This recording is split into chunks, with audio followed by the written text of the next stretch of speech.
You are listening to RudolfSteinerAudio.com. This is a reading of a cycle of lectures by Rudolf Steiner entitled Secrets of the Threshold. This is the words of welcome given on the first day of the cycle of lectures.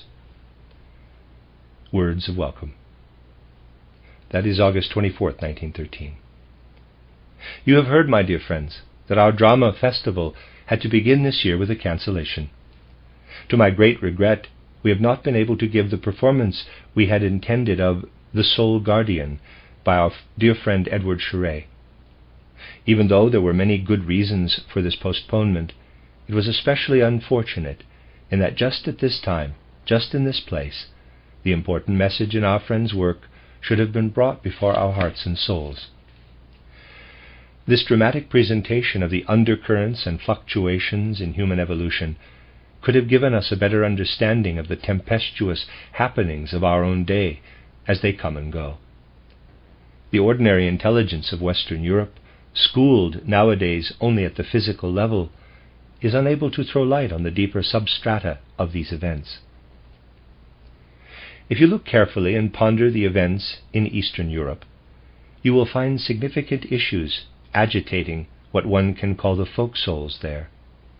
What is happening can only be explained by studying the currents surging below the surface of the physical world into the lives of the peoples. It is odd how little understanding of heart and soul the Western Europeans, with all their intelligence, bring to the roots deep beneath these convulsive movements. Because of these immediate happenings, therefore, it would seem to be a hint of destiny to see a drama that brings to the surface such national antagonisms. And footnote, this has to do with two Balkan uprisings, two short wars in the Balkan, 1912-1913, which prepared the way for World War I in 1914. End of footnote. It would have been fascinating not only as an artistic creation, but also as a stimulus to our understanding of present-day happenings. It would have brought before our soul vision two contrasting groups of characters. In one, the impulse from the ancient Celtic folk soul, still to be found in Western Europe. In the other, the genuine Franco-Roman element. We would have been able to see the waves surging out of occult depths, playing into our human world, and revealing themselves outwardly in the life of the senses. In Charest's drama, in fact, we are shown that through certain happenings a falsehood is spreading abroad in the physical world, in such a way that relationships among the characters give expression to this untruth. Then, as if from unfathomed depths of soul life, in this case from what is alive in the secrets of the blood, a certain amount of truth pours into the false relationships of the sense world. The drama would have brought all this before our inner eye. It is indeed important in our time to let such things work on our hearts, for the force of national feelings lying below the surface is erupting before us right now, here in Europe. And these feelings and forces cannot be understood unless we turn our soul vision upon them. There is little difference, basically, in these outer happenings today from those that were agitating the hearts and minds of the people of Eastern and Southeastern Europe many centuries ago, and are even now erupting fatefully into external life. One can say that destiny is being carried out imperceptibly for the outside world, a destiny connected with something that is only a symptom on the physical plane, and can be expressed in 4 syllables. The seeds for what is now manifesting itself so fatefully, were sown when that famous, much disputed filioque controversy, inflaming the emotions of the European peoples, divided them into a separate East and West. How can our modern mentality nowadays understand the contention that led to the division of Eastern and Western Europe?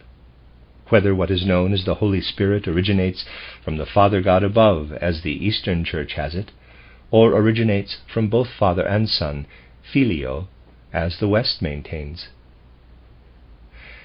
There were valid reasons for the West at that time to add filioque to the origin of the Holy Spirit from the Father. Involved in this were all the forces of culture and civilization developing for the future of Europe. The theological quarrels arising out of this credo need not concern us here. Of importance are the soul events expressing themselves once upon a time in such a way that the former unified faith was divided between those who said that the Spirit comes from the Father and the Son, while others believe that the Spirit originates only from the Father. That statement expresses what is working into our own time, bubbling and boiling under the surface, something that can be understood only when you venture a little way into the mysterious activity in the occult depths of the folk souls. At the moment that the dogma of the Spirit emanating from both the Father and Son was enforced by the Carolingian sword, for it was not the papal church but the imperial power that was effective, at that moment the ground was laid within European culture for all those powerful emotional waves we see surging upward today. If we could have immersed ourselves in Chouret's drama, quite a few rays of light would have illuminated present happenings. The reason for postponing it was the otherwise happy circumstance that so many applications came in for titled The Guardian of the Threshold and titled The Soul's Awakening, the title of our latest play, that many friends would have had to be turned away if we had kept to the original program. It might have been possible to keep to it. Everything was ready, the scenery was all finished, every costume was made, so that if the situation just described had not arisen, this third play could have been performed. But then a number of our friends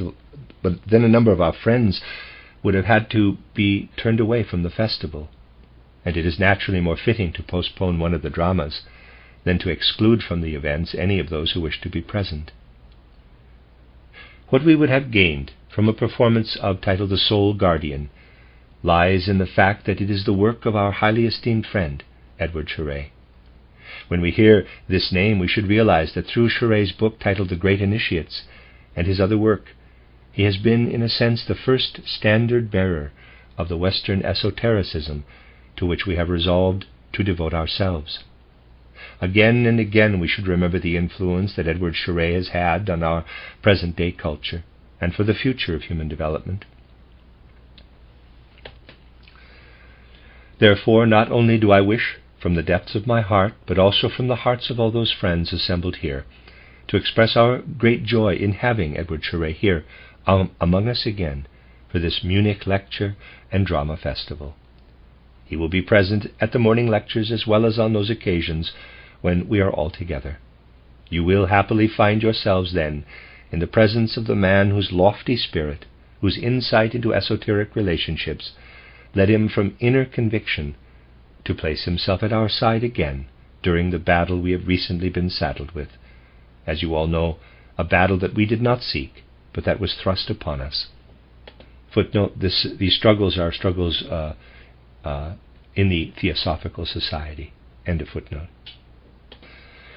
The close bond with Edward Chouret was shown us, too, by his frank letter, which has been frequently printed also in our Mitteilungen and in our friend Eugene Levy's excellent booklet titled Mrs. Annie Besant and the Crisis in the Theosophical Society.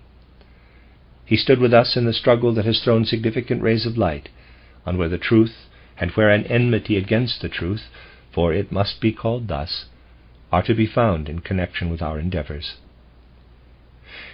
It is altogether typical of the other side that after all this time they have decided to withdraw their senseless accusations of my being a Jesuit, but you can't help noticing their deep-seated reluctance and their desire to draw a veil over this admission. They couldn't accomplish this, however, without adding what one can well call an insulting disparagement of the contents of Edward Chouret's public letter, written out of his earnest sense for truth. The difficulties of bringing about this Munich festival, never in any case an easy task, have been increased by the strife thrust upon us, which we will not go into any further, strife that has cost us so much labor and thought, and which was truly unnecessary, just as it is unnecessary to continue it. It would be important now to note briefly for our friends what has been done to bring out the truth. Besides the letter just mentioned and our friend Levi's excellent book that can now be had also in German, I will mention the brochures of Dr. Unger, Frau Wolfram, Herr Walter, to be available with other books at the book table. Writing truly wrung from our friends who undoubtedly had something better to do than to enter into an unnecessary battle for the truth. Therefore, for their sake, it is important for the pamphlets not only to be written, but also to be read. The time will come, too, when those of our friends who are serious about the truth will have to know what has been happening, unedifying as the knowledge may be. It is clear that all this has been holding up our work in Munich very badly. When I come now to speak about this work, as I should like to do again this year, the following must be said. For the people carrying out backstage all the difficult, nerve-wracking jobs for this festival, the cancelling of one of the dramas did not make their tasks a whit easier. Since the organization as a whole had to be overturned, the work not only was not lessened, but was decidedly increased. Therefore, please don't assume that with the omission of one of the plays, the burden of the preparations will have been made lighter. For just this main part of the organization, under Fräulein Stinde and Gräfin Kalkreuth and their assistants, was considerably more difficult. This year, too, I feel the need to point wholeheartedly to the devoted, selfless way in which such a large group of our friends has dedicated itself to bringing about this Munich gathering of ours. It could never take place without the dedication of so many of our friends. This year, as in the past, preparations had to begin in June.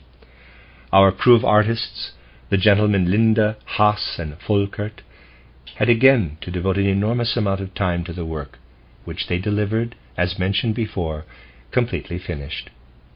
With them a whole troop of faithful individuals were busy, working quietly behind the scenes, even before the scenery came into being. It is wonderful indeed, and will ever and again be a wonder, to encounter so much self-sacrifice in this work.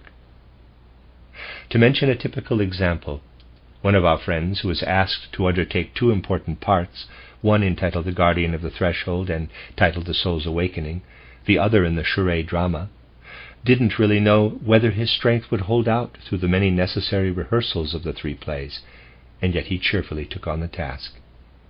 All these things bear witness to the selfless dedication that has been growing in a wide circle of friends in our Anthroposophical Society. All those who had to begin their tasks so early, the artist-painters, also Fräulein von Eckartstein, in charge of the costumes, have been at it since June. The people taking part in the performances are at work the whole day, so that they can hardly undertake anything else. They will forgive me for not naming them all, for they are well known to our friends in the Anthroposophical Society. In view of the long, long list that I would have to read off, they will not be offended if this year again I speak in general about those who have contributed their help. I must say that my heart is overwhelmed with gratitude to them, as are the hearts of each one of you, I am sure, who have been able to enjoy what our friends have prepared for this Munich festival. Even though to some extent our enemies are springing up on every side, we can also see how our work and our efforts are received ever more widely. Many friends have been attracted by what one can call a new branch of our endeavors, consisting of expressive gesture, expressive movement carried out with beauty and dignity, something one has usually termed art of the dance. And few of you have had the chance to discover what has been shown here as eurythmy, and there will be a further opportunity, for at one of our social gatherings this week we want to show our friends something more of this branch of our activity. This, dear friends, is in substance what I had to say in a personal way before beginning our lecture cycle. That's the end of the words of welcome. You are listening to RudolfSteinerAudio.com. This is a reading of a cycle of lectures by Rudolf Steiner given in Munich in 1913, entitled Secrets of the Threshold. Lecture 1 was given on August 24th, 1913. If you will think back to the dramatic scenes we have had before us these last few days, you will find that they lead into what we will consider in this lecture cycle. First of all, I would like to call to mind scenes 9, 10, and 13 of The Soul's Awakening. These are scenes whose effect one could call simple and straightforward. After the happenings in the spirit realm, scenes 5 and 6, and the Egyptian initiation, scenes 7 and 8, some people might have expected a much more forceful sequel coming before their eyes of soul, more tragic perhaps, or more emphatic in speech, not just a subsiding into inner quietness. However, anything formed differently in scenes 9, 10, and 13 would appear untruthful to the occult eye, EYE. We see on stage various developments of soul. It should be said immediately that we have also given theoretical descriptions of the development into higher worlds, and these contain points of reference for every person on his or her path toward the spiritual world. Nevertheless, soul development is necessarily different for each one, according to his own special nature, character, temperament, and circumstances. We can therefore gain a deeper understanding of an esoteric soul development only when we observe its diversity, how differently it takes place in Maria, how differently in Johannes Thomasius, how differently in the other characters of the drama. Scene 9 is first of all directed to that psychological moment when the consciousness breaks into Maria's soul of the experiences that had penetrated to her very core, but not altogether consciously, during the devaconic time before birth and in the ancient Egyptian initiation. In what was presented to us as, in quotes, spirit realm, we are concerned with soul experiences between death, at the end of a medieval incarnation, and birth into our present time.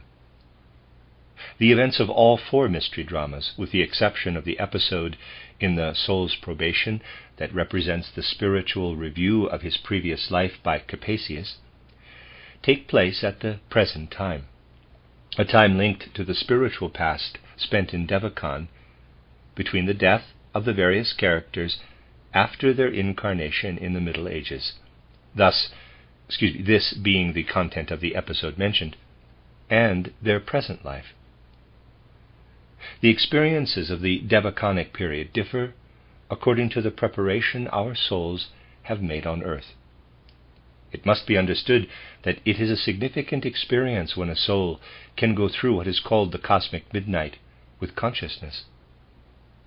Souls that are not prepared for it will sleep through that part of the time called the Saturn period of Devachan.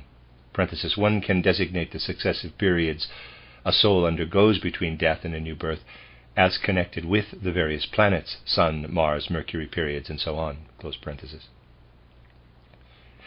Many souls sleep through the whole cosmic midnight. Souls that have been prepared are awake in this period of their spiritual life, but there is no guarantee that souls so prepared will also bring a clear memory of this experience into their life on earth when they come back into physical existence. Maria and Johannes were well prepared for the experience of the cosmic midnight during their time in the spirit between death and new birth. Nevertheless, a kind of soul darkness prevailed at the beginning of their earth lives, continuing over long periods of time and shrouding the experience of the cosmic midnight. Then, at a later stage of their present life, this rose to the surface. It reappeared only when a certain inner calmness and resolution of soul was reached. Significant and profound are the experiences of the cosmic midnight when the soul is awake to them. The earthly memory of all this must come as a calm inner experience, a luminous inner experience, for the effect of such a perception of the cosmic midnight is this: what formerly was only subjective, working inwardly as soul force, now appears as a living being or beings before the soul.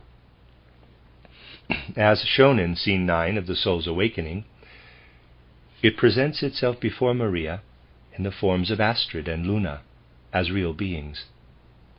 To Johannes Thomasius, the other Philia becomes a living being of the spiritual world, and to Capasius, Philia, in Scene 13.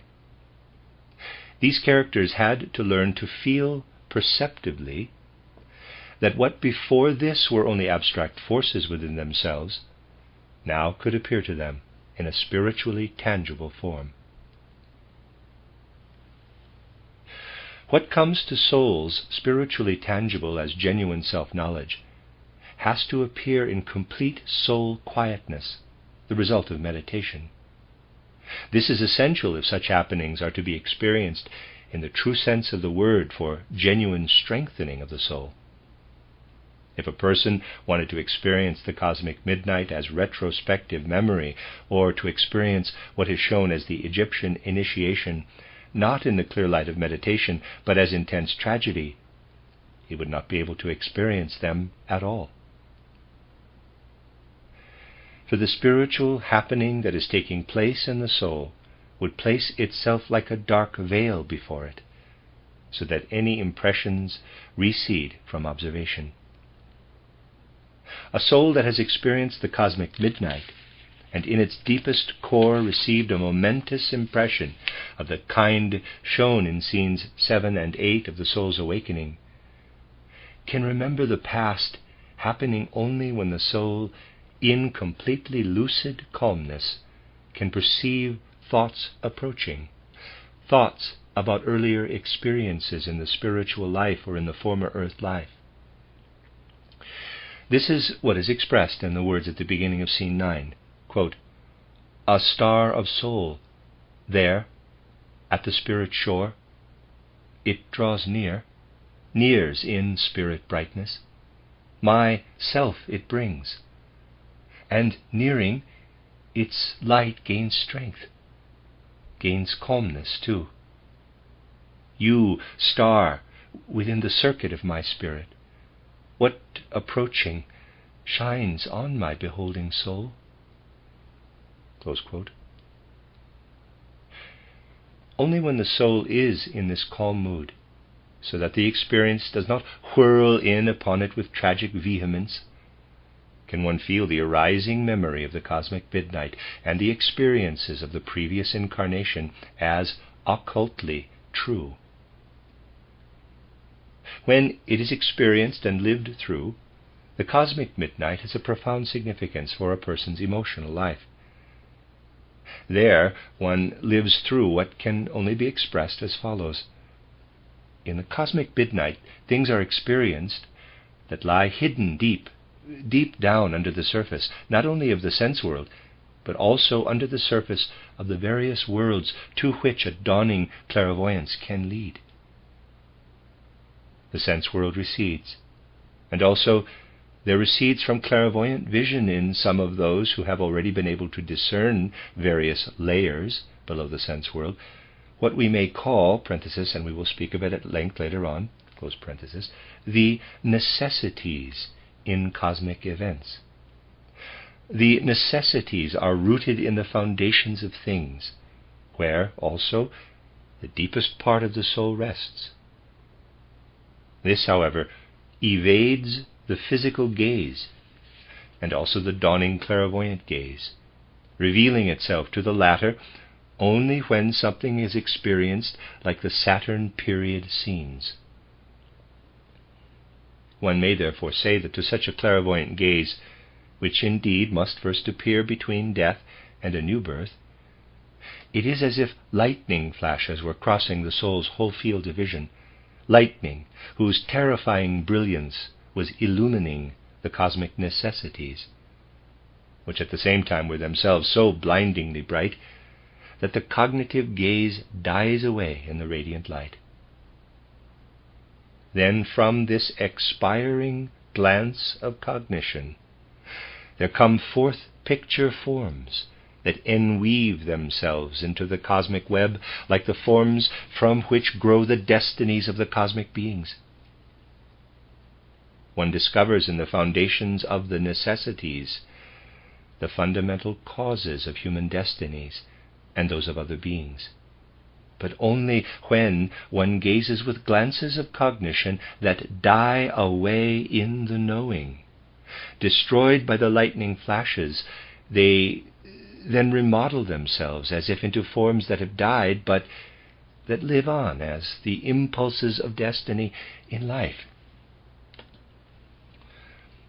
All that a true self-knowledge can discover in itself, not the self-knowledge so bandied about in theosophical ranks, but the highly serious self-knowledge that comes to pass in the course of esoteric life, all that a soul can perceive within itself, with all the imperfections it has to ascribe to itself, all this is heard at the cosmic midnight, as if enwoven into rolling cosmic thunder, rumbling in the underground of existence.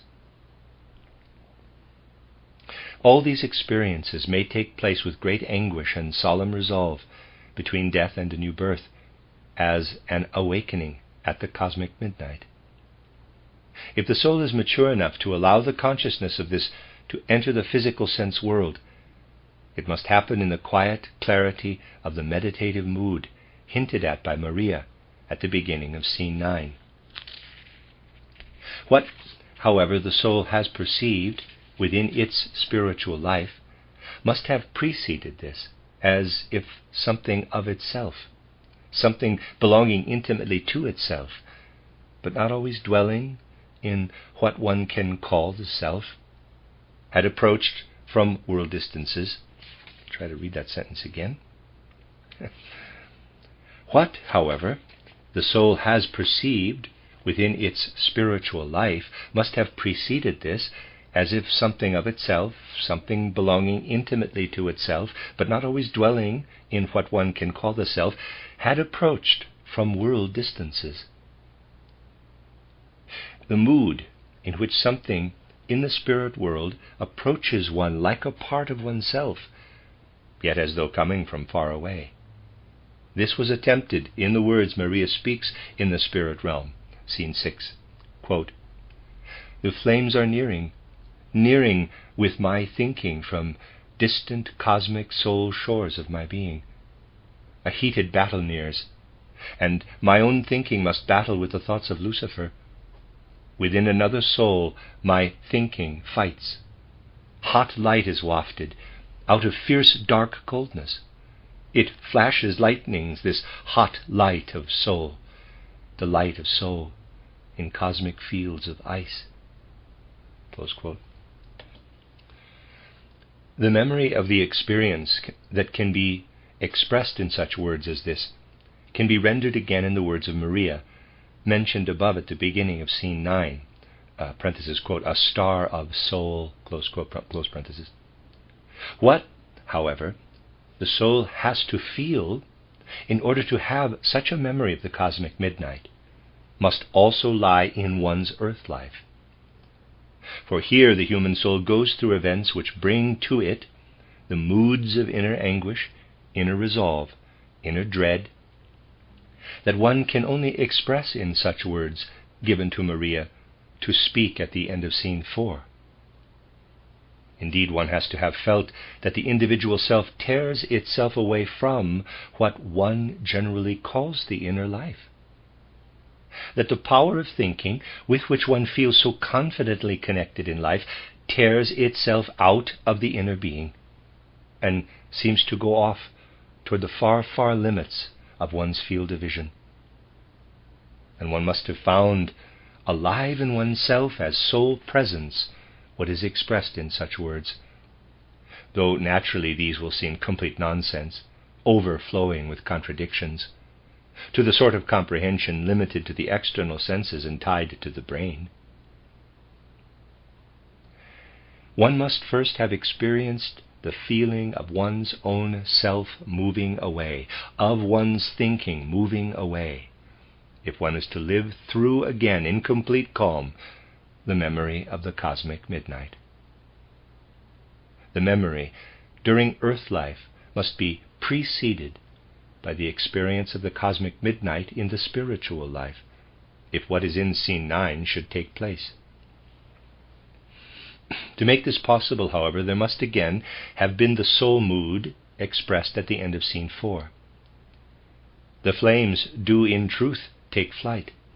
They do not come earlier into earthly consciousness. They do not approach the calm of meditation before they have first fled away, until this soul mood has become a truth. Quote, "The flames are fleeing, fleeing with my thinking. And there at distant cosmic shores of soul, a furious battle, my own thinking fights, at flowing nothingness, cold spirit light. My thinking wavers, reels, cold light. It strikes out of my thinking, flaming waves of darkness. What now emerges from the fierce dark heat? In red flames storms myself, into the light, into cold light of cosmic fields of ice." Close quote. These things are linked together. Their being connected in this way strengthens the inner soul faculties. What at first was only an abstract soul force now steps before the soul in a spiritual body, so that in one sense it is a special entity. On the other hand, it belongs to oneself, as Astrid and Luna appear to Maria. These beings who are real, and at the same time perceived as soul forces, appear in such a way that they can stand on stage with the guardian of the threshold and with Benedictus, as they do in scene 9. The most important thing is to sense the mood of this scene, so that in a quite different individual manner, when the inner soul force corresponding to the other phylea takes on bodily form, an awakening takes place. That is, the memory of the cosmic midnight and of the ancient Egyptian time in Johannes Thomasius. To such a finely attuned soul as Johannes Thomasius, the words of the other phylea, quote, "enchanted weaving of your own being," close quote, have a special meaning, as well as what is connected with them during the rest of the mystery drama.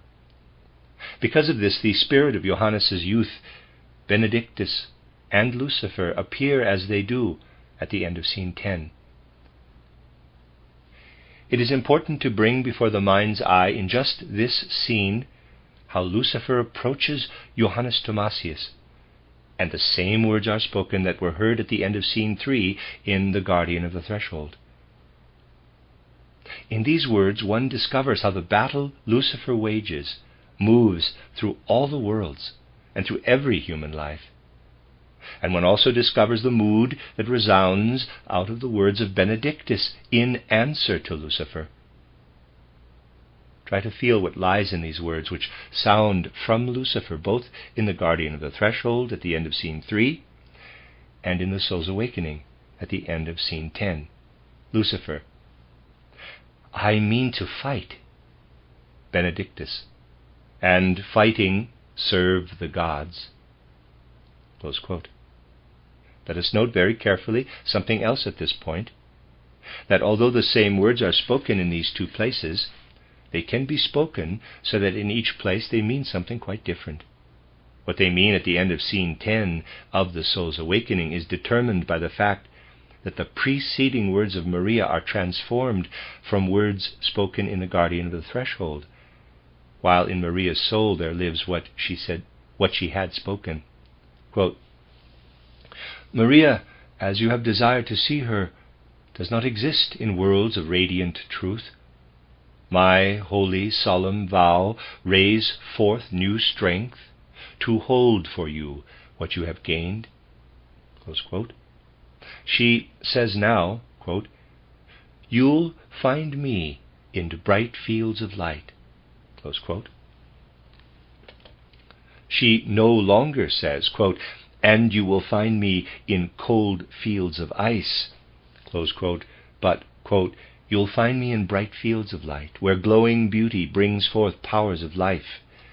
Seek me in grounds of worlds, where souls must struggle to achieve their feeling for the gods through love, which in the all beholds the self."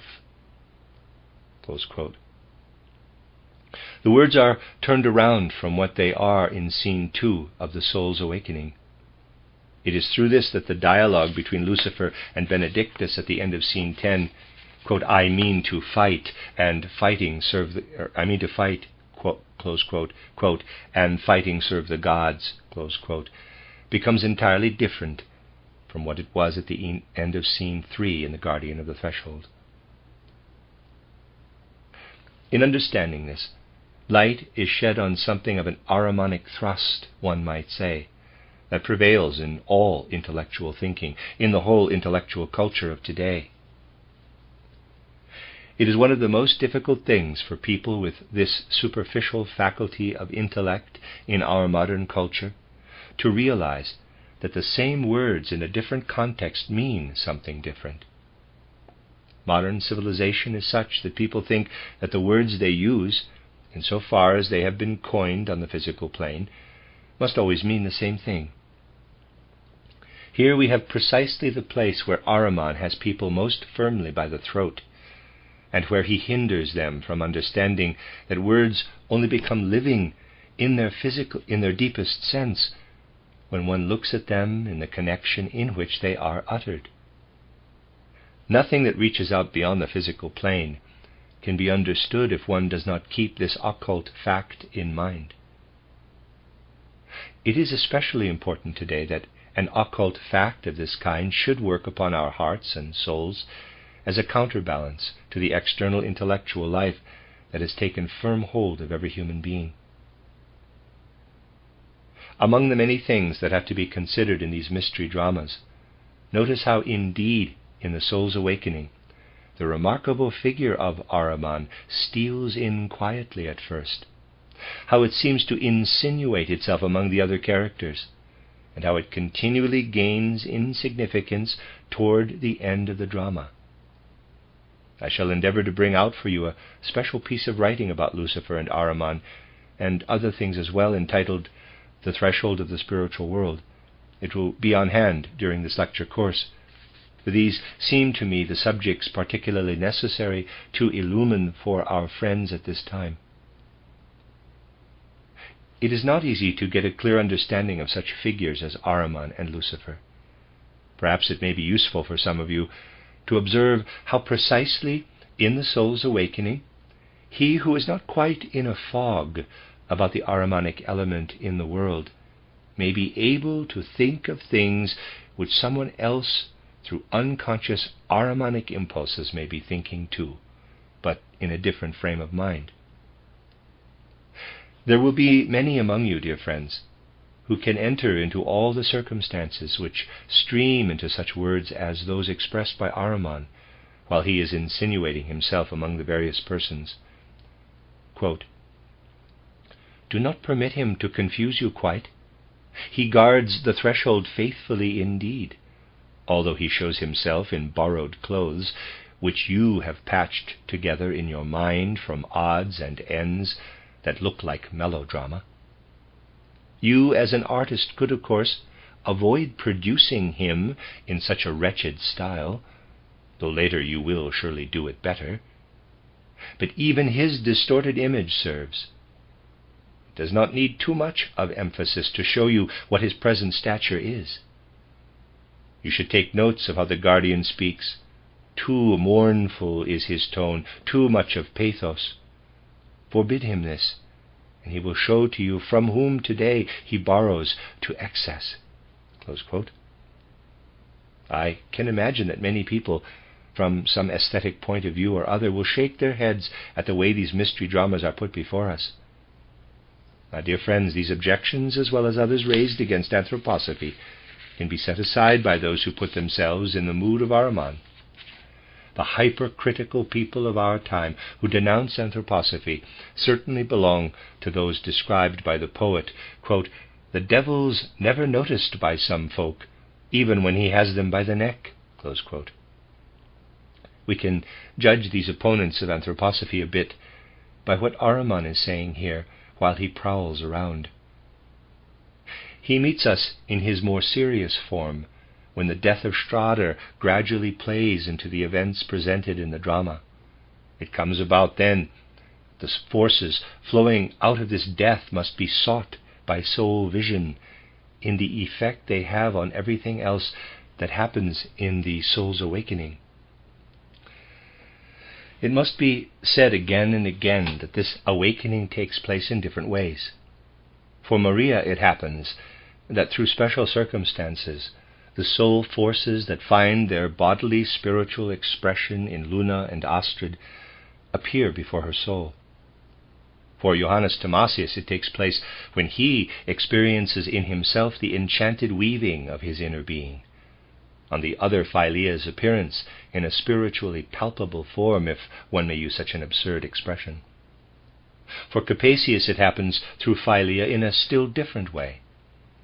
In many other forms, this awakening can gradually dawn upon souls, for instance, as we see it dawn upon Strader in scene 11. Here we do not meet what we have just described as the spiritually tangible forms of Luna, Philea, Astrid, and the other Philea. We have the still imaginative pictures that radiate spiritual experiences into the physical consciousness.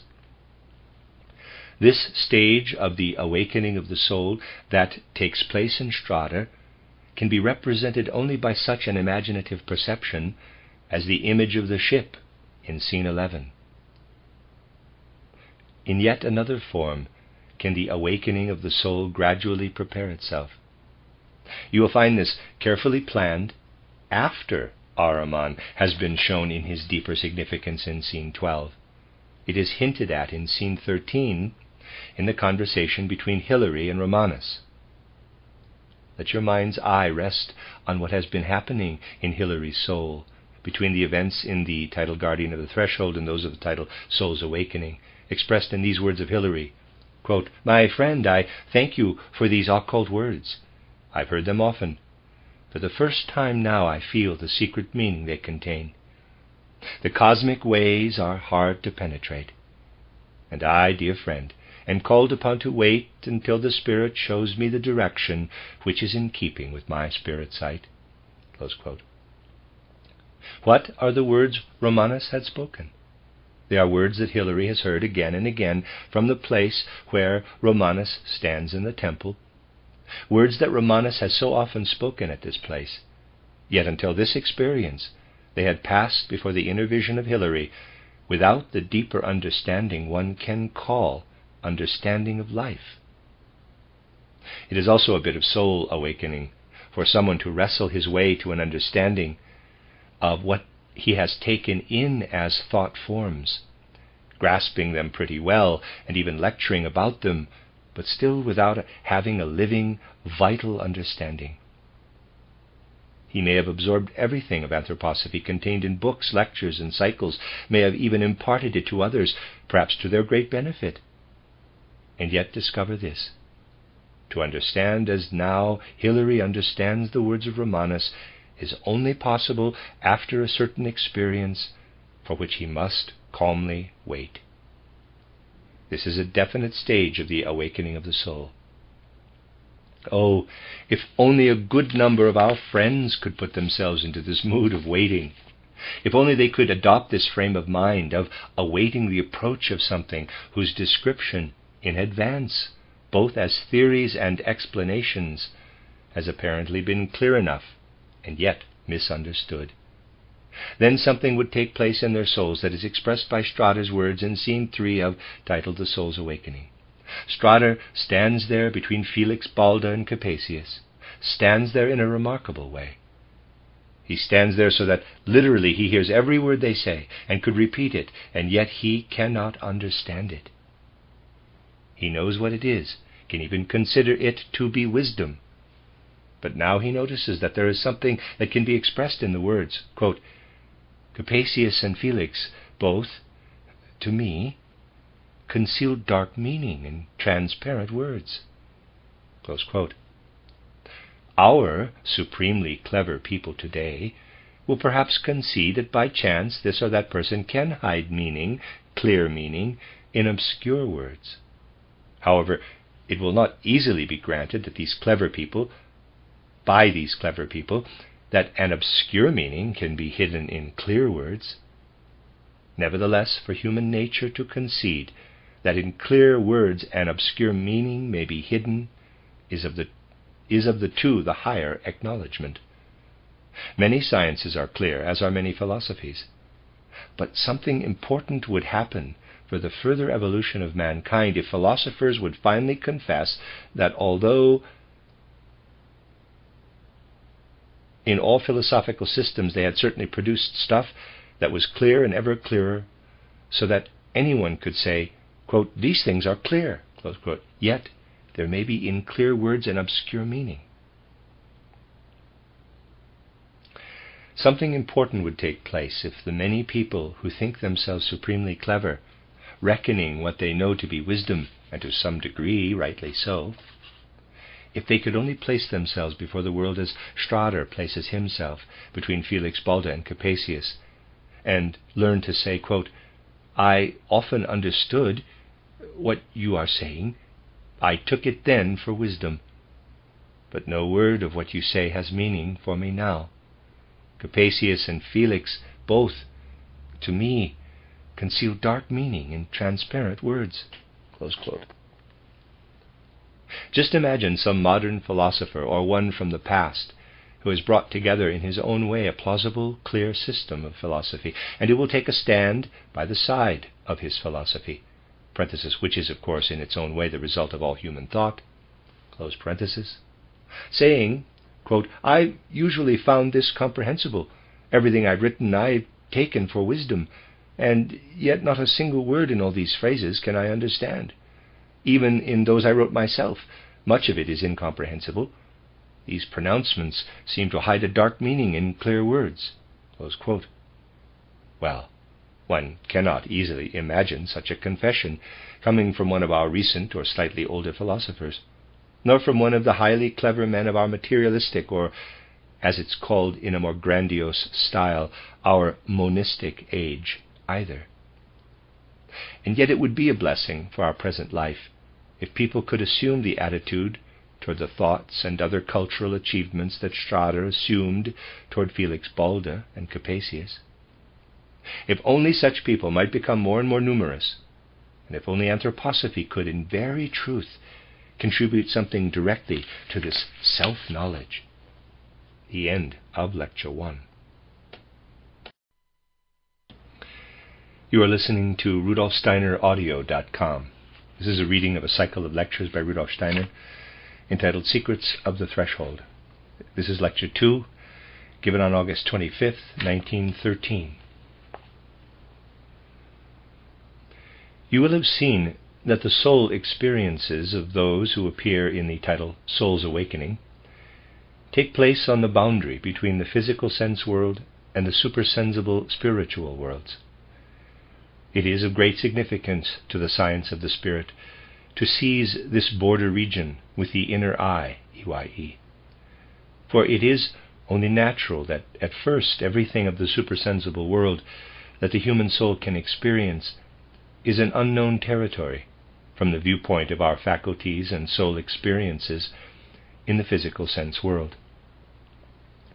When a person has become familiar with the spiritual world by means of the various methods we have apprehended, that is, when the soul has learned to observe, explore, and perceive outside the physical body, then such existence and perception in the spiritual world makes it necessary for the soul to develop quite special capacities, special strengths.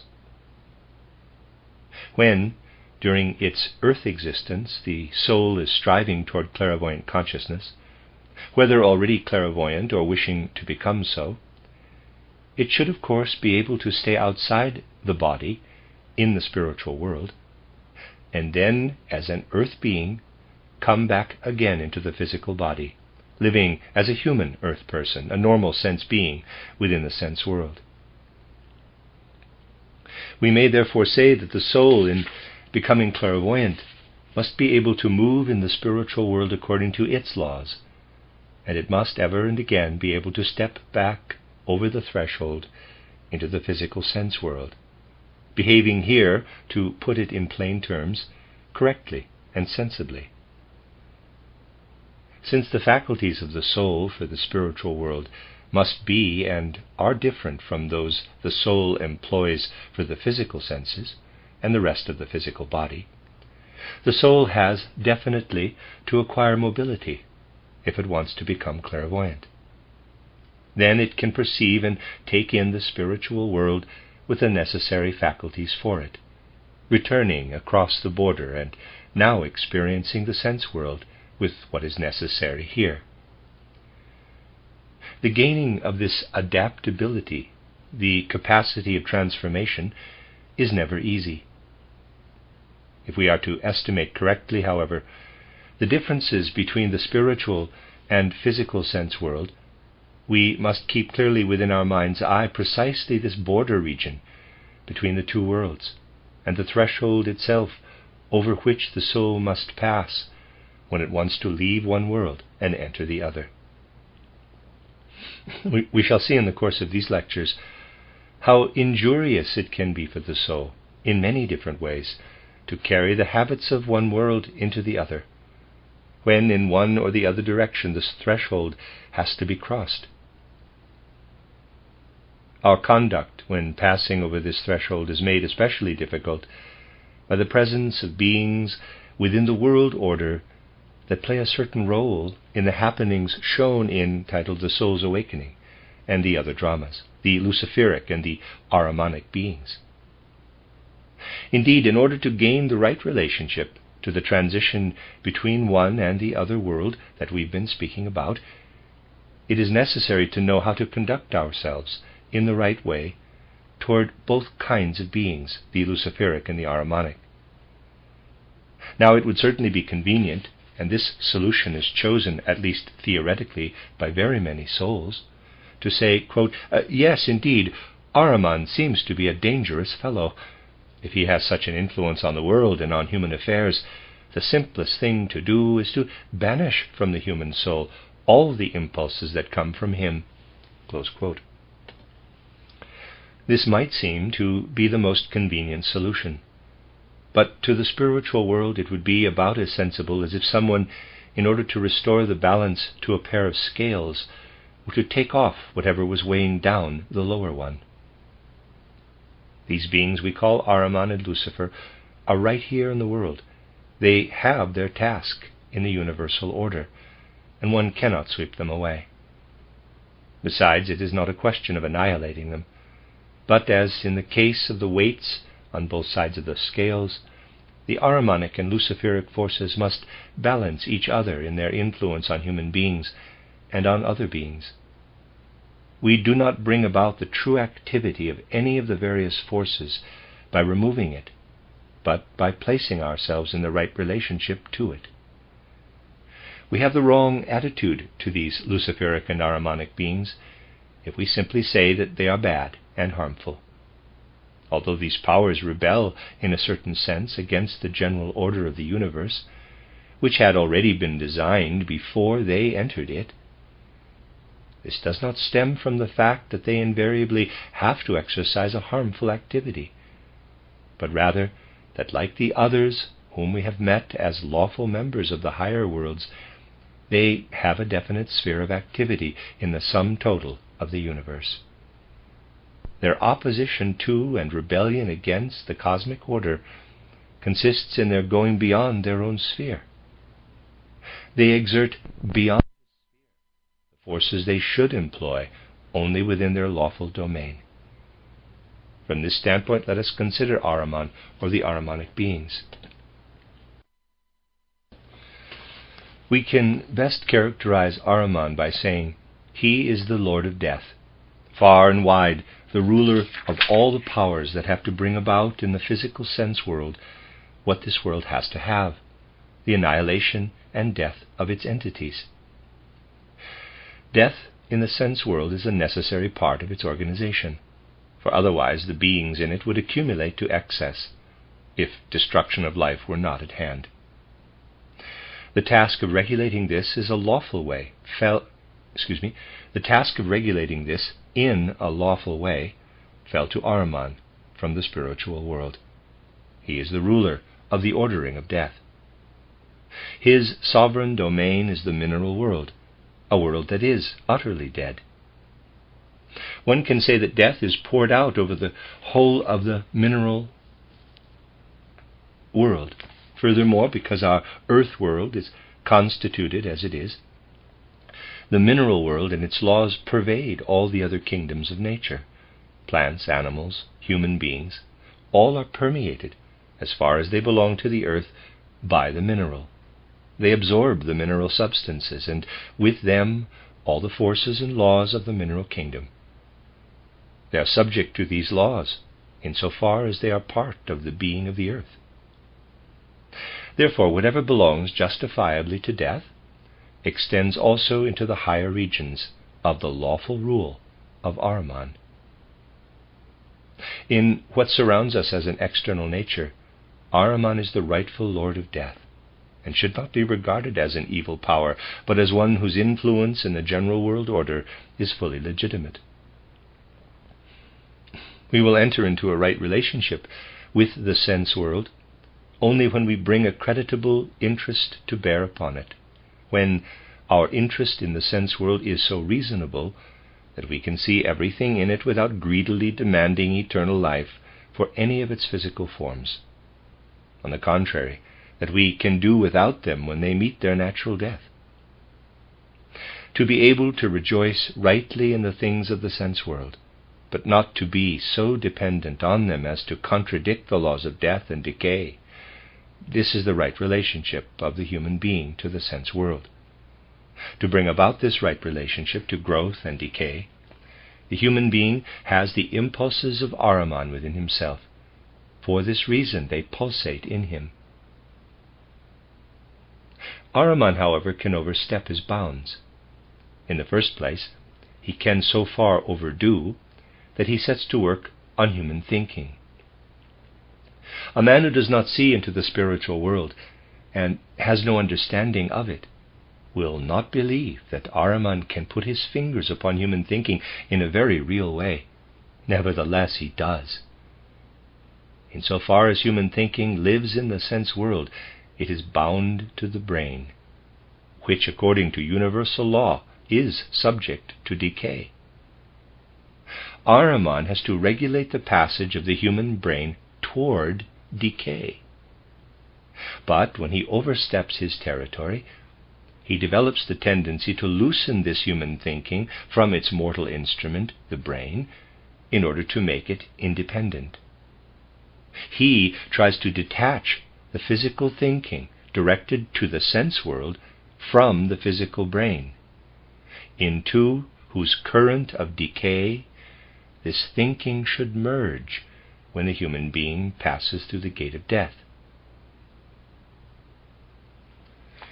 Ahriman has the tendency, when he admits man as a physical being into the stream of death, to snatch his thinking out of the current of decay. Throughout a man's whole life, Ahriman is always fastening his claws into this thinking activity and working on the human being so that his thinking will tear itself away from destruction. Because Ahriman is active in this way in human thinking, and because men bound to the sense world naturally perceive only the effects of the spiritual beings, those who are thus in the clutches of Ahriman feel the impulse to wrench their thinking out of its place in the great cosmic order. The result is the materialistic frame of mind. This is the reason men want to apply their thinking only to the sense world. And the people who refuse to believe in a spiritual world are the ones particularly obsessed by Ahriman. It is he who enters their thinking and prevails upon its remaining in the sense world. First of all, if a person has not become a practical occultist, the result for his inner attitude will be that he becomes a rank, coarse-grained materialist, who wants to know nothing about spiritual matters. It is Ahriman who has enticed him into this, only he doesn't notice it. For Ahriman, however, the process is the following. When he succeeds in severing the physical thinking from its brain-bound foundation, he throws shadows and phantoms out into the world, which swarm then through the physical world. With these, Ahriman is continually trying to establish a special Ahrimanic kingdom. Unremittingly he lies in wait when man's thinking is about to pass into the stream wherein man himself will journey through the gate of death. There Ahriman lurks, on the watch to snatch away and hold back as much of this thinking as possible, and to form out of it, to tear from its mother soil, shadows and phantoms that will people the physical world.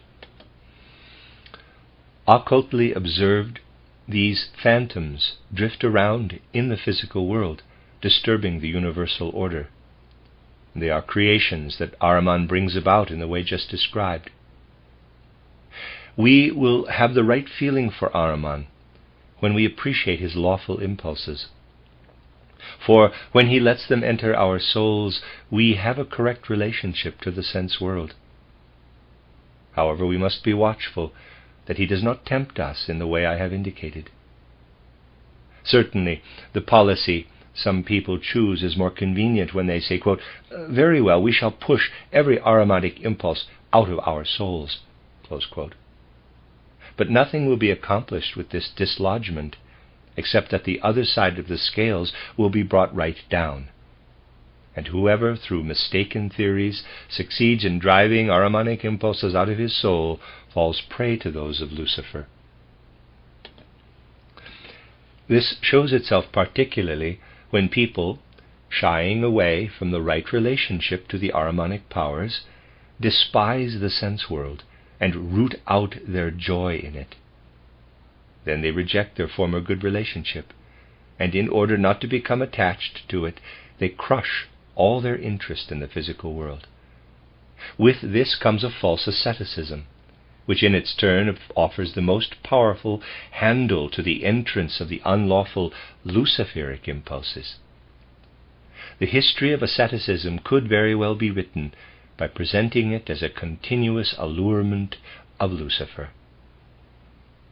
In false asceticism, a person exposes himself to this kind of seduction, because instead of rightly balancing the scales, using thus the polarity of forces, he does away with one side altogether. However, when the human being makes a correct estimate of the physical sense world, Ahriman is fully justified. The mineral world is his very own kingdom, the kingdom over which death is poured out continuously. In the higher kingdoms of nature, Ahriman is the regulator of death, insofar as he affects the course of events and the creatures lawfully. What we can trace as supersensible in the external world, we call for certain reasons spiritual. What is more active inwardly within the human being, we assign to the soul. Ahriman is a more spiritual being. Lucifer is more soul nature. Ahriman can be called the lord of all that takes place in external nature. Lucifer penetrates with his impulses into the inner nature of man. Now there is also a lawful task belonging to Lucifer, one quite in accordance with the universal cosmic order. In a certain way, Lucifer's task is to tear man and everything in the world pertaining to the soul away from living and being absorbed in the physical sensory alone. If there were no Luciferic power in the world, we would dream along in the perceptions streaming into us from the external world, and in what comes to us from that world through the intellect. That would be a kind of dreaming away of human soul existence within the sense world.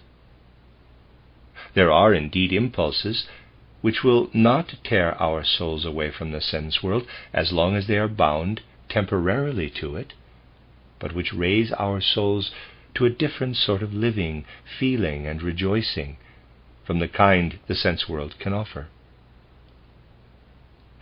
We need merely to think of what humanity has been seeking as artistic development. Wherever the human being creates something through his imagination and his soul life of feeling, no longer clinging dully to the sense world, but rising above it, Lucifer is the power that tears him out of that world. A large part of what is uplifting and liberating in the artistic development of mankind is inspired by Lucifer. We can designate something else as the inspiration of Lucifer. The human being has the chance, through Luciferic powers, to free his thinking from a mere photograph-like copying of the sense world. He can raise himself above this in freedom, which he does, for instance, in his philosophy. From this point of view, all philosophizing is the inspiration of Lucifer. One could even write a history of the philosophical development of mankind, insofar as this is not pure positivism, that is, does not keep to the external materialistic, and could say, the history of the development of philosophy is a continual testimony to the inspiration of Lucifer. All creative work, in fact, that rises above the sense world, we owe to Lucifer's rightful activities and powers. However, Lucifer too can overstep his domain, and the rebellion of the Luciferic beings against the cosmic order is due to their overstepping their place. Lucifer has the tendency continually to do this by contaminating the feeling life of the soul. Ahriman has more to do with our thinking, Lucifer with the feelings, with the life of the emotions, passions, impulses, and desires. Lucifer is lord over everything of soul feeling in the physical sense world. He has the tendency to detach and separate this feeling life of the soul from the physical world, to spiritualize it, and to set up, one can say, on a specially isolated island of spiritual existence, a Luciferic kingdom composed of all the soul feeling he can seize and carry off from the sense world.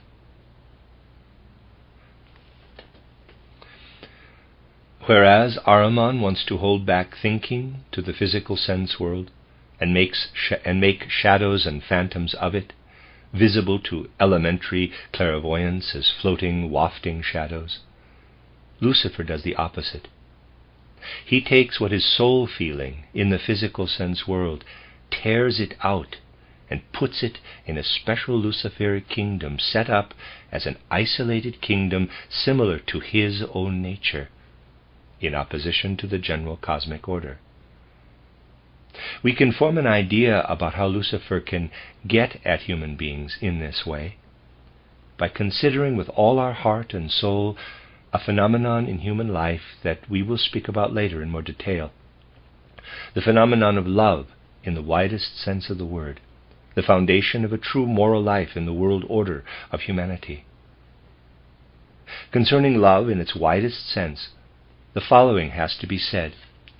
When love appears in the physical sense world and has its effect on human life, it is absolutely protected from every unlawful Luciferic attack if the love is for another person and for that other person's own sake. When we are met by some other human being or by one belonging to another kingdom of nature in the physical world, that being meets us with certain qualities. We are freely receptive to these qualities if we are capable of being moved by them. They then command our love, and we cannot help loving that other being. We are moved by the other being to love it. Where the cause of love lies not in the one who loves, but in the object of love, this form and kind of love in the sense world is absolute proof against every Luciferic influence. But now, if you observe human life, you will soon see that another kind of love is playing its part, in which a person loves because he himself has certain qualities that feel satisfied or charmed or delighted when he can love this or that other being. Here he loves for his own sake. He loves because his disposition is thus or so. And this particular disposition finds its satisfaction in loving someone else. This love, which one can call egoistic love, must also exist. It really has to be present in mankind. Everything we can love in the spiritual world, all the spiritual facts, everything that love can cause to live in us as a longing for and an impulse upward into the spiritual world, to comprehend the beings of the spiritual world, to perceive the spiritual world, all this springs naturally from a sentient love for that world. This love for the spiritual, however, must, not may, but must, come about necessarily for our own sake. We are beings whose roots are in the spiritual world. It is our duty to make ourselves as perfect as we can. For our own sake, we must love the spiritual world in order to draw as many forces as possible out of it into our own being. In spiritual love, a personal, individual element, we can call it egoistic, is fully justified, for it detaches man from the sense world. It leads him upward into the spiritual world. It leads him on to fulfill the necessary duty of continually bringing himself further and further toward perfection. Now Lucifer has the tendency to interchange the two worlds with each other. In human love, whenever a person loves in the physical sense world for himself, with a trace of egoism, it occurs because Lucifer wants to make physical love similar to spiritual love. He can then root it out of the physical sense world and lead it into his own special kingdom. This means that all love that can be called egoistic, and is not there for the sake of the beloved, but for the sake of the one who loves, is exposed to Lucifer's impulses. If we consider what has been said, we will see that in this modern materialistic culture, there is every reason to point out these Luciferic allurements in regard to love. For a great part of our present-day outlook and literature, especially that of medicine, is permeated by the Luciferic conception of love. We would have to touch on a rather offensive subject if we were to treat this in greater detail. The Luciferic element in love is actually cherished by a large section of our medical science. Men are told again and again, for it is the male world especially pandered to in this, that they must cultivate a certain sphere of love as necessary for their health, that is necessary for their own sake. A great deal of advice is given in this direction, and certain experiences in love recommended that do not spring from a love for the other being, but because they are presumed indispensable in the life of the male. Such arguments, even when they are clothed in the robes of science, are nothing but inspirations of the Luciferic element in the world. A large portion of science is penetrated simply by Luciferic points of view. Lucifer finds the best recruits for his kingdom among those who allow such advice to be given to them, and who believe that it is imperative for the well-being of their person. It is absolutely necessary for us to know such things. Those words I quoted yesterday must be emphasized again and again. People never notice the devil, either in Luciferic or Ahrimanic form, even when he has them by the collar. People do not see that the materialistic scientist who gives the advice just mentioned is under the yoke of Lucifer. They deny Lucifer because they deny all the spiritual worlds. We see therefore that what is great and sublime on the one hand, what carries and uplifts the evolution of humanity, depends on Lucifer, Mankind must understand how to keep the impulses that come from him in their rightful place. Wherever Lucifer makes his appearance as the guardian of beauty and glory, as the patron of artistic impulses, there arises in humanity from his activity great and sublime power. But there is also a shadow side to Lucifer's activity. He tries everywhere to tear the emotional side of the soul away from the sense organism and make it independent, permeated with egoism and egotism. Thus there enters into the emotional soul nature the element of self-will and other such tendencies. A person can then form for himself in freewheeling activity, with a generous hand, one can say, all sorts of ideas about the universe. How many people indulge in philosophizing, shake it out of their sleeves without troubling themselves in the least as to whether their speculations are in accord with the general course of universal order. These eccentric philosophers are actually found in great numbers all over the world. In love with their own ideas, they fail to counterbalance the Luciferic element with the Ahrimanic one that always asks whether everything man acquires by his thinking in the physical sense world actually squares with the laws of the physical world. So we see these people running around with their opinions, which are just a lot of fanatic enthusiasms, incompatible with the cosmic order. It is from the shadow side of the Luciferic impulse that all these fanatic enthusiasms, the egoistic and confused opinions, the eccentric ideas and false extravagant idealism arise. Most significantly, however, is on the borderland or threshold between the sensible and the supersensible that these Luciferic and Ahrimanic elements confront us when we look with the eyes of clairvoyant consciousness. When the human soul takes on the task of making itself capable of looking into the spiritual world and gaining insight there, it takes on itself, more than anything else, a task that otherwise is carried out by the subconscious guidance of soul life. Nature and its laws take care that in everyday life man does not often transfer the customs and regulations of one kingdom into another. The natural order would be entirely out of control if the separate worlds were to get mixed up together. We emphasized a moment ago that love for the spiritual world must evolve in such a way that the human being develops in himself, first and foremost, an all-pervasive inner strength, as well as a craving for self-improvement. He has to fix his eye on himself when he nurtures his love for the spiritual world.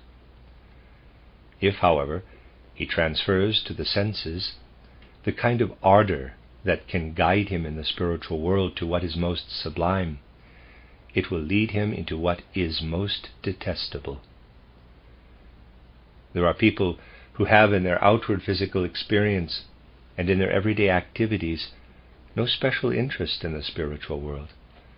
It is said such people today are not uncommon. But nature does not permit us to use the ostrich strategy in her affairs. The ostrich strategy, as you know, consists in the bird sticking his head in the sand and believing that the things he doesn't see are not there. Materialistic minds believe that the spiritual world is not there. They do not see it. They are true ostriches. Nevertheless, in the depths of their souls, the craving for the spiritual world does not cease to exist merely because they deaden themselves and deny its reality. It is actually there.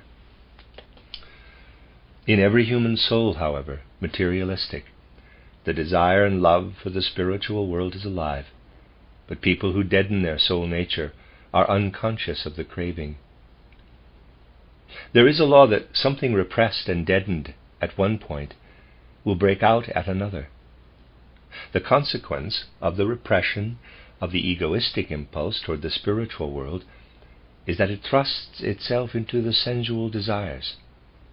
The kind of love due the spiritual world hurls itself away from there into the sensual impulses, passions, and desires, and these impulses become perverse.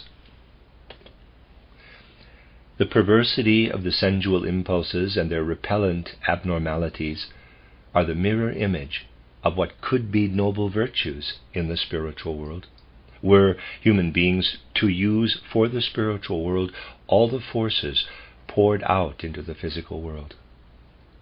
We must consider this seriously. What finds expression in the sense world as loathsome impulses could, if they were used in the spiritual world, accomplish there something of the most sublime character. This is immensely significant. You see how in this regard the sublime is changed into the horrible, when the boundary between the physical sense world and the supersensible world is not observed or valued in the right way. Clairvoyant consciousness should develop so that the clairvoyant soul can live in the supersensible worlds according to the laws of those worlds. Then it must be able to return to its life in the body without letting itself be led astray in the everyday physical sense world by the laws of the supersensible worlds. Suppose a soul could not do this, then the following would take place. We shall see that the soul, in passing the boundary region between one world and the other, learns most of all how to conduct itself in the right way through meeting the guardian of the threshold. But suppose a soul, having made itself clairvoyant, this can very well happen, had, through various circumstances, become clairvoyant without rightfully meeting with the guardian of the threshold. Such a soul could see into the supersensible worlds clairvoyantly, and have perceptions there, but it would return then to the physical sense world after entering wrongfully the spiritual world and merely nibbling at dainties there. Such eaters of sweet things in the spiritual world are numerous, and it can truly be said that nibbling there is far more serious than it is in the sense world. After nibbling at the spiritual world, it happens very often that a person takes back into the sense world what he has experienced, but the experience shrinks and condenses. A clairvoyant of this kind, one who does not conduct himself according to the laws of the universal order, returns to the physical sense world bringing with him the condensed pictures and impressions of the supersensible worlds. He will no longer merely look out and ponder the physical world, but while he lives within his physical body, he will have before him the after effects of the spiritual world in pictures quite similar to those of sense, except that they have no relation to reality, are only illusions, hallucinations, dream pictures. A person who is able to look in the right way into the spiritual world will never again confuse reality and the fantastic. In this, the philosophy of Schopenhauer, in so far as it is erroneous, refutes itself. In the case of its greatest mistake, that our whole environment is nothing but our mental picture, it refutes itself even in the sense world. If you press Schopenhauer's statement, it will show itself up as a fallacy, for you will be guided by life itself to distinguish between iron heated to 900 degrees, that is actually perceptible, and the imagined iron of 900 degrees, that will cause no pain. Life itself reveals the difference between reality and fancy when one lives in the real world with the capacities belonging to it. Even Kant's statement, by which he formulated his so-called proof of God, that is, that 100 imagined dollars are just as valuable as 100 real ones, that too will be contradicted by life. Certainly 100 imagined dollars contains just as many pennies as 100 real ones, but for all that there is a difference that comes strongly to the fore in real life. I would recommend anyone who considers Kant's statement to be correct to try to pay a $100 debt with imagined currency. He will notice the difference at once. If this is the case in the physical sense world, when one really stands firmly in it and observes its laws, It is the same for the supersensible worlds. If one only nibbles at the latter, one will have no protection against mistaking illusion for truth. When the pictures shrink and condense, one takes what should be merely picture for reality. The sweets, too, that such a person carries within himself out of the spiritual world are a special booty for Ahriman to pounce on. From what he can pull out of ordinary human thinking, he gets only airy shadows. But to put it plainly, he gets well-padded shadows and plump phantoms when he presses out of human body individualities, as well as he can, the false illusory pictures created by nibbling on the sly in the spiritual world. In this Ahrimanic fashion, the physical sense world is populated by spiritual shades and phantoms that offer serious resistance to the general cosmic order. From all this we see how the Ahrimanic influence can encroach most strongly when it oversteps its boundaries and works against the general cosmic order. It turns to evil, especially in the perversion of its lawful activity. There is no essential evil. Everything evil arises from this. Something that is good in one direction is put to use in the world in another direction, and thereby turned into evil. In a somewhat similar way, the Luciferic influence, the inducement to so much that is noble and sublime, may become dangerous, exceedingly dangerous, particularly to the soul that has become clairvoyant. This happens in just the opposite situation.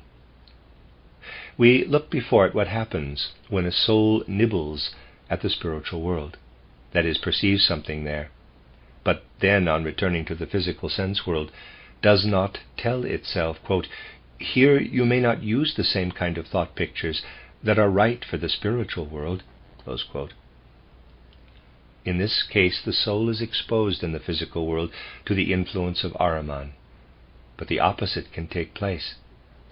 The human soul can carry into the spiritual world what should belong only to the physical sense world, namely the kinds of perception, feeling, and passion that the soul must necessarily develop to a certain degree for the physical world. None of the emotions cultivated here, however, should be carried into the spiritual world, if the soul is not to fall victim to the temptations and allurements of Lucifer to an unusual degree. This is what was attempted to some extent in Scene 9 of title The Soul's Awakening, in presenting Maria's inmost soul attitude. It would be quite wrong for anyone to require in this scene something as dramatically tumultuous and exciting as what one likes to have in superficial physical drama. If Maria's inner nature were such that at the moment of receiving the memories of the Devaconic world and of the Egyptian period, her soul had experienced disturbing passions, disturbing desires, it would have been hurtled back and forth by these waves of emotion. A soul that cannot receive the impulses of the inner world with inner calm, a soul that cannot receive the impulses of the spiritual world with inner calm, in absolute tranquility, rising above all outward physical drama, will suffer in the spiritual world a fate that I can only render in the following picture. Imagine to yourselves a being made of rubber, flying in all directions, in a space enclosed on all sides, flying against a wall and thrown back from it, flying against another wall, thrown back again, flying back and forth like this in turbulent movement on the waves of the emotional life. This actually happens to a soul that carries into the spiritual world the kind of perception, feeling, and passion belonging to the sense world. Something further happens. It is not pleasant to be thrown back and forth like a rubber ball, as if one were in a cosmic prison. Therefore, in such a case, the soul that is clairvoyant follows chiefly the special policy of the ostrich. As a matter of fact, the soul stupefies itself in regard to this being thrown back and forth. It dulls its consciousness so that it is no longer aware of it. It therefore believes that it is not being thrown back and forth. Lucifer can then come all the closer, because the consciousness is dulled. He lures the soul out and leads it to his isolated kingdom. There the soul can receive its spiritual impressions, but received in this island kingdom, they are completely Luciferic. Because self-knowledge is hard to come by, and the soul has the greatest difficulty in becoming clear about certain of its qualities, because too people are bent on getting as quickly as possible into the spiritual world, it is not at all to be wondered at that they say to themselves, I am already mature enough. I will of course be able to control my passions. As a matter of fact, it is more easily said than done. There are certain qualities that particularly challenge our control. Vanity, ambition, and similar things sit so deeply entrenched in human souls that it is not easy to admit to oneself, you are vain and ambitious, you want power. When we look into ourselves, we are usually deceived about just those emotions that are the very worst ones. To carry them into the spiritual world means that a person will most easily become the prey of Lucifer. And when he notices how he is thrown hither and thither, he does not willingly say, this comes from ambition or from vanity, but he looks for the way to deaden the soul. Then Lucifer carries him off into his kingdom. There, of course, a person may receive insights, but these do not correspond to the cosmic order, which had already been designed before Lucifer began his meddling. They are spiritual insights of a thoroughly Luciferic nature. He may receive the most extraordinary impressions and judge them to be absolute truths. He may tell people that all sorts of incarnations of this person or that, but these will simply be purely Luciferic inspirations. In order that the right relationship should come about at her awakening, Maria had to be presented at the moment when the spiritual world was to rush in on her with such vehemence, as a person who could well appear absurd to someone, like one of our fine young theatre critics. A dainty little modern critic might well say, quote, after finishing the Egyptian scene, there sat Maria as if she had just had breakfast, experiencing these things without a bit of lively drama. Close quote. And yet anything else would be untrue at this stage of her development. Only Maria's quiet calmness can represent the truth of her development, as the rays of spiritual light fall upon the scene. We see from this how much depends on the soul mood, mastering within itself all the emotions and passions that are significant only for the physical sense world, if the soul is to cross the threshold of the spiritual world in the right way. Otherwise it will experience there the necessary consequence of what remains of sensual feeling. Ahriman is the more spiritual being. What he carries out in the way of unlawful activity, of the unlawful activity he can create, flows more or less into the general world of the senses. Lucifer is more a being of soul. He tries to draw emotional soul elements out of the sense world and embody them in his special Luciferic kingdom, where for every human being, according to the egoism rooted in his nature, Lucifer wants to ensure the greatest possibility of segregated independence.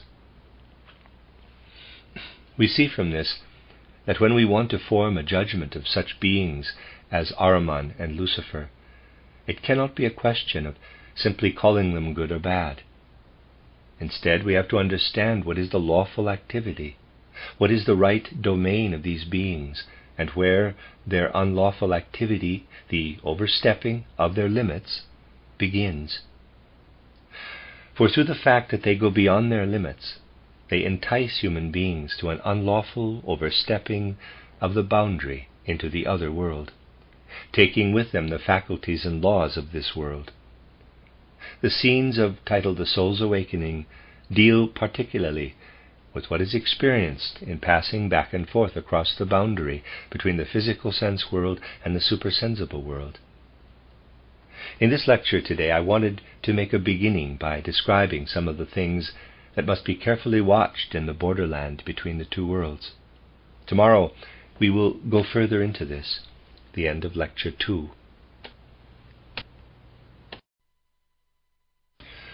You are listening to RudolfSteinerAudio.com. This is a reading of a cycle of lectures by Rudolf Steiner entitled Secrets of the Threshold, given in 1913. This is Lecture 3, given on August 26th, 1913. When speaking about the spiritual worlds, as we are doing in these lectures, we should keep the following well in mind. The clairvoyant consciousness which the human soul can develop in itself will change nothing in the nature and individuality of a person, for everything entering that consciousness was already long present in man's nature. Knowing a thing is not the same as creating it. A person learns only to perceive what is already there as a fact. Obvious as this is, it has to be said, for we must lead our thoughts to realize that the nature of the human being is hidden in the very depths of his existence. It can be brought up out of those depths only through clairvoyant cognition. It follows from this that the true inmost nature of man's being cannot be brought to light in any other way than through occult knowledge. We can learn what a human being actually is not through any kind of philosophy, but only through the kind of knowledge based on clairvoyant consciousness. To the observation we use in the sense world, and to the understanding limited to the sense world, the being of man, the true inmost nature of man, lies in hidden worlds. Clairvoyant consciousness provides the point of view from which the worlds beyond the so-called threshold have to be observed. In order to perceive and learn, quite different demands are made on it from those in the sense world. This is the most important thing, that the human soul should become more or less accustomed to the fact that the way of looking at and recognizing things that for the sense world is the correct and healthy one is not the only way. Here I shall give the name elemental world to the first world that the soul of a human being enters on becoming clairvoyant and crossing the threshold. Only a person who wants to carry the habits of the sense world into the higher supersensible worlds can demand a uniform choice of names for all the points of view the higher worlds can offer. Parenthesis, at the close of this course of lectures, and also in my small book coming out in a day or two titled The Threshold of the Spiritual World, I shall point out the connection between the terms chosen here, for example, elemental world and those in my books titled Theosophy and titled Occult Science, soul world, spirit world, and so on, in order that people do not look for contradictions in a superficial way where they do not exist. Close parenthesis. Fully new demands meet the life of soul when it steps over the threshold into the elemental world.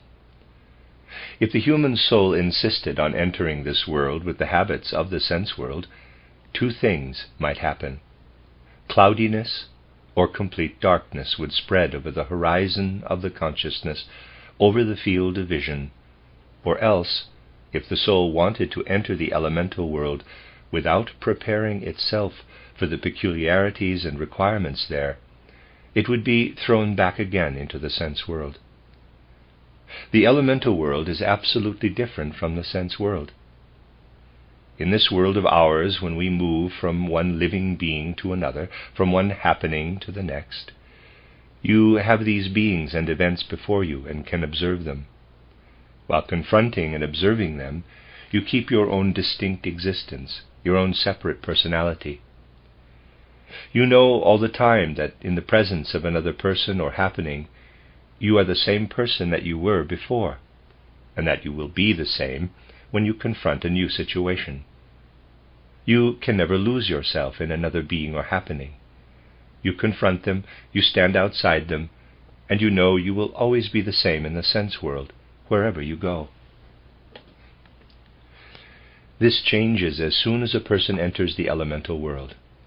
There it is necessary to adapt one's whole inner life of soul to a being or event so completely that one transforms one's own inner soul life into this other being, into this other event. We can learn nothing at all in the elemental world unless we become a different person within every other being. Indeed, unless we become similar to a high degree to the other beings and events. We have to have then one peculiarity of soul for the elemental world, the capacity for transforming our own being into other beings outside ourselves. We must have the faculty of metamorphosis. We must be able to immerse ourselves in and become the other being. We must be able to lose the consciousness which always, in order to remain emotionally healthy, we have to have in the sense world, the consciousness of, quote, I am myself, close quote. In the elemental world, we get to know another being only when, in a way, we inwardly have become the other.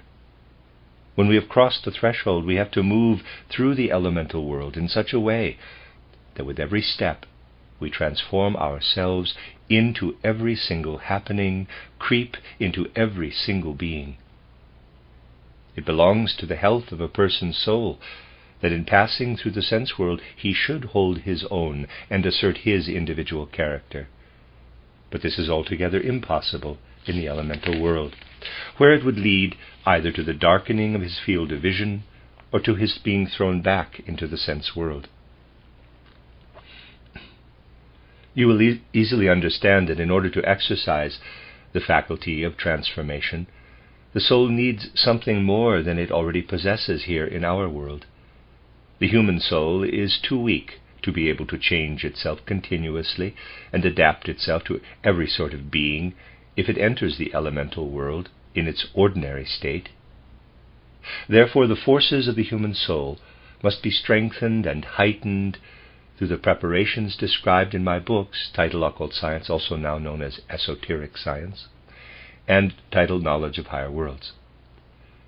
From these, the life of soul will become stronger and more forceful. It can then immerse itself in other entities without losing itself in the process. This being said, you will understand at once the importance of noting what is called the threshold between the sense world and the supersensible world. We have already said that the clairvoyant consciousness of a human being on earth must go back and forth continually, that it must observe the spiritual world beyond the threshold, while it is outside the physical body, and must then return into the physical body, exercising in a healthy way the faculties which lead it to the right observation of the physical sense world. Let us suppose that a person's clairvoyant consciousness, when returning over the threshold, were to take back into the sense world the faculty of transformation it has to have in order to be at all aware of the spiritual world.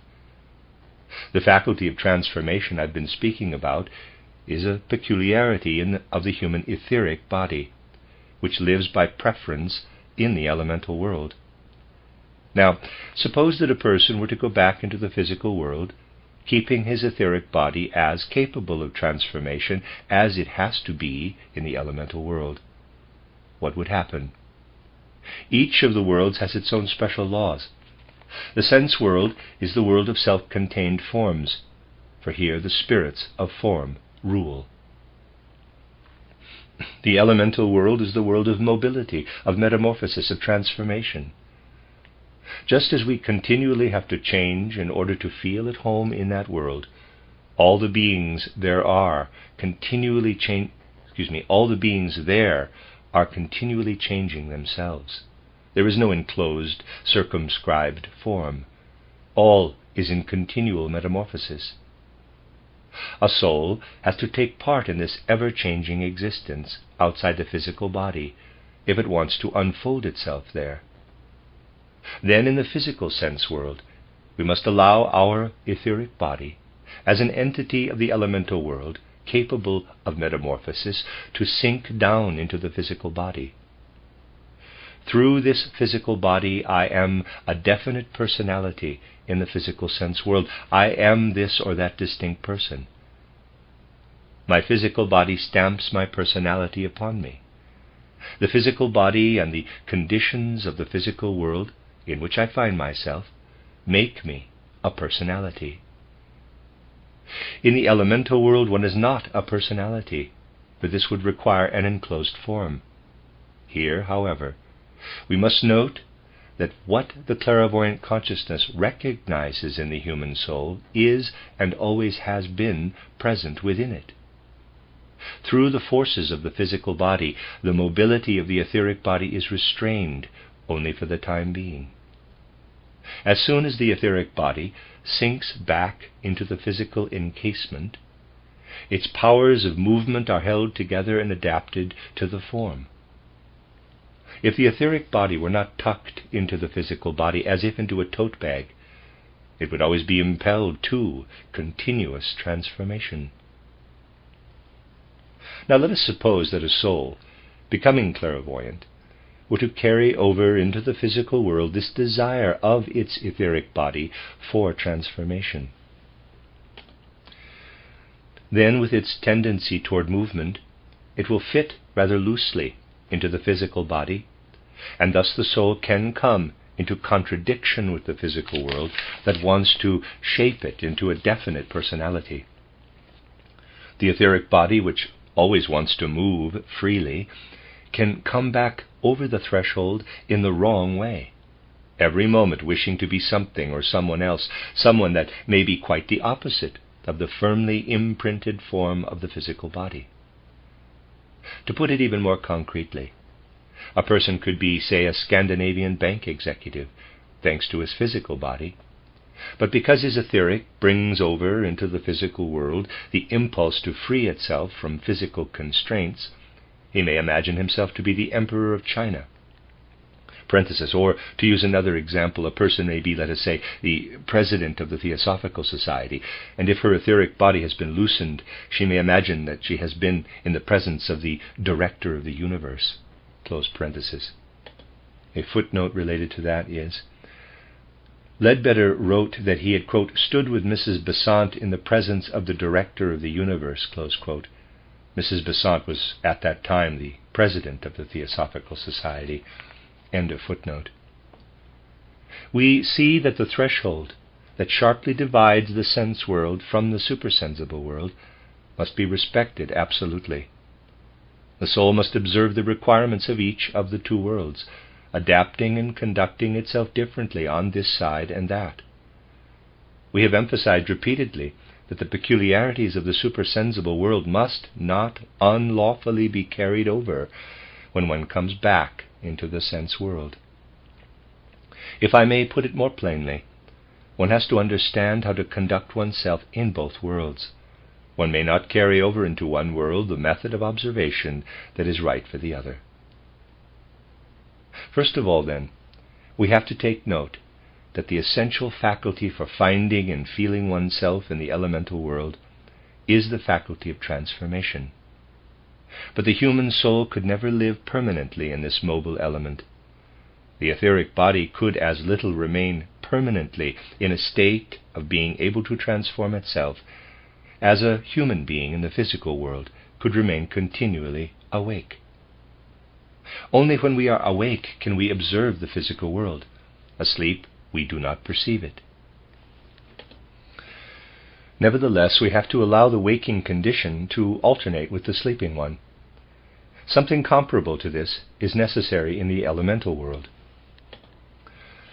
Just as little as it is right in the physical world to be continually awake, for life here must swing like a pendulum between waking and sleeping, so something similar is necessary for the life of the etheric body in the elemental world. There must be an opposite pole, as it were, something that works in the opposite direction to the faculty of transformation, leading to perception in the spiritual world. What is it that makes the human being capable of transformation? It is his living in imagination, in mental images, the ability to make his ideas and thoughts so mobile that through his lively, flexible thinking, he can dip down into other beings and happenings. For the opposite condition, comparable to sleep in the sense world, it is the will of the human being that must be developed and strengthened. For the faculty of transformation, thinking or imagination. For the opposite condition, the will. To understand this, we should consider that in the physical sense world, the human being is a self, an ego, an I, capital. It is the physical body, as long as it is awake, that contributes what is necessary for this feeling of self. The forces of the physical body, when the human being sinks down into it, supply him with the power to feel himself an ego, an I. It is different in the elemental world. There the human being himself must achieve to some degree what the physical body achieves in the physical world. He can develop no feeling of self in the elemental world if he does not exert his will, if he himself does not do the willing. This, however, calls for overcoming something that is deeply rooted in us, our love of comfort and convenience. For the elemental world, this self-willing is necessary. Like the alternation of sleeping and waking in the physical world, the condition of, quote, transforming oneself into other beings, close quote, must give way to the feeling of self-strengthened volition. Just as we have become tired in the physical world and close our eyes, overcome by sleep, the moment comes in the elemental world when the etheric body feels, I cannot go on continually changing. Now I must shut out all the beings and happenings around me. I will have to thrust it all out of my field of vision and look away from it. I now must will myself and live absolutely and entirely within myself, ignoring the other beings and occurrences. This willing of self, excluding everything else, corresponds to sleep in the physical world.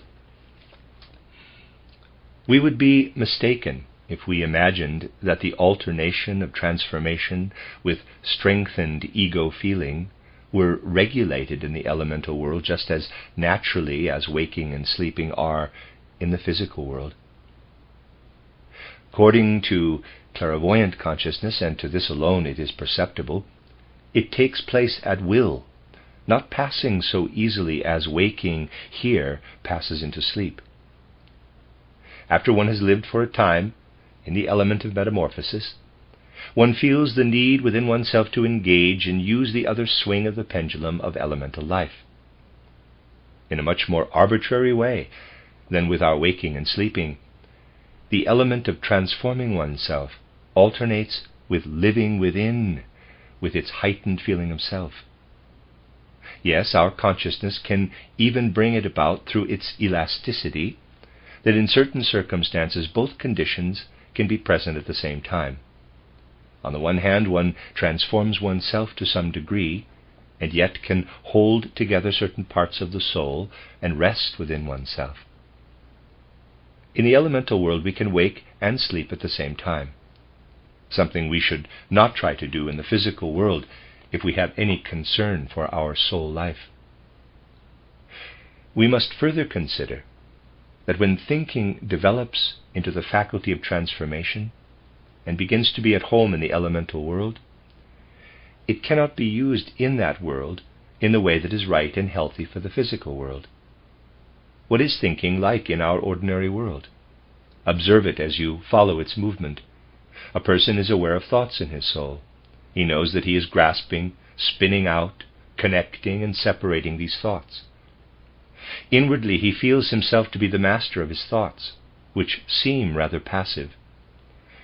They allow themselves to be connected and separated, to be formed and then dismissed. This life of thought must develop in the elemental world a step further. There a person is not in a position to deal with thoughts that are passive. If someone really succeeds in entering that world with his clairvoyant soul, it seems as though his thoughts were not things over which he has any command. They are living beings. Only imagine how it is when you cannot form and connect and separate your thoughts. but instead, each one of them, in your consciousness, begins to have a life of its own, a life as an entity in itself. You thrust your consciousness into a place, it seems, where you don't find thoughts that are like those in the physical world, but where they are living beings. I can only use a grotesque picture, which will help us somehow to realize how different our thinking must become from what it is here. Imagine sticking your head into an anthill while your thinking comes to a stop. You would have ants in your head instead of thoughts. It is just like that when your soul dips down into the elemental world. Your thoughts become so alive that they themselves join each other, separate from each other, and lead a life of their own. We truly need a stronger power of soul to confront these living beings with our consciousness than we do with the passive thoughts of the physical world, which allow themselves to be formed at will, to be connected and separated, not only sensibly, but often even quite foolishly. They are patient things, these thoughts of our ordinary world. They let the human soul do anything it likes with them. But it is quite different when we thrust our soul into the elemental world, where our thoughts will lead an independent life.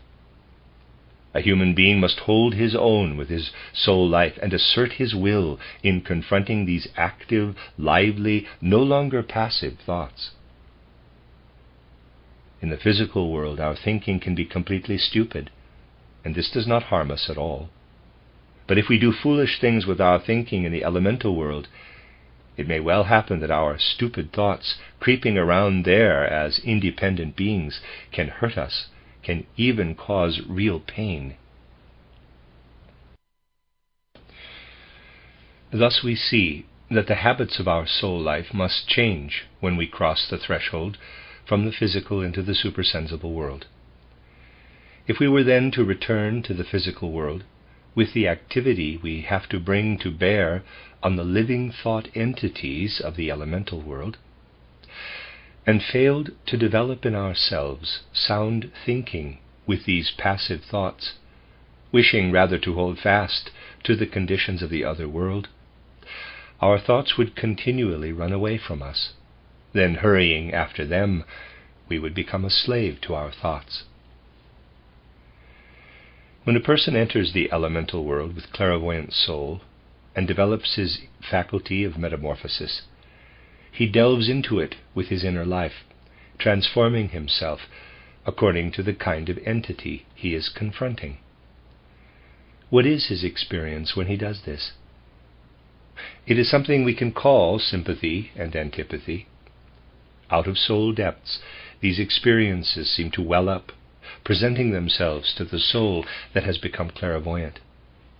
Quite definite kinds of sympathy and antipathy appear as it transforms itself into this or that other being. When the person proceeds from one transformation to the next, he is continually aware of different sympathies or antipathies. Just as, in the physical world, we recognize, characterize, describe the objects and living beings, in short, perceive them when the eye sees their color or the ear hears their tones, so correspondingly, in the spiritual world, we should describe its beings in terms of particular sympathies and antipathies. Two things, however, should be noted. One is that in our usual way of speaking in the physical world, we generally differentiate only between stronger and weaker degrees of sympathy and antipathy. In the elemental world, the sympathies and antipathies differ from one another not only in degree, but also in quality. There they vary, just as yellow here is quite different from red. As our colors are qualitatively different, so are the many varieties of sympathy and antipathy that we meet in the elemental world. In order, therefore, to describe this correctly, one may not merely say, as one would do in the physical world, that in diving down and entering this particular entity, one feels greater sympathy, while in immersing oneself in another entity one feels less sympathy. No, Sympathies of all sorts and kinds can be found there. The other point to note is this. Our usual natural attitude to sympathy and antipathy cannot be carried over into the elemental world. Here in this world we feel drawn to some people, repelled by others. We associate by choice with those who are sympathetic and wish to stay near them. We turn away from the things and people who are abhorrent and refuse to have anything to do with them. This cannot be the case in the elemental world, for there, if I may express it rather oddly, we will not find the sympathies sympathetic, nor the antipathies antipathetic. This would resemble someone in the physical world saying, quote, "I can stand only the blues and greens, not the red or yellow colors. I simply have to run away from red and yellow." Close quote. If a being of the elemental world is antipathetic, it means that it has a distinct characteristic of that world, which must be described as antipathetic. And we have to deal with it just as we deal in the sense world with the colors blue and red, not permitting one to be more sympathetic to us than the other. Here we meet all the colors with a certain calmness, because they convey what the things are. Only when a person is a bit neurotic does he run away from certain colors, or when he is a bull and cannot bear the sight of red. Most of us accept all the colors with equanimity, and in the same way we should be able to observe with the utmost calmness the qualities of sympathy and antipathy that belong to the elemental world. For this we must necessarily change the attitude of soul usual in the physical world, where it is attracted by sympathy and repelled by antipathy.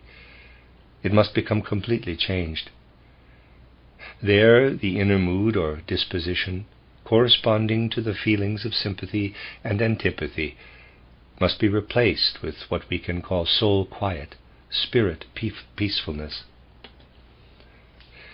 Footnote: see title The Soul's Awakening, Scene 4, The Guardian of the Threshold says, quote, "You see myself, two in delusions form, while vain desires are joined to inner sight, and spirit peacefulness, as sheath of soul, has not yet taken hold of your whole being."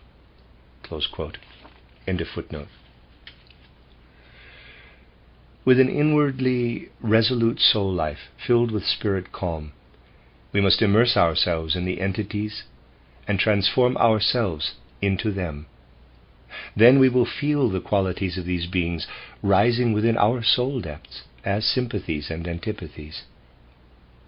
Only when we can do this, with such an attitude toward sympathy and antipathy, will the soul in its experiences be capable of letting the sympathetic and antipathetic perception appear before it as images that are right and true. That is, only then are we capable not merely of feeling what the perception of sympathies and antipathies is, but of really experiencing our own particular self, transformed into another being, suddenly rising up as one or another color picture, or as one or another tone picture of the elemental world. You can also learn how sympathies and antipathies play a part in regard to the experiences of the soul in the spiritual world if you look with a certain amount of inner understanding at the chapter of my book titled Theosophy that describes the soul world. You will see there that the soul world is actually constructed of sympathies and antipathies.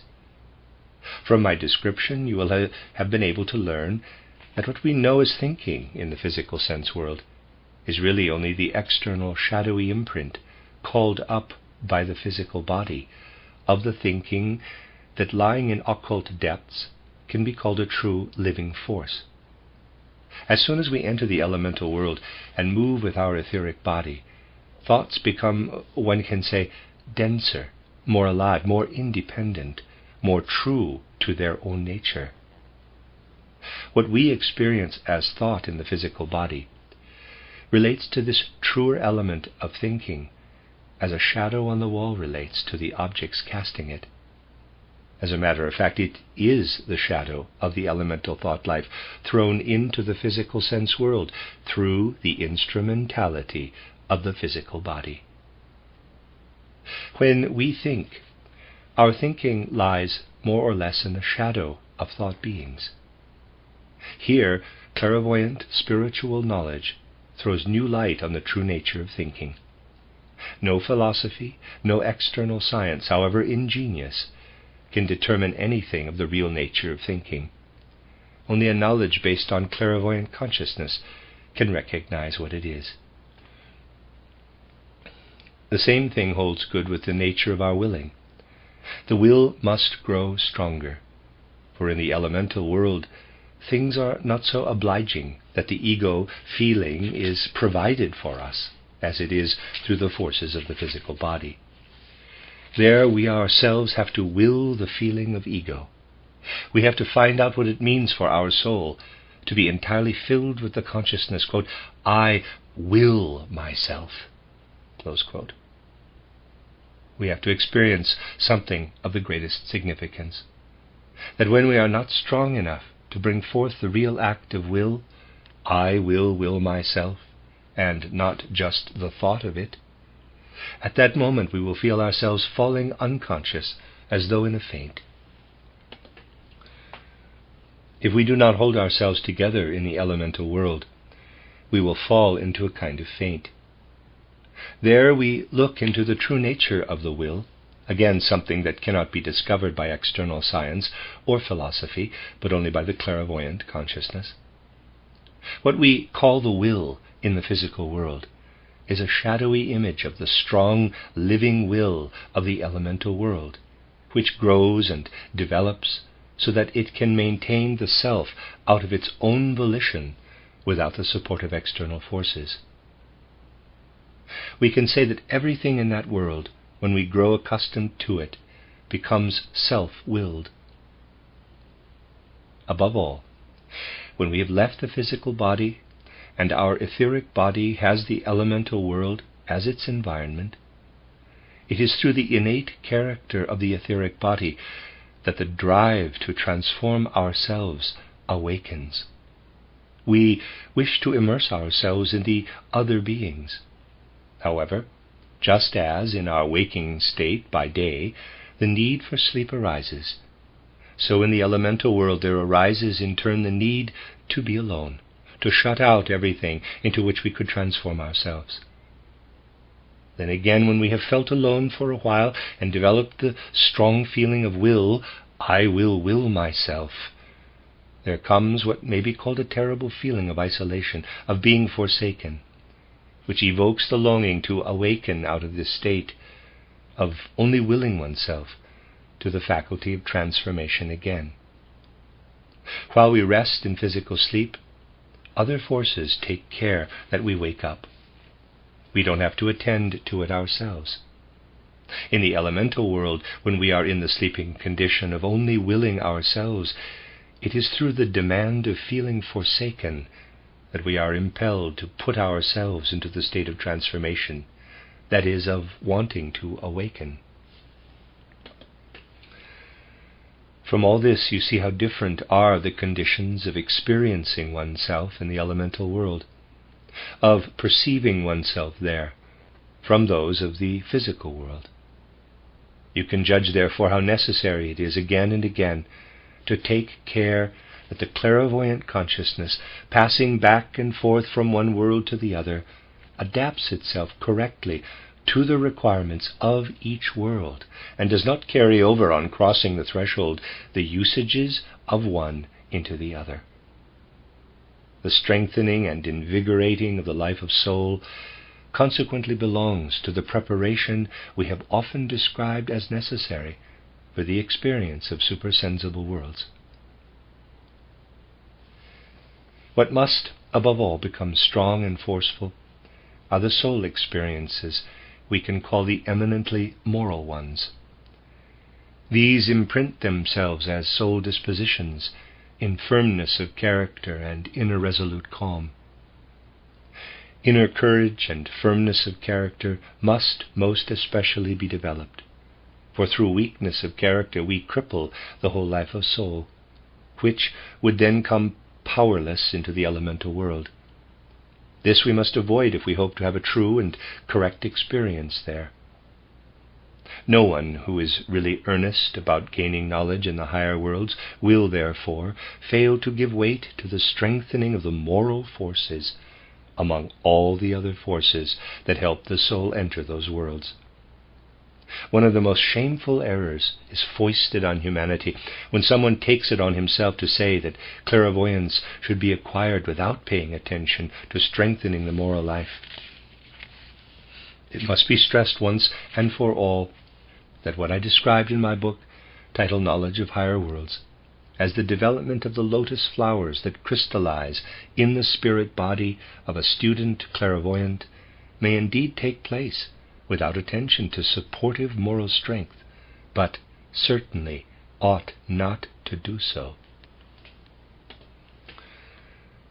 The lotus flowers must be there if a person wants to have the faculty of transformation. That faculty comes into existence when the flowers unfold their petals in a motion away from the human being, in order to grasp the spiritual world and adhere to it. Whatever a person develops as the ability to transform himself is expressed for the clairvoyant vision in the unfolding of the lotus flowers. Whatever he can acquire of a strengthened ego feeling becomes inner firmness. We can call it an elementary backbone. Both of these must be correspondingly developed, the lotus flowers so that one can transform oneself, and an elementary backbone so that one can unfold a strengthened ego in the elemental world. As mentioned in the lecture yesterday, what develops in a spiritual way can lead to a high order of virtues in the spiritual world.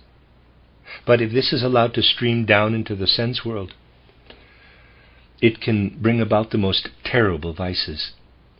It is the same with the lotus flowers and elemental backbone.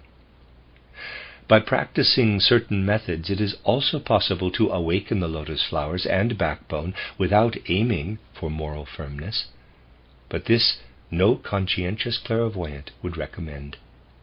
It is not merely a question of attaining something or other in the higher worlds, but of knowing what is involved. At the moment we pass over the threshold into the spiritual world, we approach the Luciferic and Ahrimanic beings, of whom we have already spoken. Here we meet them in quite a different way from any confrontation we might have in the physical world. We will have the remarkable experience that as soon as we cross the threshold, that is, as soon as we have developed the lotus flowers and a backbone, we will see the Luciferic powers coming toward us with the intention of seizing the lotus flowers. They stretch their tentacles out toward our lotus flowers.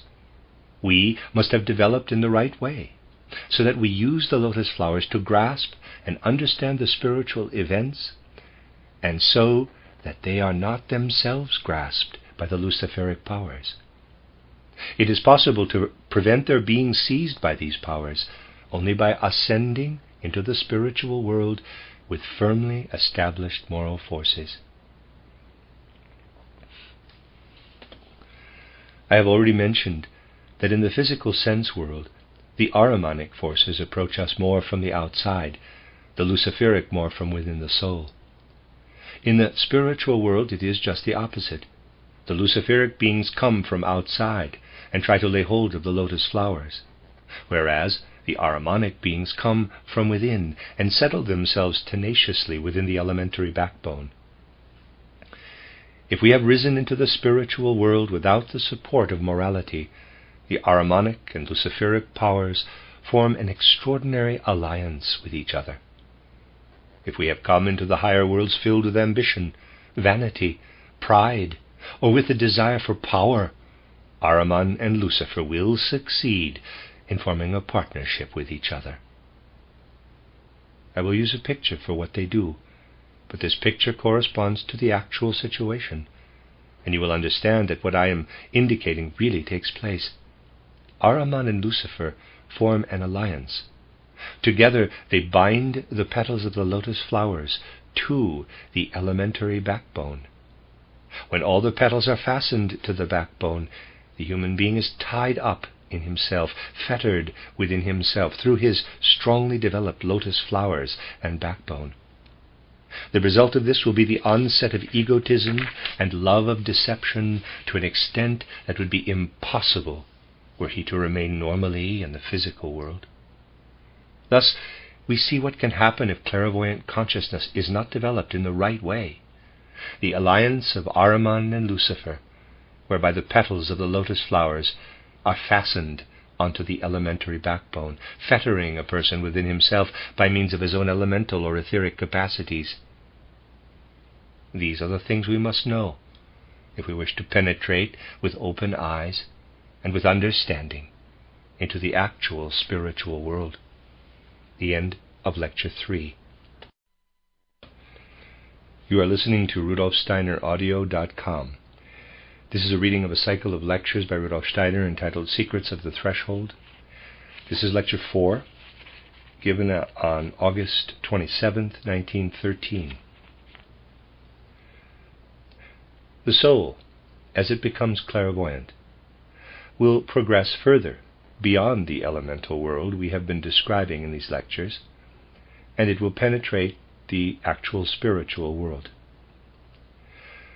On ascending to this higher world, the soul must take into account even more forcefully what already has been indicated.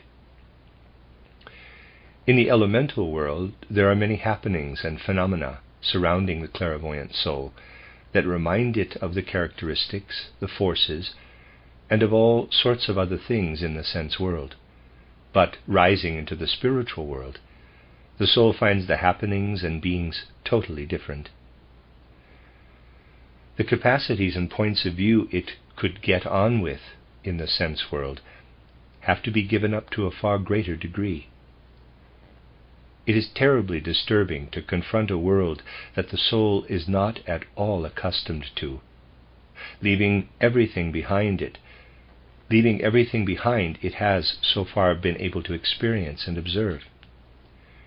Nevertheless, when you look into my books, titled Theosophy or titled Occult Science, or if you recall the recent performance of scenes 5 and 6 of the title Soul's Awakening, it will occur to you that the descriptions there of the real spiritual world, the scientific descriptions as well as the more pictorial, scenic ones, use pictures definitely taken, one can say, from impressions and observations of the physical sense world. Recall for a moment how the journey is described through Devachan, or the spirit land, as I called it. You will find that the pictures used have the characteristics of sense perception. This is, of course, necessary if one proposes to put on the stage the spirit region, which the human being passes through between death and a new birth. All the happenings must be represented by images taken from the physical sense world. You can easily imagine that stagehands nowadays would not know what to do with the sort of scenery one might bring immediately out of the spiritual world, having nothing at all in common with the sense world. One therefore faces the necessity of describing the region of spirit with pictures taken from sense observation. But there is more to it than this. You might well believe that to represent this world, whose characteristics are altogether different from the sense world, one has to help oneself out of the difficulty with sense-perceptible images. This is not the case. When the soul that has become clairvoyant enters the spiritual world, it will really see the landscape as the exact scenery of those two scenes of the spirit region in the soul's awakening. They are not just thought out in order to characterize something that is entirely different. The clairvoyant soul really is in such scenery and surrounded by it. Just as the soul, surrounded in the physical sense world by a landscape of rocks, mountains, woods, and fields, must take these for granted as reality, if it is healthy, The clairvoyant soul, too, outside the physical and etheric bodies, can observe itself surrounded in exactly the same way by a landscape constructed of these pictures. Indeed, the pictures have not been chosen at random. As a matter of fact, they are the actual environment of the soul in this world.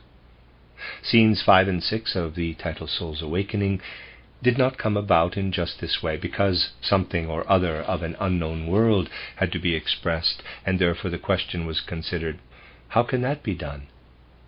No. This world pictured here is the world surrounding the soul that it, to some degree, simply forms as an image. However, it is necessary for the clairvoyant soul to enter into the right relationship to the genuine reality of the spirit world, the spirit land that has nothing at all in common with the sense world. You will get some idea of the relationship to the spiritual world which the soul has to acquire from a description of how the soul can come to an understanding of that world. Suppose you open a book. At the top of the page you find a line slanting from the left above to the right below. Then a line slanting from bottom left to top right. Another line parallel to the first, and still another parallel to the second. Then comes two vertical lines. The second shorter than the first and connected at the top to its center. Then comes something like a circle that is not quite closed, with a horizontal line in its center. Finally come two equal vertical lines joined together at the top. You don't go through all this when you open a book and look at the first thing that stands there, do you? You read the word, when. You do not describe the W as lines and the E as an incomplete circle, and so on. You read.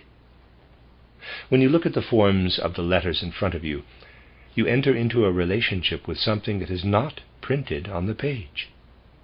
It is, however, indicated to you by what is there on that page. It is precisely the same with the relationship of the soul to the whole picture world of the spirit region. What the soul has to do is not merely to describe what is there, for it is much more like reading. The pictures before one are indeed a cosmic writing, a script, and the soul will gain the right inner mood by recognizing that this whole world of pictures, woven like a veil before the spiritual world, is there to mediate, to manifest the true reality of that world. Hence, in the real sense of the word, we can speak of reading the cosmic script in the spirit region. One should not imagine that learning to read this cosmic writing is anything like learning to read in the physical world. Reading today is based more or less on the relation of arbitrary signs to their meaning. Learning to read, as we have to do for such arbitrary letters, is unnecessary for reading the cosmic script, which makes its appearance as a mighty tableau, expressing the spiritual world to the clairvoyant soul. One has only to take in with an open, unbiased inner being what is shown as picture scenery, because what one is experiencing there is truly reading. The meaning itself can be said to flow out of the pictures. It can therefore happen that any sort of interpreting the images of the spiritual world as abstract ideas is more a hindrance than a help in leading the soul directly to what lies behind the occult writing. Above all, as described in Theosophy and in the scenes of the soul's awakening, it is important to let the things work freely on one. With one's deep inner powers coming sometimes in a shadowy way to consciousness, there will already have been surmises of a spiritual world. To receive such hints, it is not even necessary to strive for clairvoyance. Bear this well in mind. It is necessary only to keep one's mind and soul receptive to such pictures, without setting oneself against them in an insensitive, materialistic way, saying, quote, "This is all nonsense, there are no such things," close quote. A person with a receptive attitude, who follows the movement of these pictures, will learn to read them. Through the devotion of the soul to the pictures, the necessary understanding for the world of the spirit will come about. What I have described is actual fact. Therefore, the numerous objections to spiritual science coming from a present-day materialistic outlook. In general, these objections are first of all rather obvious. Then, too, they can be very intelligent and apparently quite logical. Someone like Ferdinand Fox, who is considered so supremely clever, not only by the human beings, but also, quite correctly, by Ahriman himself, can say, quote, "Oh yes, you, Steiner, you describe the clairvoyant consciousness and talk about the spiritual world, but it's merely a collection of bits and pieces of sense images.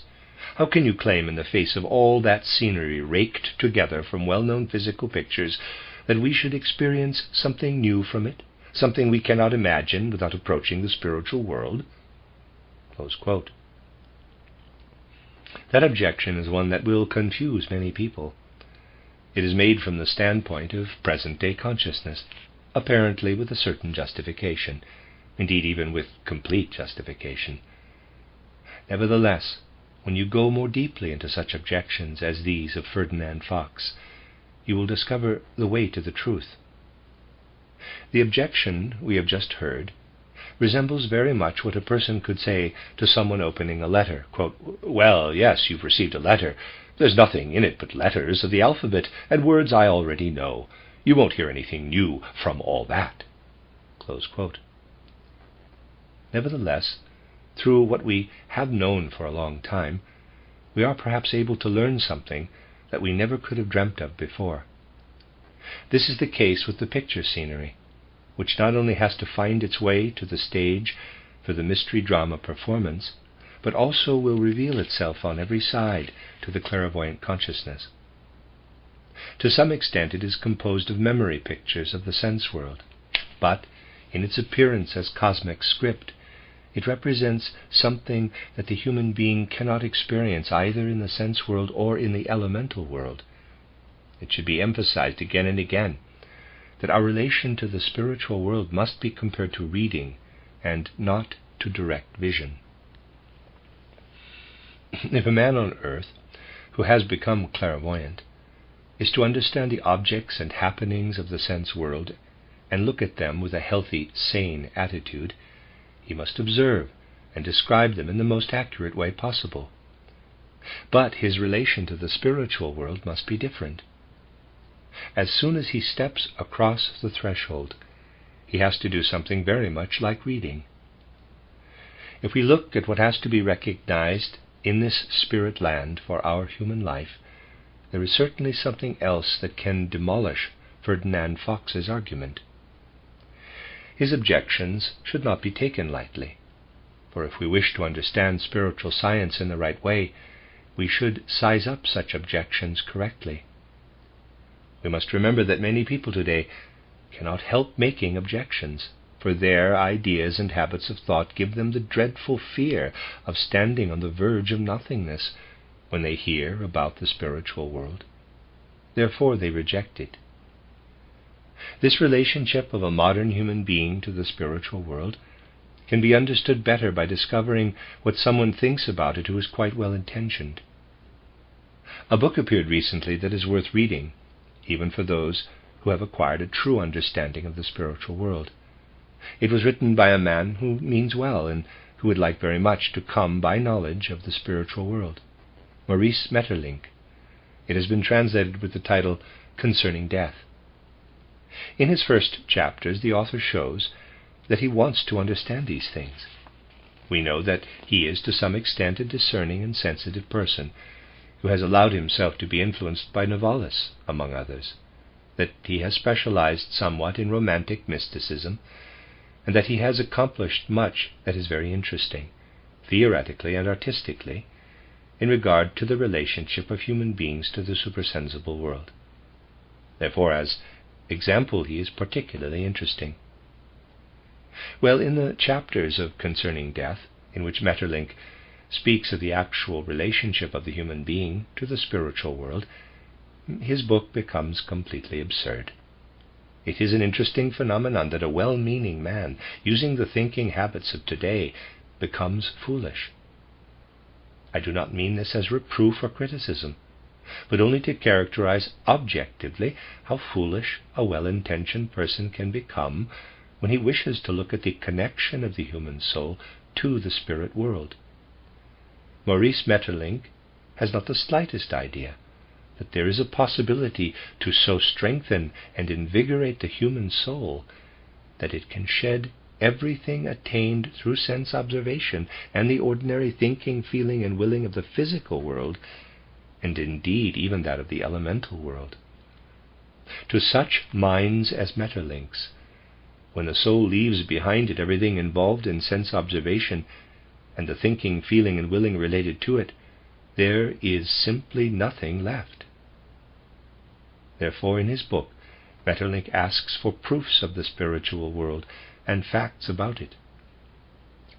It is, of course, reasonable to require proofs of the spiritual world, and we have every right to do so, but not as Maeterlinck demands them. He would like to have proofs as palpable as those given by science for the physical plane. And because in the elemental world things are still reminiscent of the physical world, he would even agree to let himself be convinced of the existence of the spiritual world by means of experiments copied from the physical ones. That is what he demands. He shows with this that he has not the most rudimentary understanding of the true spiritual world, for he wants to prove, by methods borrowed from the physical one, things and processes which have nothing to do with the sense world.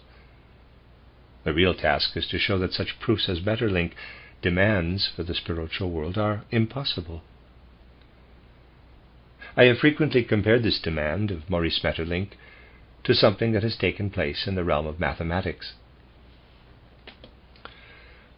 At one time, the university math departments were continually receiving treatises on the so-called squaring of the circle.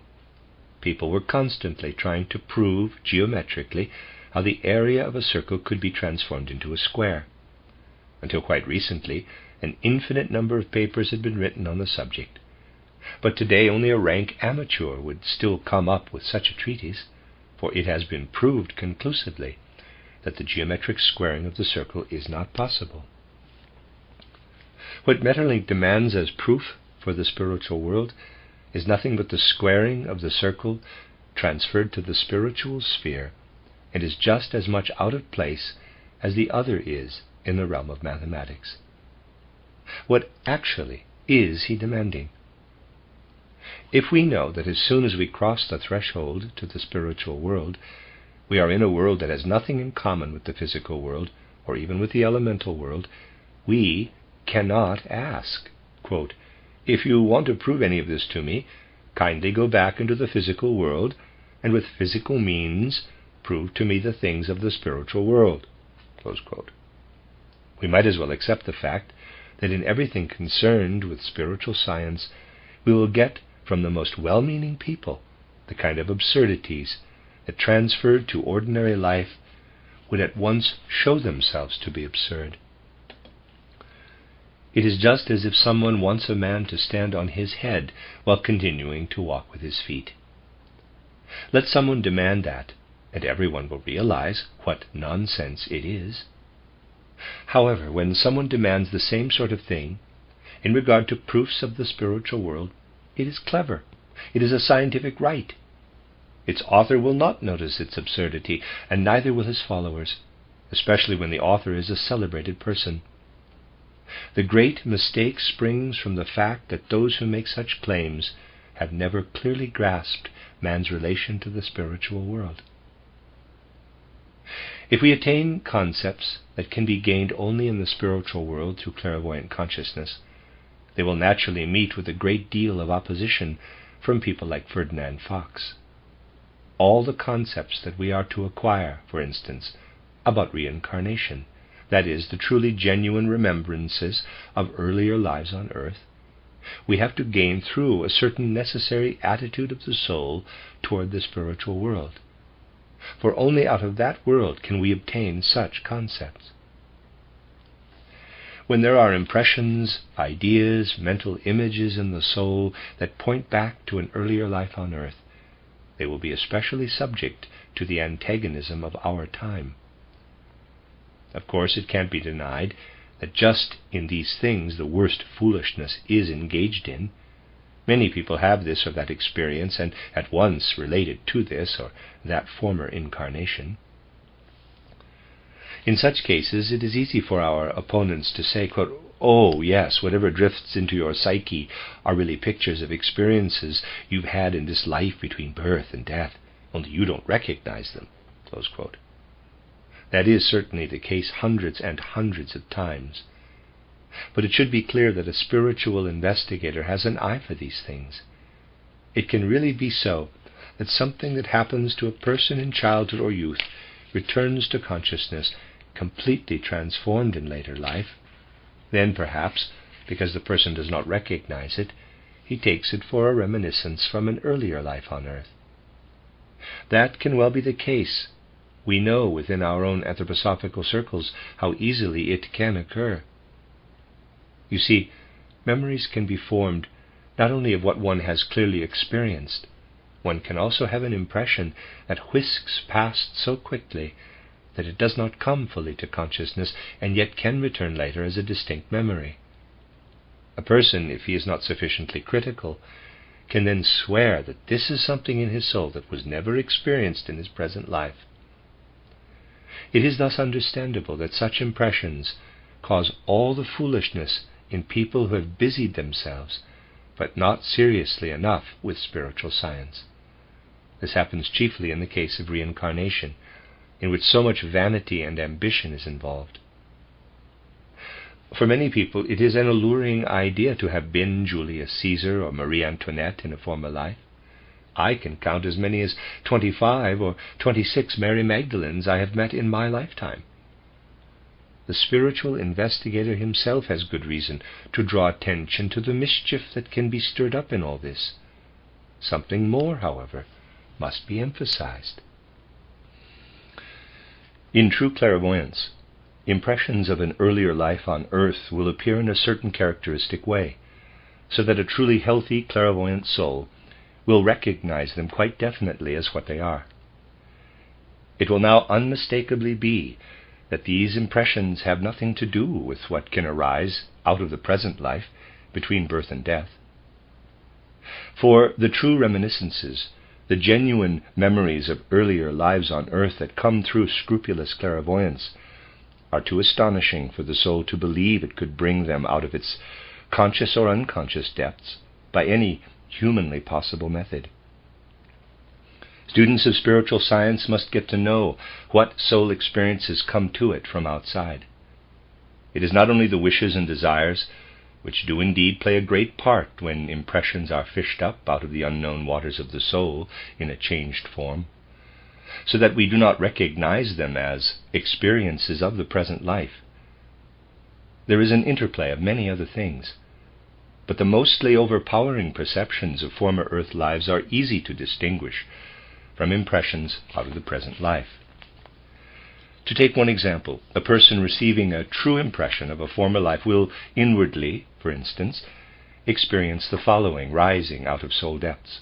Quote, "You were in your former life such and such a person," close quote. And at the moment when this occurs, he will find that externally, in the physical world, he can make no use at all of such knowledge. It can bring him further in his development, but as a rule, he has to say to himself, quote, "Look at that. In your previous incarnation, you had that special talent," close quote. However, by the time he receives such an impression, he is already too old to do anything with it. The situation will always be like that, showing how the impressions could not possibly arise out of one's present life. For if you took your start from the ordinary dream or fantasy, you would provide yourself with quite different qualities in a former incarnation. What one was like in an earlier life is something we ordinarily cannot imagine, for it is usually just the opposite of what we might expect. The genuine reality of an impression arising through true clairvoyance may show in one way or another our relationship to another person on earth. However, we must remember that through incorrect clairvoyance, many previous incarnations are described, relating us to our close friends and enemies. This is mostly nonsense. If the perception you receive is truly genuine, it will show you a relationship to a person whom it is impossible at the time to draw near to. These things cannot be applied directly to practical life. Confronted with impressions such as these, we have to develop the frame of mind necessary for clairvoyant consciousness. Naturally, when one has the impression, quote, "I am connected in a special way with this person," close quote, the situation must be worked out in life. Through the impression, one should come again into some sort of relationship with him. But that may only come about in a second or third earthly life. One must have a frame of mind able to wait patiently, a feeling that can be described as a truly inward calmness of soul and peacefulness of spirit. This will contribute to our judging correctly our experience in the spiritual world. When we want to learn something about another person in the physical world, we go at it in whatever way seems necessary. But this we cannot do with the impression that calls for spirit peacefulness, calmness of soul and patience. The attitude of soul toward the genuine impressions of the spiritual world is correctly described by saying, quote, "To strive for nothing, wait in peaceful stillness, one's inner being filled with expectation." From The Soul's Awakening, Scene 3. End of quote. In a certain respect, this frame of mind must stream out over the entire soul life in order to approach in the right way its clairvoyant experiences in the spirit. The Ferdinand Foxes, however, are not always easy to refute, even when inner perceptions arise of which one can say, quote, "It is humanly not possible for the soul, with its forces and habits, acquired in the present earth life, to create in the imagination what is rising out of its depths. On the contrary, if it were up to the soul, it would have imagined something quite different." Close quote. Even when one is able to point out the sure sign of true, genuine spiritual impressions, a super clever Ferdinand Fox can come and raise objections. But one does not meet the objections of those who stand somewhat remote from the science of the spirit, or of opponents who don't want to know anything about it, with the words, quote, "One's inner being filled with expectation." Close quote. This is the right mood for those who are approaching the spiritual world. But in the face of objections from opponents, one should not, as a spiritual scientist, merely wait in expectation, but should oneself raise all those objections in order to know just what objections are possible. One of these is easy to understand today, and it can be found in all the psychological, psychopathological, and physiological literature, and in the sometimes learned treatises that presume to be scientific, as follows, quote, "Since the inner life is so complicated, there is a great deal in the subconscious that does not rise up into the ordinary consciousness." Close quote. One who is super clever will not only say, quote, "Our wishes and desires bring all sorts of things out of soul depths," close quote, but will also say, quote, "Any experience of the psyche brings about a secret resistance or opposition against the experience. Though we will always experience this reaction, a person knows nothing of it as a rule, but it can push its way up from the subconscious into the upper regions of soul life." Close quote. Psychological, psychopathological, and physiological literature admit to the following, because the facts cannot be denied. When someone falls deeply in love with another person, there has to develop in unconscious soul depths, side by side with the conscious love, a terrible antipathy to the beloved. And the view of many psychopathologists is that if anyone is truly in love, there is also hatred in his soul. Hatred is present even if it is covered over by the passion of love. When such things emerge from the depths of the soul, say the Ferdinand Foxes, They are perceptions that very easily provide the illusion of not coming from the soul of the individual involved, and yet can well do so because soul life is very complex. To this we can only reply, certainly it may be so. This is as well known to the spiritual investigator as it is to the psychologist, psychiatrist, or physiologist. When we work our way through all the above-mentioned literature, dealing with the healthy and unhealthy conditions of soul life, we realize that Ferdinand Fox is a real person, an extremely important figure of the present day, to be found everywhere. He is no invention. Take all the abundant writing of our time, and as you study it, you get the impression that the remarkable face of Ferdinand Fox is springing out at you from every page. He seems nowadays to have his fingers in every scientific pie. To counteract him, it must be emphasized again and again, and I repeat it in this case gladly. To prove that something is reality and not fantasy is only possible through life experience itself. I have continually said, the chapter of Schopenhauer's philosophy that views the world as a mere mental image and does not distinguish between idea and actual perception can be contradicted only by life itself. Kant's argument, too, in regard to the so-called proof of God's existence, that 100 imaginary dollars contain just as many pennies as 100 real dollars, will be demolished by anyone who tries to pay his debts with imaginary and not real dollars. Therefore, the training and devotion of the soul to clairvoyance must be taken as reality. It is not a matter of theorizing. We bring about a life in the realm of spirit, by means of which we can clearly distinguish the genuine impression of a former life on earth from one that is false, in the same way that we can distinguish the heat of an iron on our skin from an imaginary iron.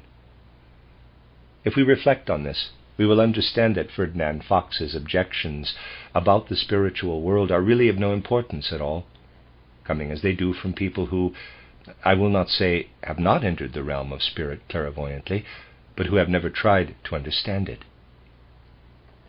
We must always keep in mind that when we cross the threshold of the spiritual world, we enter a region of the universe that has nothing in common with what the senses can perceive or with what we experience in the physical world through willing, thinking, and feeling.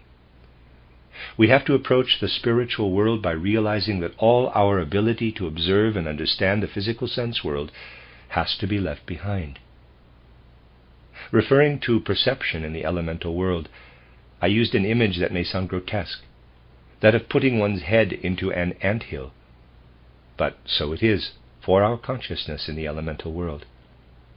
There, the thoughts that we have do not put up with everything quite passively. We plunge our consciousness into a world, into a thought world, one might call it, that creeps and crawls with a life of its own. A person has to hold himself firmly upright in his soul to withstand thoughts that are full of their own motion. Even so, many things in this elemental world of creeping and crawling thoughts remind us of the physical world. When we enter the actual spiritual world, nothing at all reminds us of the physical world. There we enter a world which I will describe with an expression used in my book titled The Threshold of the Spiritual World, quote, a world of living thought beings, close quote. Our thinking in the physical world resembles shadow pictures, shadows of thoughts, whose real substance we find in the spiritual world. This thought substance forms the beings there, whom we can approach and enter into. Just as human beings in the physical world consist of flesh and blood, these beings of the spiritual world consist of thought substance. They are themselves thoughts, actual thoughts, nothing but thoughts. Yet they are alive with an inner essential being. They are living thought beings.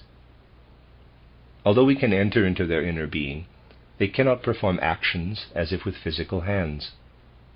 When they are active, they create relationships among themselves, and this can be compared to the embodiment in the sense world of thoughts and speech, a pale reflection of the spiritual reality. We can accustom ourselves to experience the living thought entities in the spiritual world. what they do, what they are, and the way they affect one another, forms a spirit language. One spirit being speaks to another. Thought language is spoken in the realm of the spirit. However, this thought language in its totality is not only speech, but represents the deeds of the spiritual world as well. It is in speaking with these beings, work, move, it is in speaking that these beings work, move, and take action. When we cross the threshold, we enter a world where thoughts are entities, entities are thoughts. However, these beings of the spiritual world are much more real than people of flesh and blood in the sense world. We enter a world where the action consists of spiritual conversation, where words move here, there, and everywhere, where something happens because it is spoken out. We have to say of this spiritual world and of the occurrences there what is said in Scene 3 of titled The Guardian of the Threshold, quote, "At this place words are deeds, and further deeds must follow them." Close quote.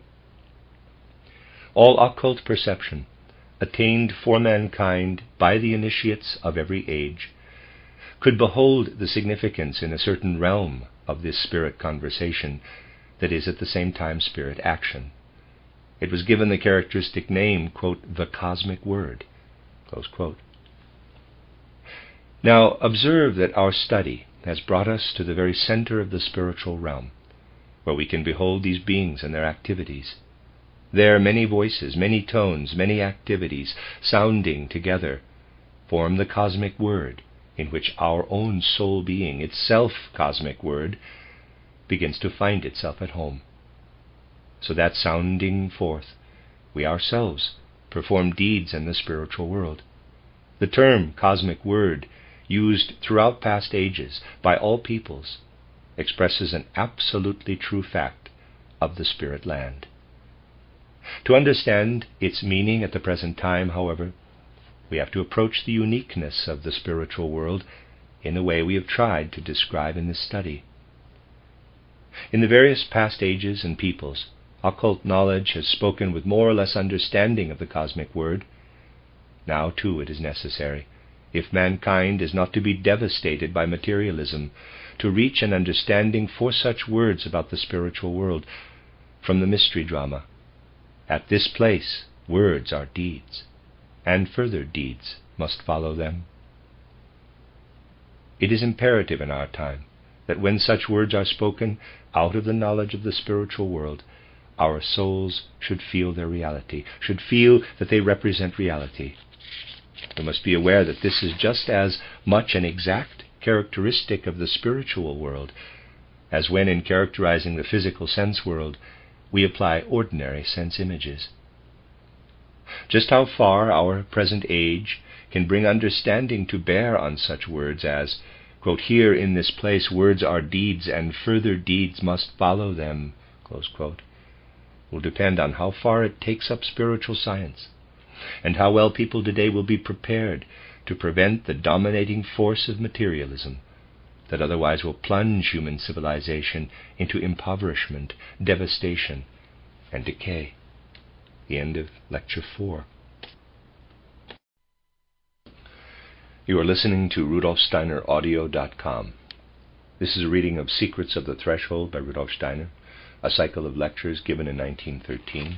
This is Lecture 5, given on August 28, 1913. I should like to help everyone understand, if I can, the characteristics of the spiritual realms we are studying in these lectures. For this reason, I am going to add a little story to shed light on the questions we have already considered, and on those ahead of us. Some time ago, Professor Thomasius was inwardly quite disturbed and puzzled. It came about in the following way. You will have noticed, entitled The Portal of Initiation, that Thomasius is an historian, a professor of history. Occult research has shown me that a number of well-known modern scholars have become historians through a particular connection with an Egyptian initiation in the third post-Atlantean epoch, either directly within an initiation cult, or else by being attracted in some way or other to the temple mysteries. You will notice that Capesius is an historian who depends not only on external documents. He tries also to penetrate to the historical ideas that have played a part in human evolution and in the development of civilization. I must admit that in characterizing Capesius, entitled The Portal of Initiation, titled The Probation of the Soul, and titled The Guardian of the Threshold, I was continuously aware of his link to the Egyptian cult of initiation, shown in detail in Scene 7 and 8 of titled The Soul's Awakening.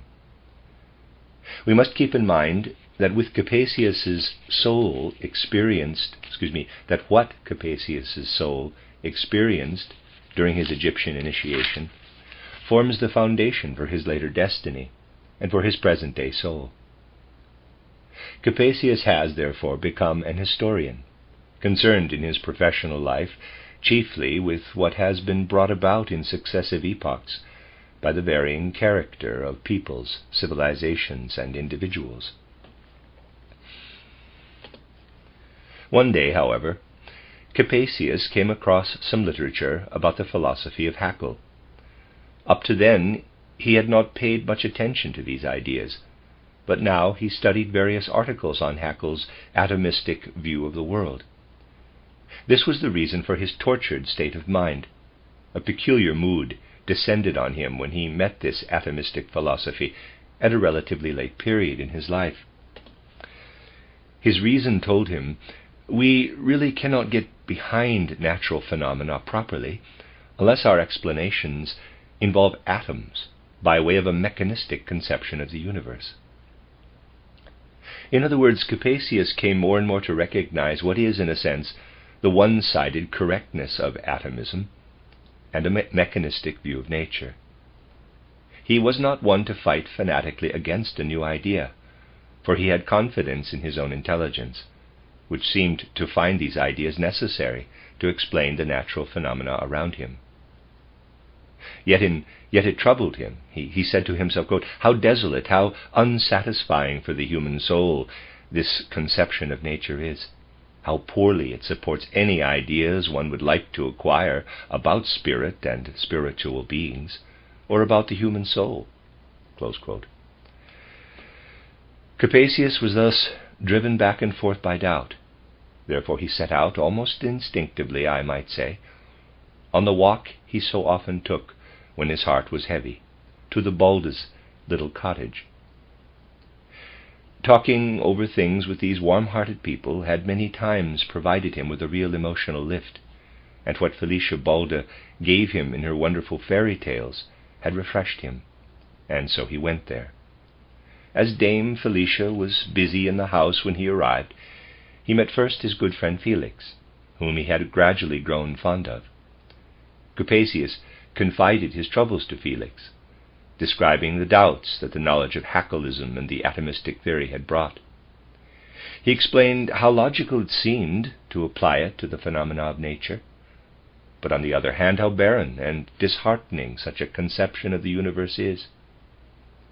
In his distress, Capesius more or less sought help for his state of soul from his fatherly friend.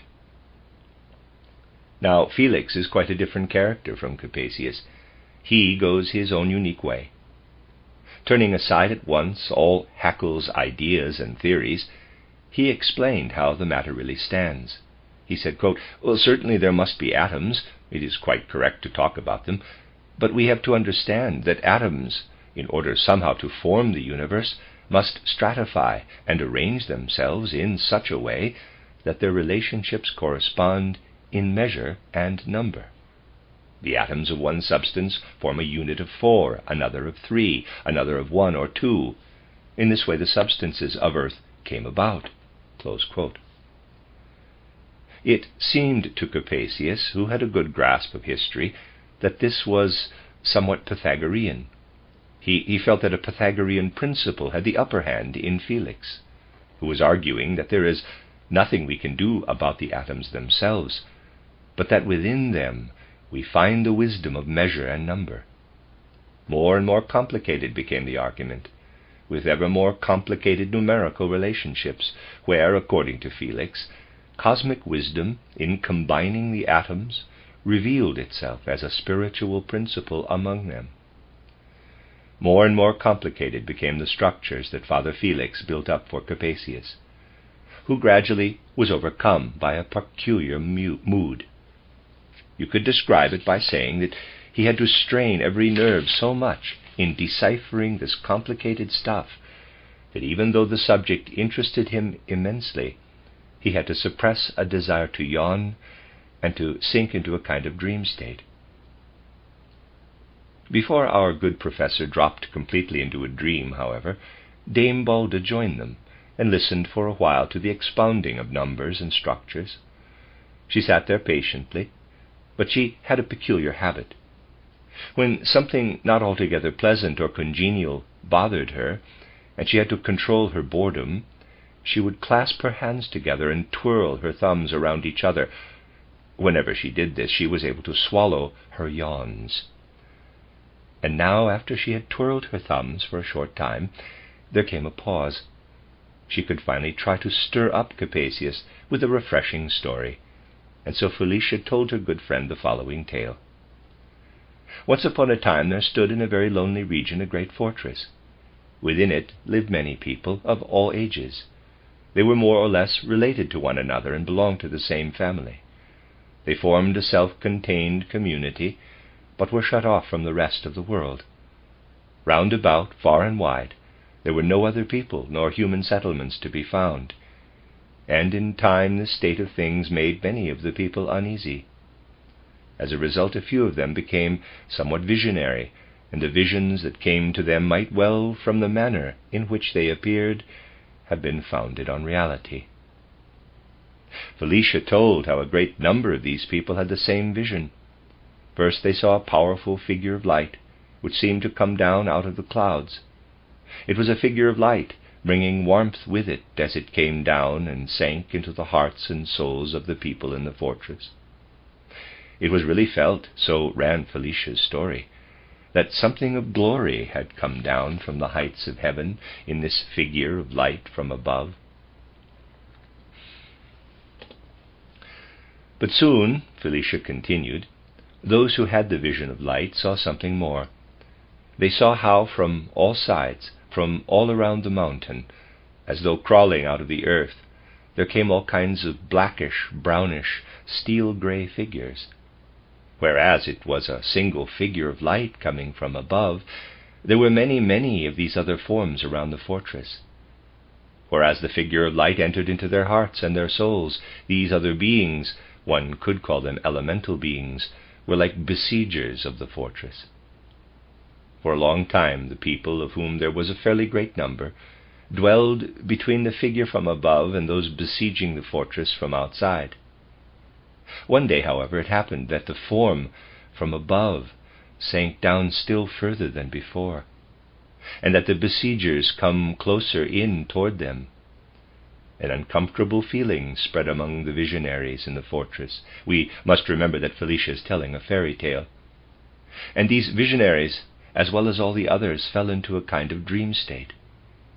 The figure from above divided into separate clouds of light, but these were seized upon by the besiegers and darkened by them, so that gradually the people of the fortress were held in a dream. The earth life of the people was thereby prolonged for centuries, and when they came to themselves, they found that now they were divided into small communities, scattered over many parts of the earth. They lived in small fortresses that were copies of the great original one they had inhabited centuries before. And it was apparent that what they had experienced in the ancient fortress was now within them as strength of soul, soul richness, and soul health. In these smaller fortresses, they could now bravely carry on all sorts of activities, such as farming, cattle raising, and the like. They became capable, hard-working people, good farmers, healthy in soul and body. When Dame Felicia had finished her story, Professor Capasius felt as he usually did, pleasantly cheered. Father Felix, however, found it necessary to provide some explanation for the images of the story, for this was the first time Felicia had told this particular tale. "You see," Felix began, "the figure that came from above out of the clouds is the Luciferic force, and the figures that came from outside like besiegers are the Ahrimanic beings," and so on. Felix's explanations became more and more complicated. At first Dame Felicia listened, clasping her hands together and twirling her thumbs. But finally she said, quote, "Well, I must get back to the kitchen. We're having potato pancakes for supper, and I don't want them to get too soft," close quote. So she slipped away. Capasius sank into such a heavy mood through Felix's explanations that he no longer could listen properly, and though he was really very fond of Father Felix, he could not altogether hear what was being explained. I must add that what I have just been relating happened to Capasius at a time when he had already met Benedictus, and had begun what one could call his pupil, and had become what one could call his pupil. He had often heard Benedictus speak about the Luciferic and Ahrimanic elements, but though Capasius is an extremely intelligent man, he never could quite fathom these remarks of Benedictus. Something seemed to be missing. He could not begin to understand them. So this time, when he left the Balde cottage, he turned over in his mind the story of the fortress that multiplied itself. Almost every day he pondered the tale. When he later came to Benedictus, Benedictus noticed that something had taken place in Capasius. Capasius himself was aware that every time he recalled the story of the fortress, his soul was peculiarly stirred within him. It seemed as if the story had worked upon his inner being and strengthened it. Consequently, he was continually repeating the tale to himself as if in meditation.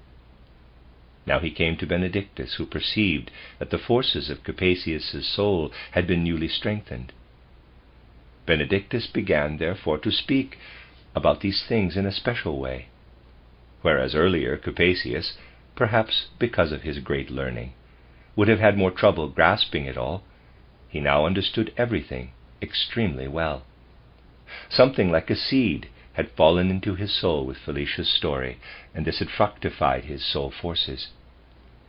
Benedictus said the following: "Let us look at 3 different things. First, consider human thinking, human concepts, the thoughts that a person carries around within himself and ponders when he is alone to help him understand the world. Everyone is able to think and to try to explain things to himself in complete solitude. For this, he doesn't need another person. In fact, he can think best when he shuts himself up in his own room and tries as best he can, in quiet, self-contained pondering, to understand the world and its phenomena. Now then," said Benedictus, "it will always happen to a person that a feeling element of soul rises up into his solitary thoughts, and thus there will come to every individual thinker the tempting attraction of the Luciferic element.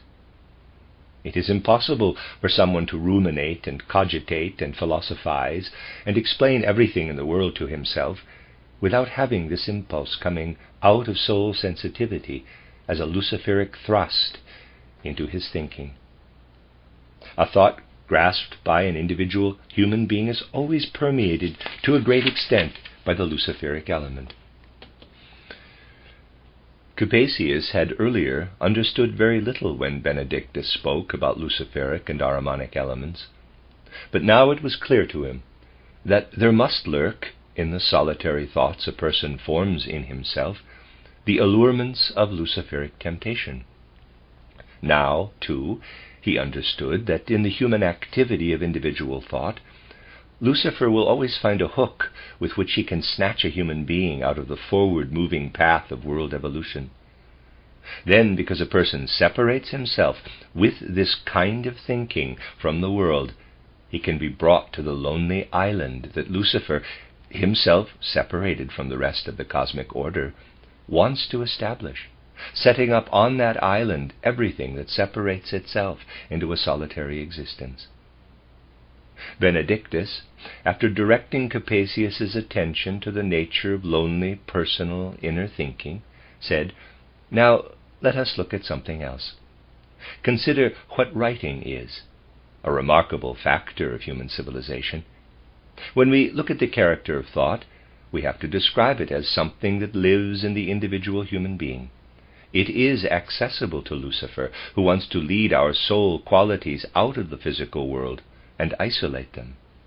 This solitary thinking, however, is not accessible to Ahriman, for it is subject to the normal laws of the physical world. That is, it comes to life and then passes away. Writing is different. A thought can be put into writing and snatched from destruction. It can be made permanent. I have sometimes pointed out that Ahriman's effort is to reclaim what is alive in human thinking as it goes toward destruction, and to anchor it in the physical sense world. That is what typically happens when you write something down. The thoughts that otherwise would gradually disperse are fixed and preserved for all time, and thus Ahriman can invade human culture. Professor Thomasius is not the sort of reactionary who wants to forbid the teaching of writing in the early grades, but he understood that with all the books and other reading matter people are piling up around themselves, the Ahrimanic impulses have entered the evolution of human culture. Now he could recognize in solitary thought the Luciferic temptation, in what is written or printed, the Ahrimanic element. Let me read that again. Now he could recognize in solitary thought the Luciferic temptation, in what is written or printed, the Ahrimanic element. It was clear to him that in the external physical world, human evolution cannot exist without the interplay of Ahrimanic and Luciferic elements everywhere, in everything. He realized that even in our forward-moving evolution, writing has gained greater and greater importance, and to recognize this, one does not have to be clairvoyant, but need only look at the developments of the last couple of 100 years. Ahriman is therefore continually gaining in importance. Ahriman is seizing more and more influence. Today, when the printed word has acquired such immense significance, this was quite clear to Thomasius, we have built great Ahrimanic strongholds. It is not yet the custom, spiritual science has not brought things completely to the point where the truth can be openly spoken in public, that when a student is on his way to the library, he would say, quote, "I've got to hole up and cram for an exam in such and such a subject down at Ahriman's place," close quote. Yet that would be the truth. Libraries, great and small, are Ahriman's strongholds, the fortresses from which he can control human development in the most powerful way. One must face these facts courageously. Benedictus then had something more to explain to Thomasius. On the one hand, he said, we have the thoughts of the individuals, on the other, the written works that belong to Ahriman. But between them, there is something in the center. In whatever is Luciferic, we have a single whole. Men strive after unity when they want to explain the world to themselves in thought. In what is written, however, we have something that is atomistic. Benedictus now disclosed what Thomasius could understand very well, for his mind and heart had been so enlivened by Dame Felicia's tale. Between these two, solitary thought and writing, we have the Word. Here we cannot be alone as with our thinking, for through the spoken word we live in a community of people. Solitary thinking has its purpose, and a person needs no words when he wants to be alone. But speech has its purpose and significance in the community of other human beings. A word emerges from the solitude of the single individual and unfolds itself in the fellowship of others. The spoken word is the embodied thought, but at the same time, for the physical plane, it is quite different from thought. We need not look at the clairvoyant aspects I have mentioned in various lectures. External history shows us, and being an historian, Thomasius understood this very well, that words or speech must originally have had quite a different relationship to mankind from what they possess today. The further you go back into the past, you actually come, as occult research shows, to one original language spoken over the whole world. Even now, when you look back at ancient Hebrew, in this regard the Hebrew language is absolutely remarkable, you will discover how different the words are from those in our own languages of Western Europe. Hebrew words are much less ordinary and conventional. They possess a soul, so that you can perceive in them their meaning. They themselves speak out their inner essential meaning. The further you go back in history, the more you find languages like this, which resemble the one original language. The legendary Tower of Babel is a symbol of the fact that there was really once a single primeval human language. This has become differentiated into the various folk and tribal languages. That the single common language disintegrated into many language groups means that the spoken word moved halfway toward the loneliness of thought. An individual does not speak a language of his own, for then speech would lose its significance. But a common language is now found only among groups of people. Thus the spoken word has become a middle thing between solitary thought and the primeval language. In the original common language, one could understand a word through its sound quality. There was no need to try to discover anything further of meaning, for every word revealed its own soul. Later the one language became many. As we know, everything to do with separation plays into Lucifer's hands. Therefore, as human beings created their different languages, they opened the door to a divisive principle. They found their way into the current that makes it easy for Lucifer to lift human beings out of the normal progress of the world, foreseen before his own advent. Lucifer can then remove them to his isolated island and separate them from the otherwise progressive course of human evolution. The element of speech, the word, finds itself, therefore, in a middle state. If it had been able to remain as originally foreseen, without Lucifer's intervention, it would belong to a central divine position free from the influence of Lucifer and Ahriman. Then, in accordance with the progress of the divine world order, mankind could have set sail on a different current. But language has been influenced on the one side by Lucifer, while a thought grasped in solitude is the complete victim of the Luciferic forces. The word itself is laid hold of only to a certain extent. On the other hand, writing, too, influences language. The further mankind progresses, the more significant is the effect of the printed word on spoken language. This comes about when folk dialects, which have nothing to do with writing, gradually disappear.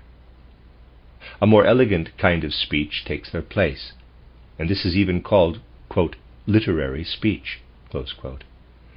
The name indicates how speech is influenced by writing, and you can still notice how this happens in many localities. I am often reminded how it happened to me and my schoolmates. In Austria, where there are so many dialects all mixed up together, the schools insisted on the pupils learning the, in quotes, literary speech, which the children to a great extent had never spoken. This had a peculiar result. I can describe it quite frankly, for I myself was exposed to this literary language over a long period of my life, and only with the greatest effort could I get rid of it. It sometimes even now slips through. Literary speech is peculiar in this, that one speaks all the short vowels long and all the long vowels short, whereas dialect, the language born out of the spoken word, pronounces them correctly. When you mean the Sonne, sun, that is up there in the sky, dialect says de Sonne. Someone, however, who has gone through an Austrian school is tempted to say die Sonne or die Sonne. Dialect says der Sun or Sohn, son. The school language that says der Sohn. This is an extreme example from an earlier time of cause, of course, but it illustrates my point. You see how writing works back on the spoken language. It generally does work back on it. If you look at how things have developed, you will find that language has already lost what grows out of the earth and soil and is most vital, most elemental, most organic. People speak more and more a book language. This is the Ahrimanic element in writing, which continually influences the spoken word from the other side. However, someone who wants to go through a normal development will easily notice from the three things Benedictus gave Capasius as examples how senseless it is to wish to eliminate Ahriman and Lucifer from human evolution. Consider these three activities: solitary thought, the spoken word, and writing. No sensible person, even when he fully recognizes the fact of Lucifer's influence on thinking and Ahriman's influence on writing, will wish to root out Lucifer where he is so obviously at work, for this would mean forbidding solitary thought. Admittedly, for some people this would be a most comfortable arrangement, but chances are that none would be willing to advise it openly. On the other hand, we would not want to do away with writing. Just as the positive and negative electric charge indicates a polarity in external physical nature, we will also have to agree that the contrasting Ahrimanic and Luciferic elements have also to exist. They are two polarities, neither of which we can do without. But they must be brought into the right relationship to measure and number. Then the human being can move between them in the middle ground by way of the spoken word. For indeed the word was meant to be the vessel for wisdom and insight, the vehicle of thoughts and mental images. A person could say, quote, "I must so train myself in using words that through them I allow everything self-willed and merely personal to be corrected. I must take into my soul the wisdom that past ages have unlocked out of the word. I must pay attention not only to my own opinion, not only to what I myself believe or can recognize correctly through my own ability, but I must respect what has come down through the various cultures, through the efforts and wisdom of the various races in human evolution." Close quote. This would mean bringing Lucifer into the right relationship to the Word. We would not do away with isolated thinking, but realizing that the spoken word belongs to the community, we would try to trace it back through long periods of time. The more we do this, the more we give Lucifer his rightful influence. Then, instead of merely submitting to the authority of the word, we protect its task of carrying earth wisdom from one epoch of civilization to the next.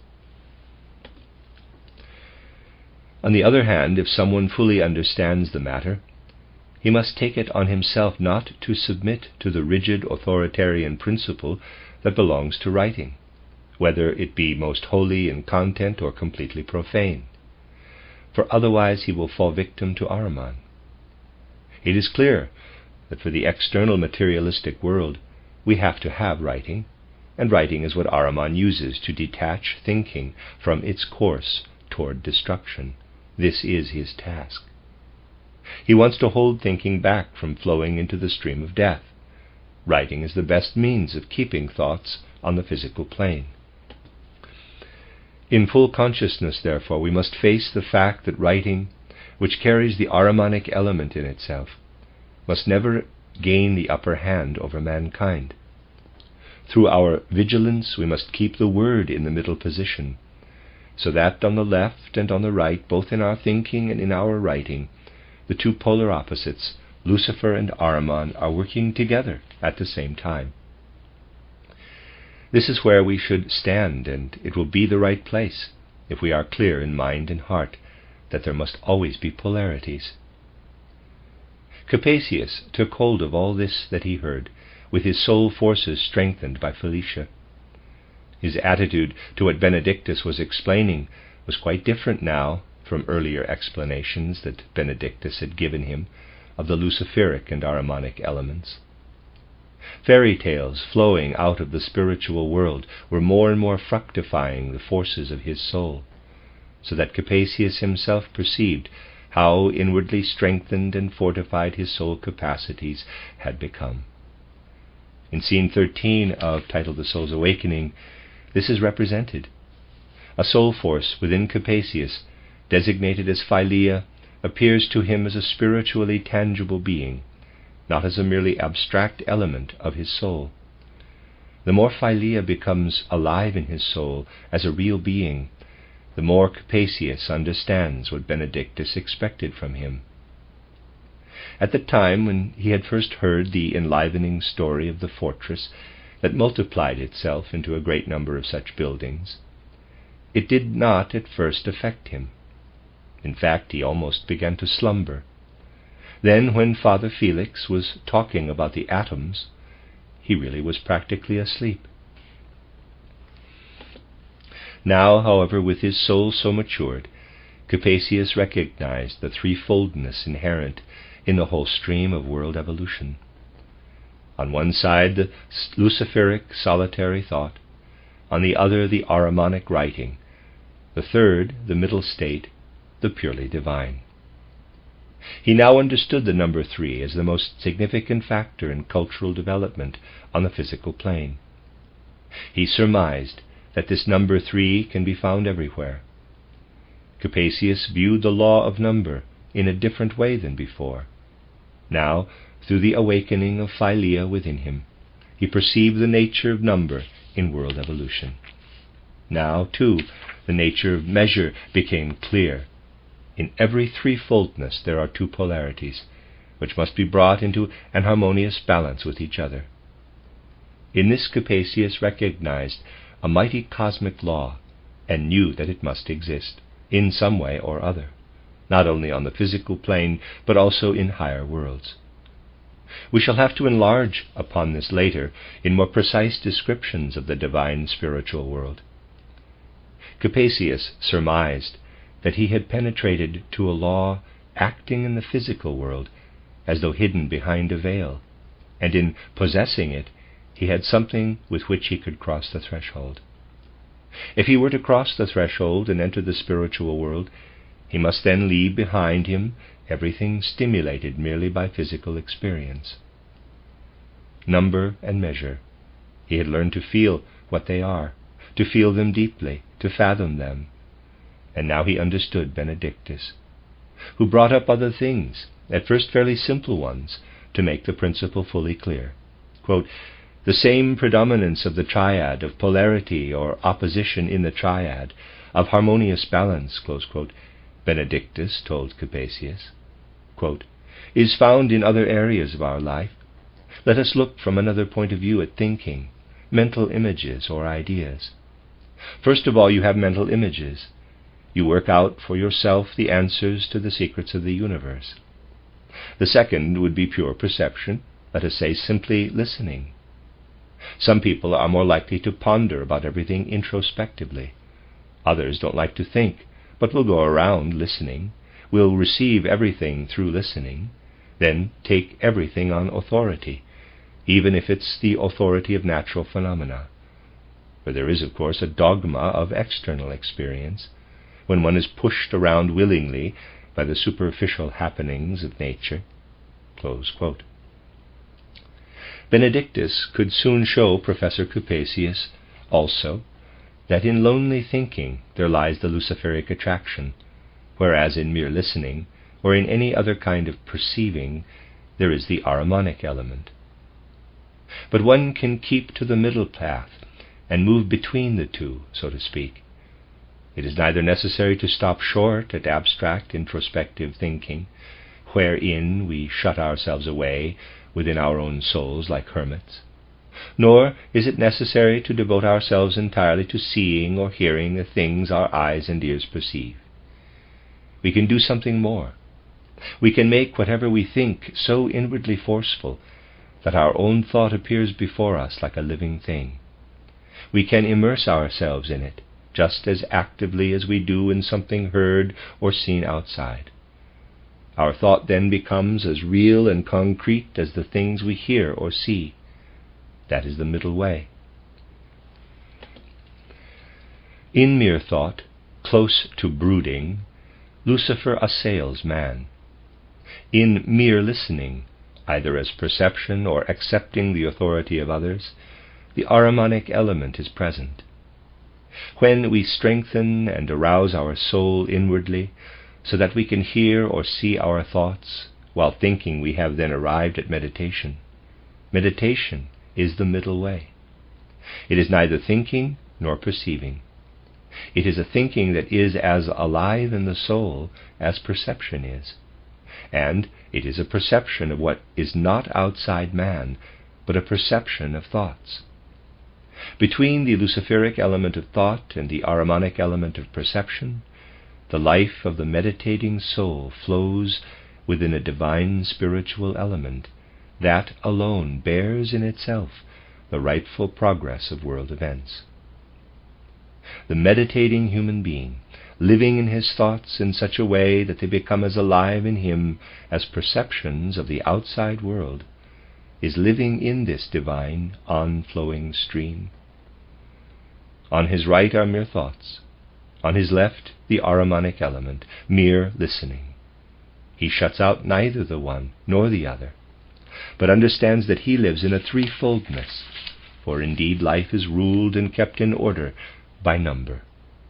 He understands, too, that between this polarity, this antithesis of the two elements, meditation moves like a river. He understands that in lawful measure the Luciferic and Ahrimanic elements must be balanced in meditation.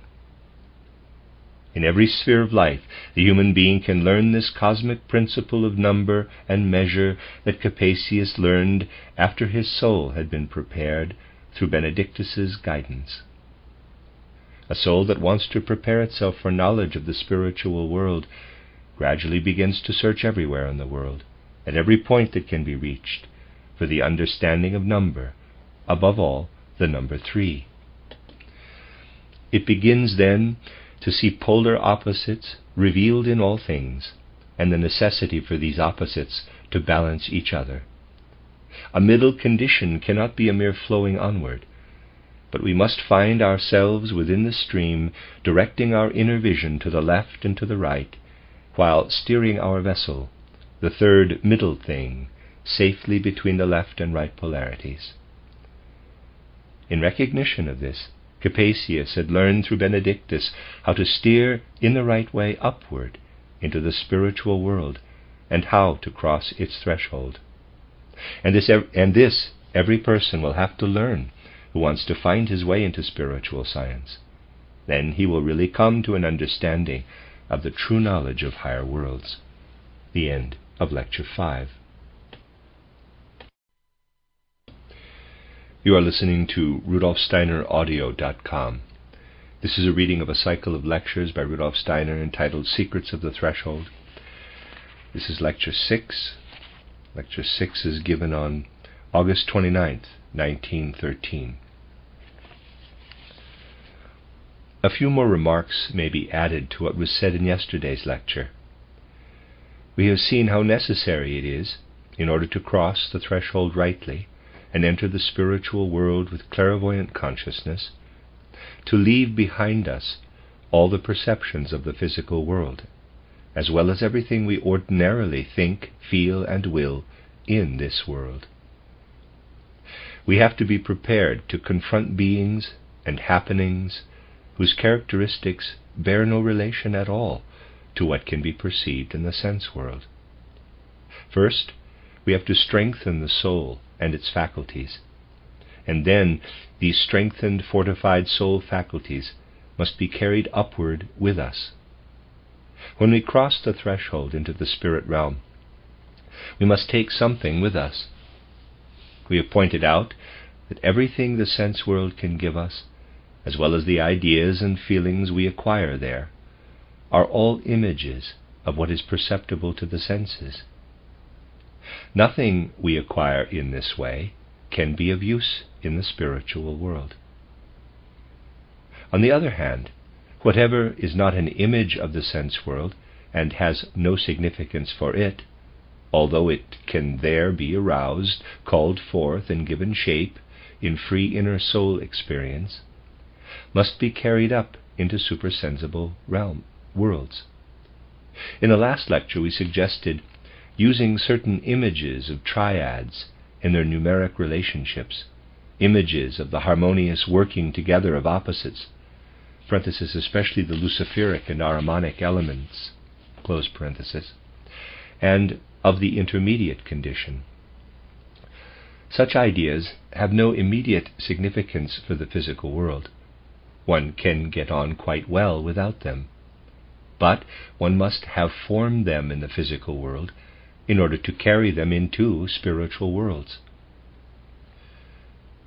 That is why we try to show, through the teachings of Benedictus, how the Luciferic, the Ahrimanic, and the middle condition work into the triad of thought, word, and writing in the development of human culture. In connection with this, I would like to mention something that can be of greatest use in understanding the life of humanity when looked at in the right way. It is what people from now on must acquire if our civilization is ever to progress properly. People will eventually see that they can no longer make do with the ideas that easygoing human beings today like to form in order to understand the times and social conditions. In Europe there are folk groups that speak different languages, and there are also those that differ in their script. The Western Europeans write with what are called Roman letters, but others use an entirely different form of writing, which is known as black letter or Gothic. These exist side by side. This is a significant phenomenon for anyone wishing to form a judgment about European culture. Although such things seem unimportant, they are symptoms arising out of very deep foundations of existence. When folk groups use different forms of writing, they will come to a genuine mutual understanding only by taking up spiritual initiatives and aims together. Nations writing a different script give the Ahrimanic impulse special points of attack. It is not enough to look for mutual understanding merely based on the requirements of the physical plane. A spiritual element must be taken up by both peoples, and through this harmony can be sought. For nations that write with Roman letters, it will be necessary, in order to understand one another, to carry the spiritual element so far that understanding takes place even in regard to facts on the physical plane. One who understands such things can recognize this in regard to the relationships in European national life. It is of deep significance that in Central Europe both kinds of writing, expressing the peculiar relationship of Ahrimanic and Luciferic elements, exist side by side. The reason for this is that here a middle condition cannot be reached without special difficulties. The Roman alphabet, exposed more to the Ahrimanic element, must be brought into a certain opposition to the Gothic, which is more open to the Luciferic element. It shows a certain trend that in their handwriting many people have to mix together both scripts. Such an intermingling of scripts is of immense importance, for it points to something lying deep in the substrata of the soul, that is, that such people have to come to terms with both the Luciferic and Ahrimanic elements in a special way. Much will depend on their making a tremendous effort, parenthesis, if they are writing in German, close parenthesis, not to fall into Gothic when they intend to write Roman, and not to fall into Roman when they intend to write Gothic. It is becoming more and more necessary to observe life in such minute details and to look at the symptoms which bring to the surface what is happening in hidden depths. In this way we shall learn how to acquire in the physical sense world the concepts, ideas, and feelings we can carry fruitfully across the threshold into the realm of the spirit. We will certainly have to recognize what extraordinary talent, even genius, for superficiality there is in our modern culture in regard to anything expressing itself as spirituality. Somehow we will have to acquire in the physical world the concept for what shines out of the spiritual world and sends its rays into the physical sense world. Let us, therefore, look at another sphere, where the Luciferic and Ahrimanic elements play into the physical world. We will speak first of the realm of art. In this we still hold to what has already been said, that in all human artistic development the Luciferic element plays a part, that the Luciferic element is present to the greatest extent in the development of art. But something there must be added. There are, in general, 5 principal arts to be found in the physical world: the art of building or architecture, sculpture, painting, music, and poetry. Other arts combine and mix together the elements of these 5. The art of the dance, we could say, is a combination of several arts. When one rightly understands dance, one does so on the basis of fundamental preconditions in the other arts. Naturally, these can be combined. Of the 5 arts, architecture and sculpture are those most particularly open to the Ahrimanic impulse. In these arts we are concerned with form. To accomplish anything in architecture and sculpture, we must find our way into the form element, which is dominant on the physical plane, for here the spirits of form are the ruling forces. To get to know them, one must plunge into their spiritual element, as I said before, when speaking figuratively of putting one's head into an anthill. A person who has anything to do with sculpture must plunge his head into the living element of the spirits of form. In the realm of the physical world, these spirits work cooperatively with the Ahrimanic element. It is important, we will see, especially in such cases, not simply to assert in a superficial way that we have to protect ourselves from the Ahrimanic element. We should always realize that such beings as the Luciferic and Ahrimanic ones have their particular domains, where normally they live and work, and that bad effects come about only when they overstep their boundaries. The Ahrimanic impulses have their absolutely legitimate domain in architecture and sculpture. On the other hand, we find that music and poetry are 2 arts where Luciferic impulses are at work. Just as thought takes place in the solitude of the soul, and thereby separates it from the rest of the world, the experience of music and poetry too belongs to our inner nature, where these arts directly meet the Luciferic impulse. In architecture and building, we have to consider folk differences, simply because wherever Ahriman is, Lucifer will play a part as well. But these arts are directed only to some extent by the character of a people. In general, this element remains neutral. However, poetry is essentially bound to the Luciferic element, which comes to expression in the differences of folk character. Although one notices this less in music, here too things lead to differentiation much more than in architecture and sculpture. In this we see again that in order to form concepts for the higher worlds, we cannot get on in the comfortable way many people would like to do. It is absolutely correct to say that the Ahrimanic element works in architecture and sculpture, the Luciferic more in music and poetry. Yet it must also be said, as soon as we have to do with concepts that are valid also in the higher worlds, it is not so easy to answer the question once and for all. Quote, in sculpture, is Ahriman more active or is Lucifer? Close quote. It is certainly easy in the physical world to answer the question, quote, what color is common chicory? Close quote, with the statement, quote, it is blue. Close quote. People would like things to be as easy as that for the higher worlds. But it is wrong to suppose that one can obtain such quick answers. Still, although this holds good, the following is true. In architecture, it is generally the case that the Ahrimanic impulse is the stronger, but in sculpture, the Luciferic influence opposing Ahriman can be so strong that in some sculptural works, Lucifer is more dominant than Ahriman.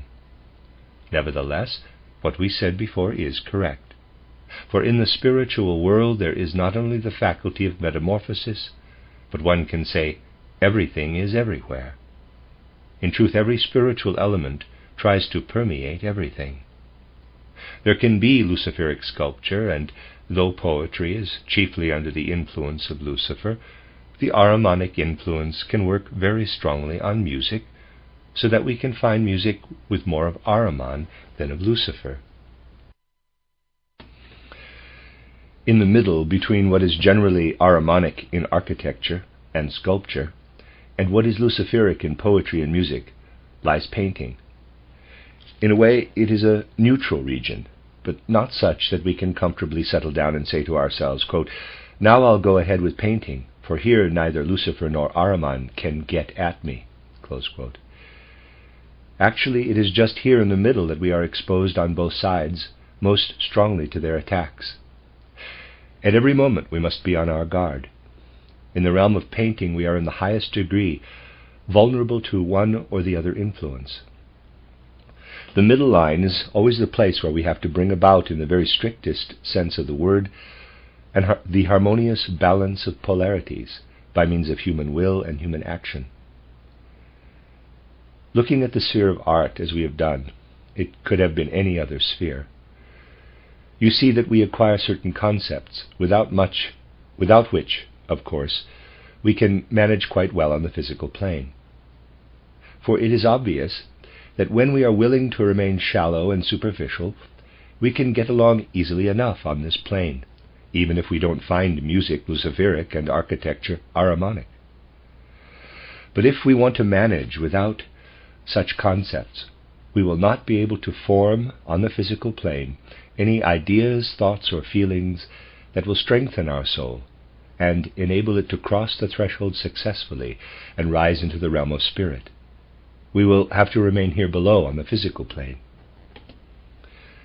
We must therefore acquire concepts, feelings, and ideas for the realm of the spirit if we really wish to cross the threshold.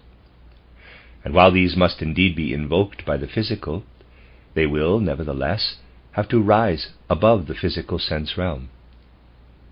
Then with strengthened soul we will cross the threshold and become familiar with this world already characterized as a place of living thought beings, engaged in spiritual conversation. With our strengthened soul we will become familiar with a world of beings that consist of thought substance.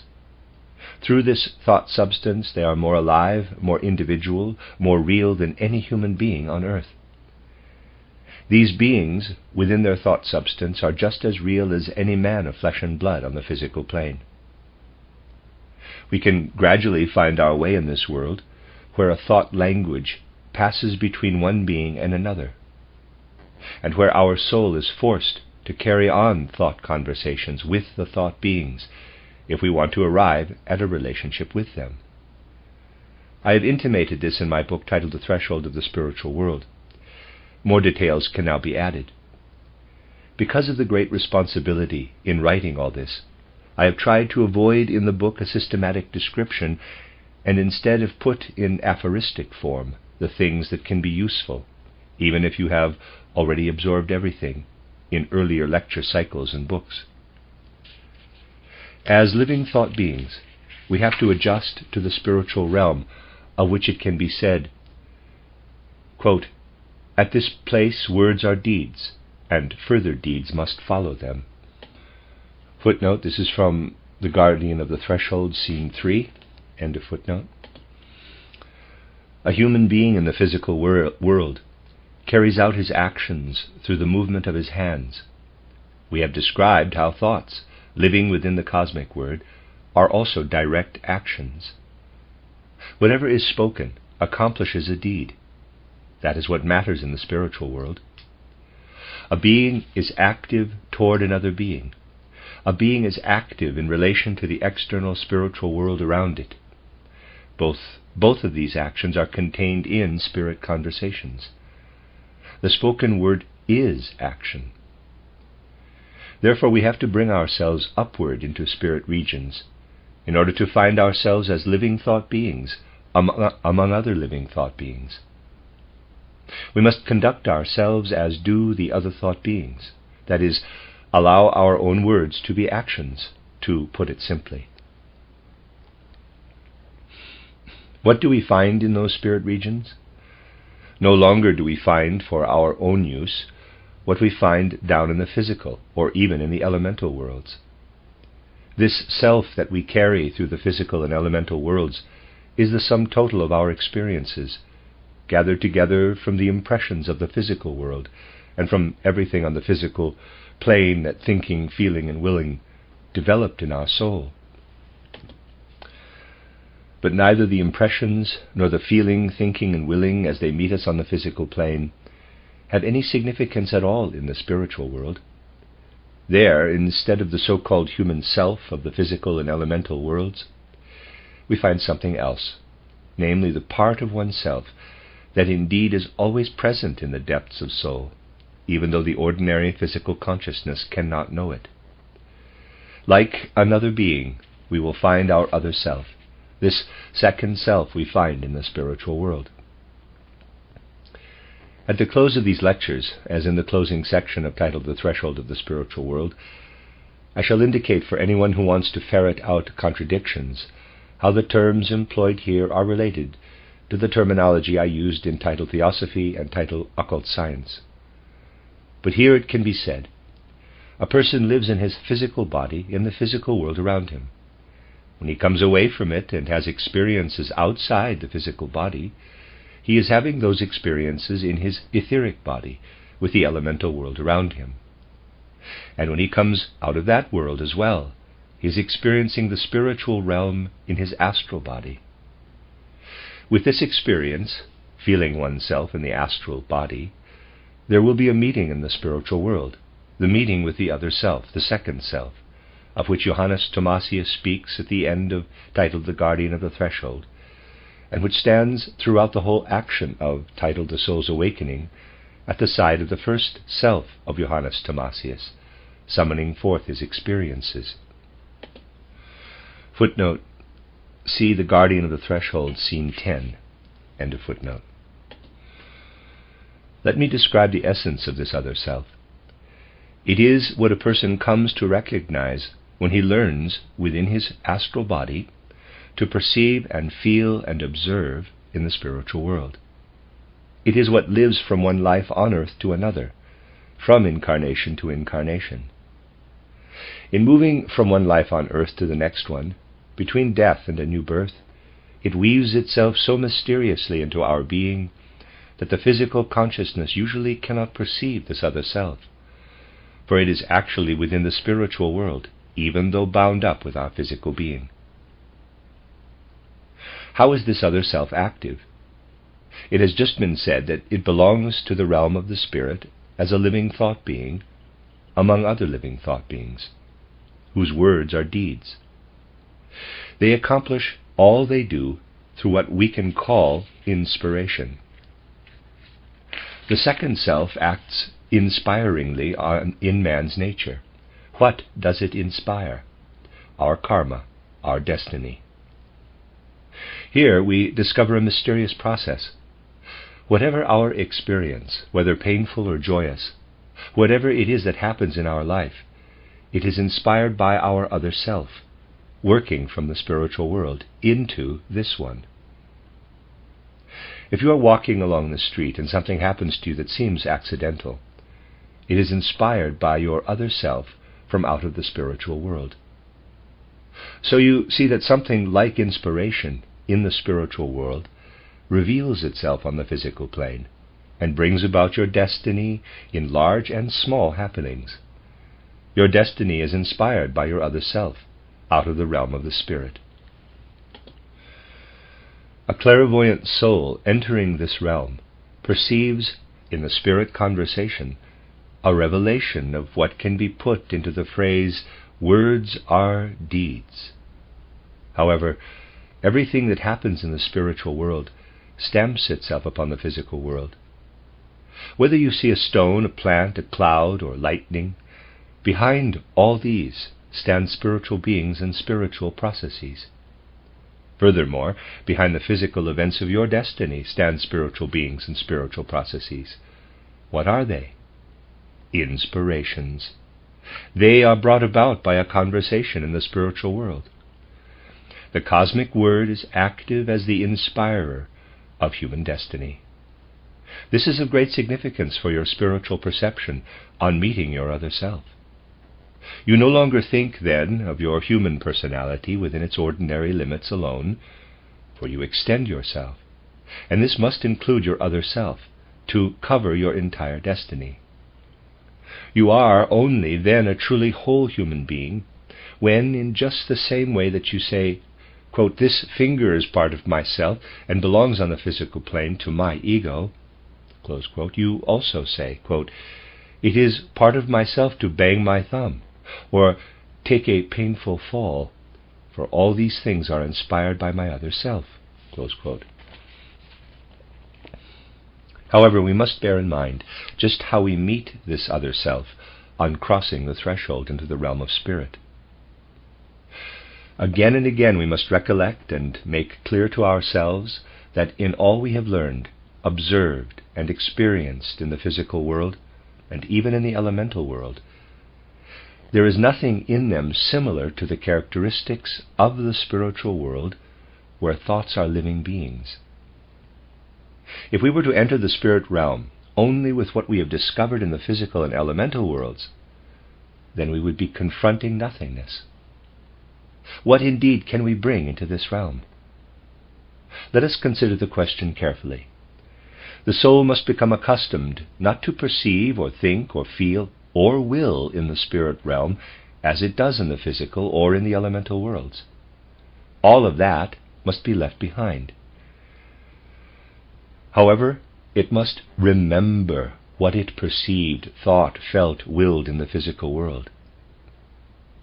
Just as we carry into later periods of life the memories of earlier times, so must we carry over into the spirit realm, out of the physical plane, everything that has been strengthened and invigorated in our soul. We must enter the spiritual world with a soul that recollects the physical world. Then we have to endure a certain experience that can be described in the following way. Imagine a moment in your ordinary earth life when all your sense perception suddenly stops, when you can no longer see nor hear, no longer are able to think or feel or desire anything new. Every kind of life activity stops. You would know only what you remember. In exactly this situation you find yourself when you rise into the spiritual world with clairvoyant consciousness. There is nothing there at first that will provide new perceptions. Your understanding comes only through remembering. Your existence depends on what has remained to you of your memories. Your soul is aware that it can say of itself, quote, "You now are only what you once were. Your existence consists of your past, present, and future. Your existence consists of your past. Present and future have no meaning for you. Your being is made up of what you have been." Close quote. One could perhaps say all this easily enough, but to see oneself as nothing but memory, with no perception of the present moment, to speak of one's being as a mere has-been, is a remarkable experience. When the clairvoyant soul has penetrated so far and endured this experience, then for the first time the human being will begin to have a true understanding for the being whose name has now been mentioned so often, for Lucifer. The human soul, in passing out into the spirit realm, realizes for a moment, quote, "You are only a being of the past," close quote.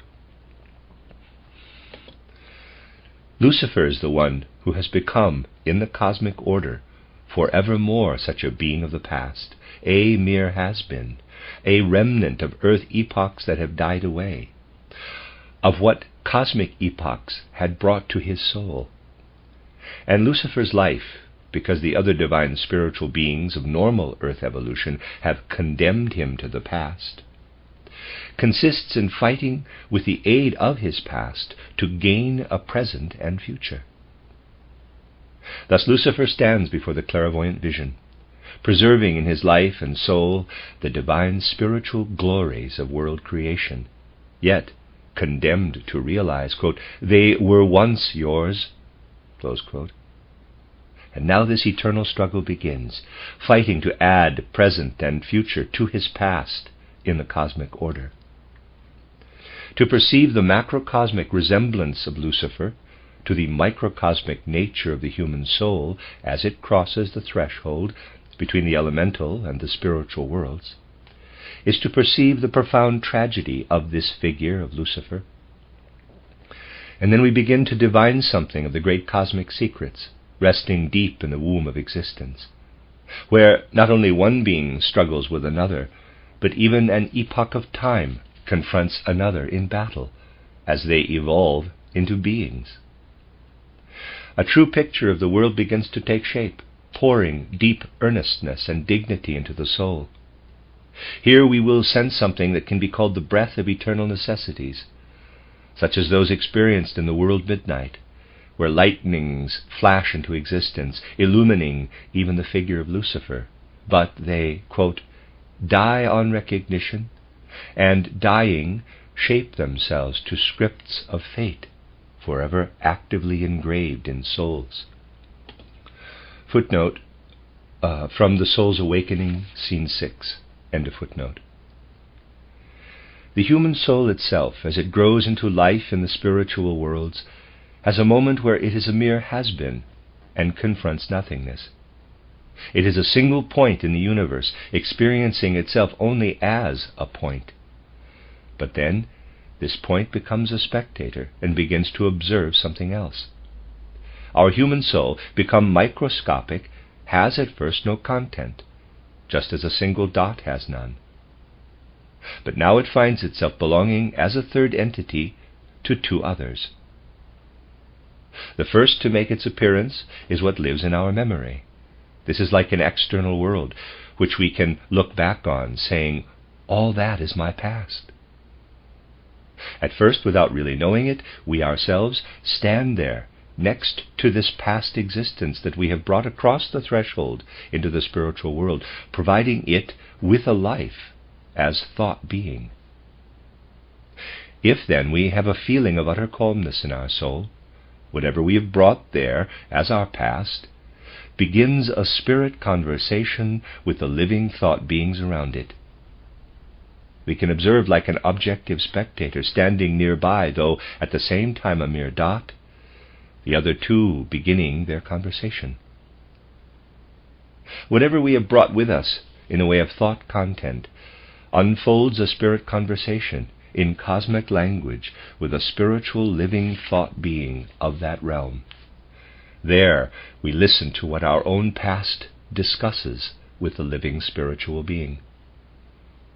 At first we are like nothing at all, but then even as a nothing we are born through listening to our own past converse with the spiritual beings of the spirit realm. Listening begins to fill us with new inward contents.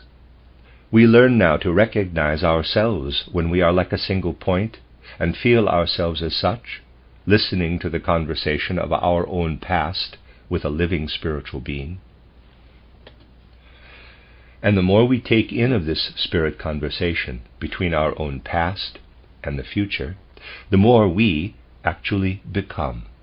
We ourselves become a spirit being. In this process in the spiritual world, we find ourselves within a triad. One member of the triad is our own past being, which we have carried up into the spiritual world. We have won it for ourselves, insofar as it was able beforehand to reveal its spirituality in the sense world, and then, across the threshold, to perceive itself as our past life. The second member of the triad is the whole spiritual environment. The third member is our self. This is the threefoldness of the spiritual world. Within the triad, through the antithesis of past life and living spiritual being, the third, the middle part, the mere point-like part, develops itself, and becomes, through listening to the spirit conversation of the other two, more and more filled out, a being that is developing itself within the spiritual world. In that world we thus become ourselves in clairvoyant consciousness. This is what I wanted to convey to you, using words, of course, that are limited, because they have to be borrowed from the language of the physical world. However, one has to try as well as possible with such words to characterize these sublime and profound relationships. For it is through these relationships alone that we can come to know our true being. And this, as I said, we receive in the spiritual world through listening to the two other thought beings. It has been the task of this cycle of lectures to try to lead us toward understanding our true nature. The end of Lecture 6.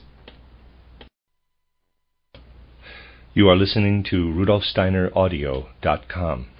This is a reading of Secrets of the Threshold by Rudolf Steiner, a cycle of lectures given in Munich in 1913. This is Lecture 7, given on August 30th, 1913. We have talked during these lectures about the way the clairvoyant consciousness ascends into supersensible worlds, where the true being of man, which is native there, can be thoroughly fathomed.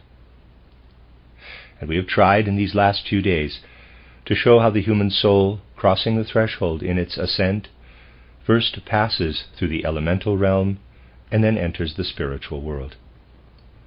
We showed, too, how the soul meets with what we may call the other self of man. The ascent could be described in the following way. At first, we have a human being living in the physical body, in the physical sense world. When he sheds this physical organism, he goes on living in the etheric body, with the elemental world as his environment. Parenthesis, I have promised for tomorrow to clarify things about those troubled by a sense of possible confusion between the terms used here and in my book titled Theosophy. Close parenthesis. When a person has shed his etheric body also, he ascends to the spirit world itself, and this then forms his environment during the time he is living in his astral body, where he experiences his other self. We have emphasized that we experience this other self, which continues from incarnation to incarnation, in such a way that we feel almost as though we, as a third entity, were confronting two other entities. As a point-like being, we confront what we might call our past, brought into the spirit world in the form of memory and transformed into something spiritual by being brought there. And this past of ours begins a conversation in the region where living thought beings converse. A spiritual conversation of this kind begins when the soul, as though newborn, has to listen to its own past, conversing with the spiritual environment, thereby ripening and growing as a living thought being itself. Now, a great many things can be observed in the process of growing into these spiritual worlds. Let us take the case, for a better understanding, of an ideally normal ascent into the spiritual world. In other words, the ascent of a soul in a completely undisturbed condition. Of course, hardly any such soul exists. That is exactly the reason why I tried to describe the spiritual path as I did, not just in general terms, but dramatically, as happens with every soul that starts out from its own particular departure point, making an ideally normal ascent out of the question. Every soul has its own individual spiritual path. This can naturally be demonstrated only by showing how the individual ascent takes place, as for example in the case of Maria, Johannes Thomasius, Capasius, and Strader. But we can leave this for the moment. Let's picture instead how it would be if a soul's ascent were the ideal one, an example in which all the most ideal conditions for crossing the threshold and entering the spiritual world were met. Such a soul, on encountering its other self in the spiritual world, would not experience this encounter as though it were looking at a photograph of itself. Instead, what is subjective in the physical sense and elemental worlds and what lives in our souls as abstract subjectivity, namely the soul forces of thinking, feeling, and will, which we say are inside us, are now no longer within us. The thinking, feeling, and will we have in the physical world confront us objectively, as a trinity, on meeting our other self in the spiritual world. Encountering this trinity, we have to realize that these three are the self. I tried to represent them in the figures of Philia, Astrid, Luna. They are very real figures. There are as many of them in the world as there are human souls. Once you know one, you know them all. It's like knowing all oat grains when you have seen one. But we should be clear that what is usually only a pale, shadowy presence in the human soul becomes, on meeting the other self, a living trinity, experienced as three distinct entities. We ourselves are Philia, Astrid, and Luna, but they are nevertheless thoroughly independent, living thought beings. What a sufficiently strengthened soul must be aware of is that it is itself the unity of these three beings. And one must be further aware that what is called thinking, feeling, and will is Maya, the shadow cast into the soul by these three. Soul sickness would consist either in not recognizing oneself as these three beings in the spiritual world, seeing them as entities with whom one has nothing to do, or in an incapacity to keep them unified, perceiving instead one part of the soul as Luna, another as Astrid, and a third as Philia. But it takes an ideal soul development, hardly to be found in human beings, to see this other self in its complete threefoldness.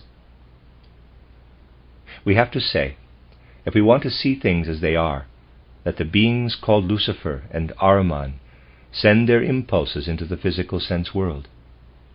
We have noted their influence there in a great many areas. But human souls that have taken the path of clairvoyant consciousness come into far more intensive touch with them on leaving the physical world and attempting to enter higher realms.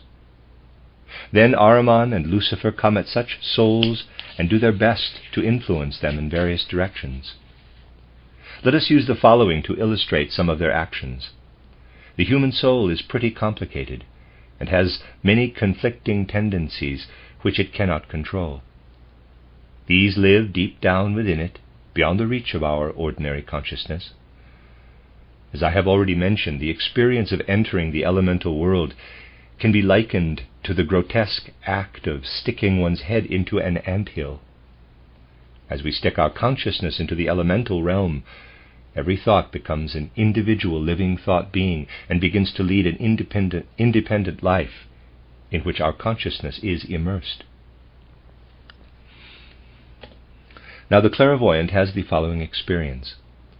All human beings have elements in their souls beyond their full control, elements to which they are emotionally attached.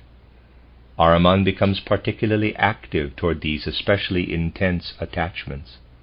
The soul contains portions that can be pried loose from its entirety, and because we do not fully control these components, Ahriman pounces on them.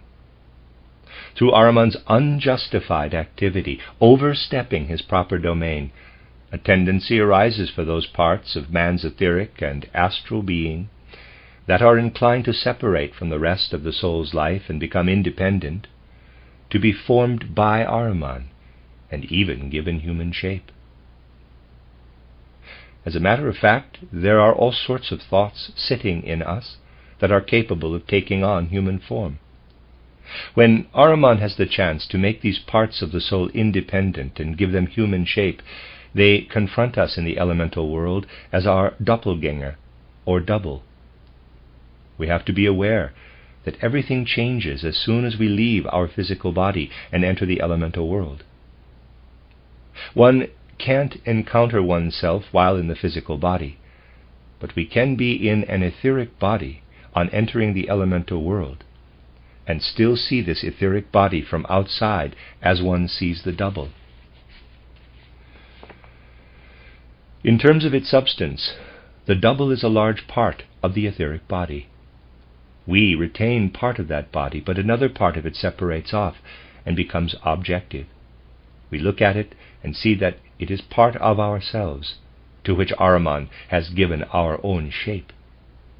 Ahriman tries to squeeze everything to make it conform to physical laws. The physical world is ruled by the spirits of form, who share this rulership with Ahriman. Therefore Ahriman can shape part of the human being into the double. This encounter with the double is in the nature of an elemental phenomenon. It can happen as a result of subconscious soul impressions and impulses, even to a person who is not clairvoyant. The following can occur. Somebody or other may be an intriguant, and thereby have done harm to other people. Readers aside, intriguant is a word for one who intrigues. End of aside. He may have gone out and set another intrigue in motion.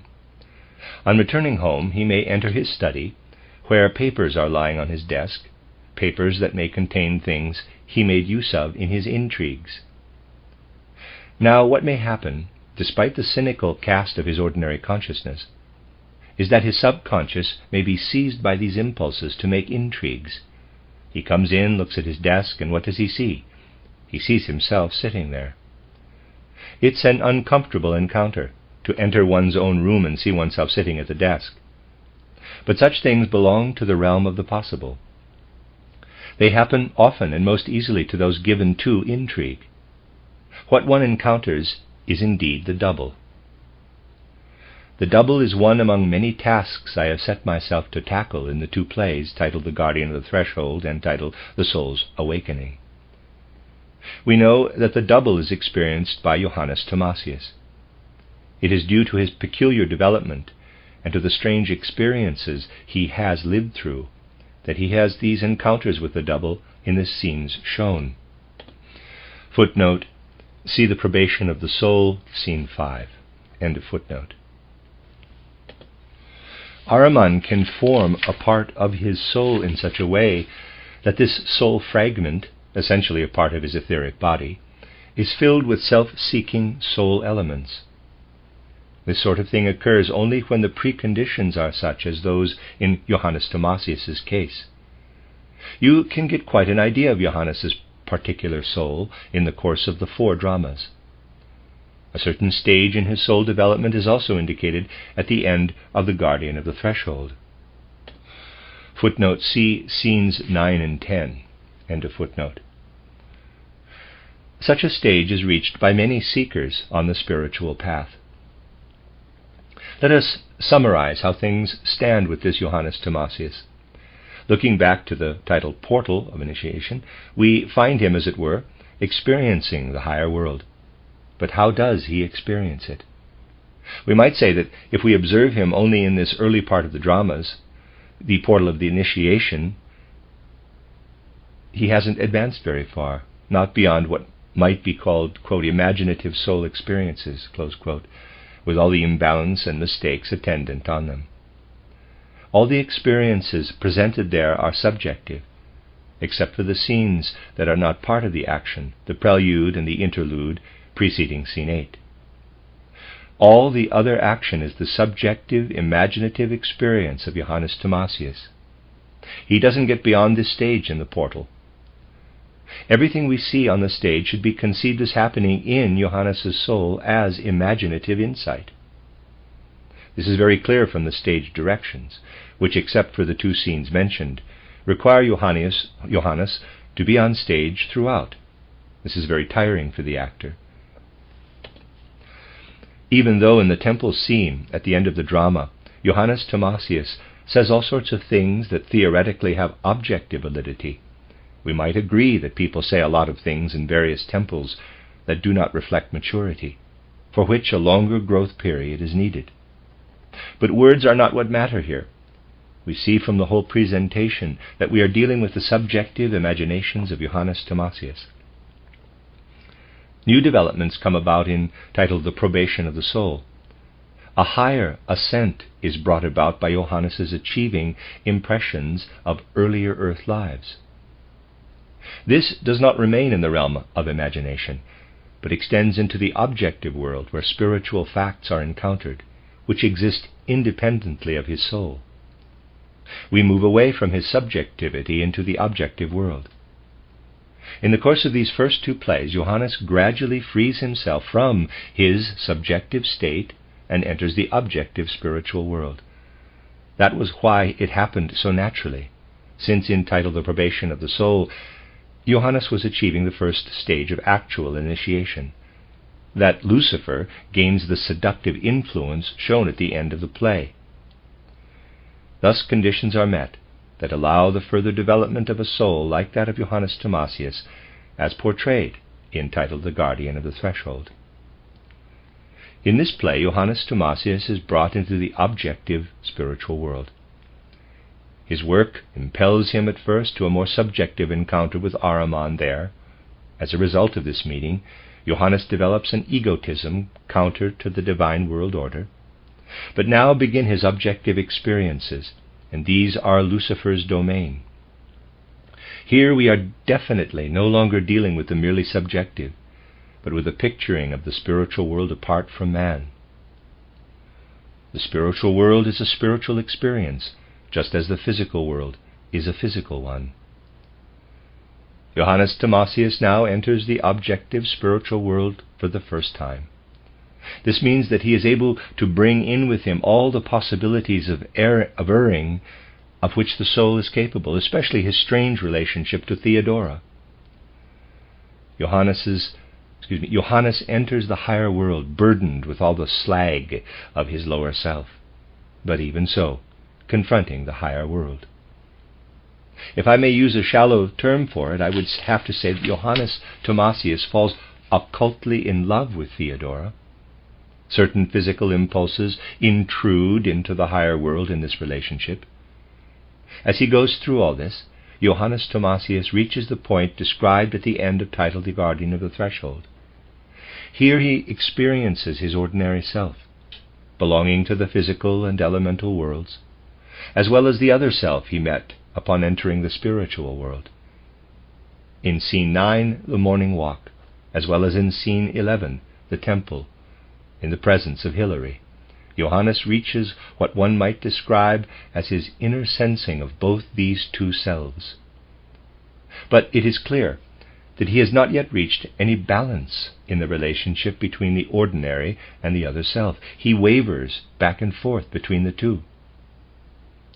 Considering that at the end of The Guardian, and thus at the beginning of title The Soul's Awakening, Johannes Thomasius stands before us as a soul who feels the separate yet parallel activity of these two selves. We can understand that much exists in his soul being that can be dug out, so to speak. At first Ahriman digs out the double, but there is more in Johannes' soul to be extracted. Let me emphasize that I am not describing all this as a commentary on the dramas, but in order to make use of what they portray, to illustrate actual spiritual conditions and spiritual reality. Footnote, here's a rather long footnote. After his introductory words, Rudolf Steiner added, quote, "Because of so many requests each year, I've taken up my pen and made not only a beginning, but have something worked out as a kind of explanation of our 4 mystery dramas. But each time I've laid the thing aside for the same reason I indicated in the remarks introducing The Soul's Awakening. I am, subquote, I am averse to adding material of this kind to a portrayal intended to speak for itself, close subquote. Continue, it is disagreeable to me to make an intellectual commentary on something that truly had no theoretical or intellectual origin, but stands complete in all its scenes, like an inspiration from the spiritual world. I could really say nothing more about it intellectually than anyone else would do who went into the matter. When things are given in this way, there is a definite need to let them speak for themselves, and not to suck them dry with clear theoretical thinking. However, we may be able to address several points in this lecture cycle." End of footnote. If we consider human karma, the lawful order of human destiny, we must say that there is a great deal of fulfilled karma in the human soul, but also much that is unfulfilled. We have gone through a great deal in a former earth life that requires harmonizing. For the moment it may be lying unresolved in the depths of the soul. Every soul has unresolved karma of this kind. Johannes Thomasius has to become conscious of an especially large amount of unresolved karma when his inner being separates into his ordinary and his other self. When this happens, much of his unresolved karma is separated from him. Those elements are detached that are readily felt by every soul, gradually developing clairvoyance to be detaching themselves. Such souls are born into physical existence, possessing the same qualities all young people have. Even clairvoyants start out in life as ordinary children do, to their own benefit. We do not always find them ready to become the sort of person Krishnamurti was made into. Footnote: Krishnamurti. In 1911, Mrs. Besant had named this young Hindu boy as the newly appeared Christ. Later, as a young man, Krishnamurti repudiated this attribution. End of footnote. Then a moment comes, a karmically determined moment, when the spiritual world lights up. But it often happens, and this is important, that a clairvoyant soul experiences the sight of its own youth as though it were an objective being. When the soul is in an extremely elegiac or tragic mood, we behold our outgrown youth and ask ourselves, what would have become of this now almost alien youth if we had not found our way into a spiritual clairvoyance? A real splitting apart takes place. One experiences a kind of rebirth and looks back to one's own youth as to something alien. We have to say of a great deal of the karma of our youthful years that it cannot be resolved in this incarnation. Much of this karma lies buried and will have to be resolved later, or else one has to make an effort to start working it out now. Johannes' soul is burdened by much unresolved karma. Unresolved karma of this kind and the looking back at one's younger self as though at someone else are both inwardly experienced. Lucifer finds entry here. He can take away a substantial part of the etheric body and, as it were, ensoul it with the unresolved karma. It becomes a shadow being under Lucifer's influence, a being like that portrayed in the spirit of Johannes' youth. A shadow being of this kind is an actual being. It is there, separate from Johannes Thomasius, but involved in gruesome concerns, running as it does counter to the world order. This shadow being outside Johannes Thomasius ought really to be within him. The fact that it is not has caused what we feel to be the tragic fate of this being, which lives outside as a part of his etheric body in the elemental and spiritual worlds. A person who has this important, meaningful experience gathers from it the insight that his unresolved karma has loaded a burden of cosmic debt upon himself and has created a being that rightly belongs not outside, but within him. The other Philia makes Johannes Thomasius aware, entitled The Soul's Awakening, that he has given birth to a soul child, who suffers a sort of illegitimate existence off by itself. The remarkable thing about growing up into the spiritual world is that one encounters one's own being, but can encounter it in multiple spiritually objective copies. In Johannes Thomasius' case, we are dealing with manifold duplication. One part of his being comes to meet him as his double, and then another part, for karma belongs to the essential nature of a human being, comes as the spirit of his youth. And now a third element enters the picture, for Johannes is not yet ready to undergo what Maria has gone through. She has had a relatively normal development. In scene 9, Astrid and Luna appear to her, not in the company of the real Philia, just these two soul forces. This is still a comparatively normal development. It would have been completely normal for Maria to have experienced the presence of all three, with thinking, feeling, and will so objectified that Maria felt them to be a unity, but such a normal development scarcely exists. Let me emphasize that the soul forces I tried to characterize here are real figures, so that the situation described is fully possible. Maria's consciousness soul and intellectual soul are more evenly developed than her sentient soul. She therefore meets Astrid and Luna, but not Philea. A soul like hers still has a highly normal development. However, Johannes Thomasius' development deviates considerably from the normal. First of all, his double appears.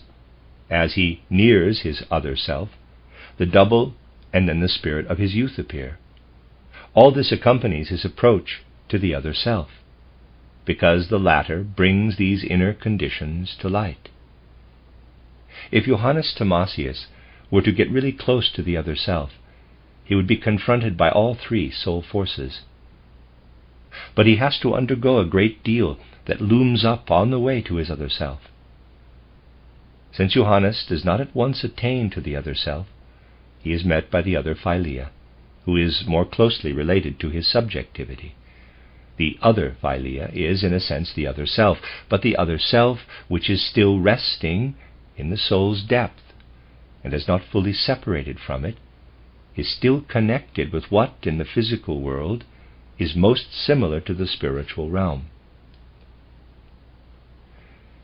This soul force is also linked with an all-prevailing love, and because of this it can guide us into higher worlds. And so, the other Philea, the third figure, is encountered by Johannes Thomasius on the way to his other self. If a soul were to meet all three soul forces, it wouldn't have to contend with any obstacles. As it is, however, the whole being of man can take objective form and appears in the outside world in its entirety. That is the case when we see the other Philea at the end of Scene 2 of the Soul's Awakening. Now, I explained to you that as a man grows into the elemental world and even into the spiritual world, he must acquire the capacity to transform himself, because everything in those worlds is always in a state of transformation. Nothing there remains in static or finished form.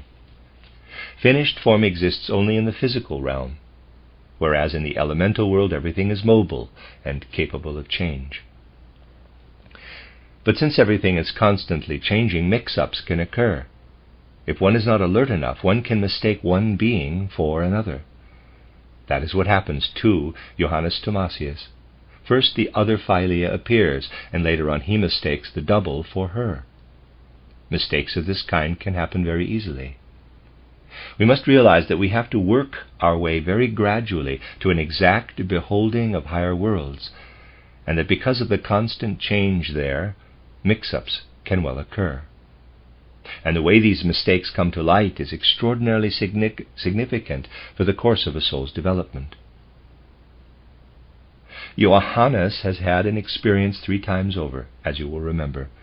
The nature of this experience is due to the particular way he has developed. Footnote, these 3 times over appear in the Soul's Awakening scenes 2, 4, and 10. End of footnote. The first is with the other Philea, the second with the double, the third again with the other Philea. A triad of experiences. Everything in the world comes in 3s. If we don't find them, we should look for them. The fact that Johannes Thomasius encounters the other Philea twice and the double only once, and on one occasion mistakes one for the other, is due to the stage of development he has achieved. His perceiving of his soul child, the spirit of his youth, goes back to the same fact. Of course, Lucifer helped create this child, which now exists as an independent being. It is one of the most shattering experiences the clairvoyant can have to find the spiritual world peopled by shadowy beings created by Lucifer from parts of unresolved karma. We can find many such shadow beings, which we ourselves, prompted by Lucifer, have placed in the spiritual world through our unresolved karma. These experiences with shadow beings correspond to the point our soul development has reached. Let us assume that Johannes Thomasius' case had been different. He would have made 2 mistakes, would have been wrong twice and once right, have seen the double twice and the other Philea once. But the actual fact was that he was too caught up in subjectivity.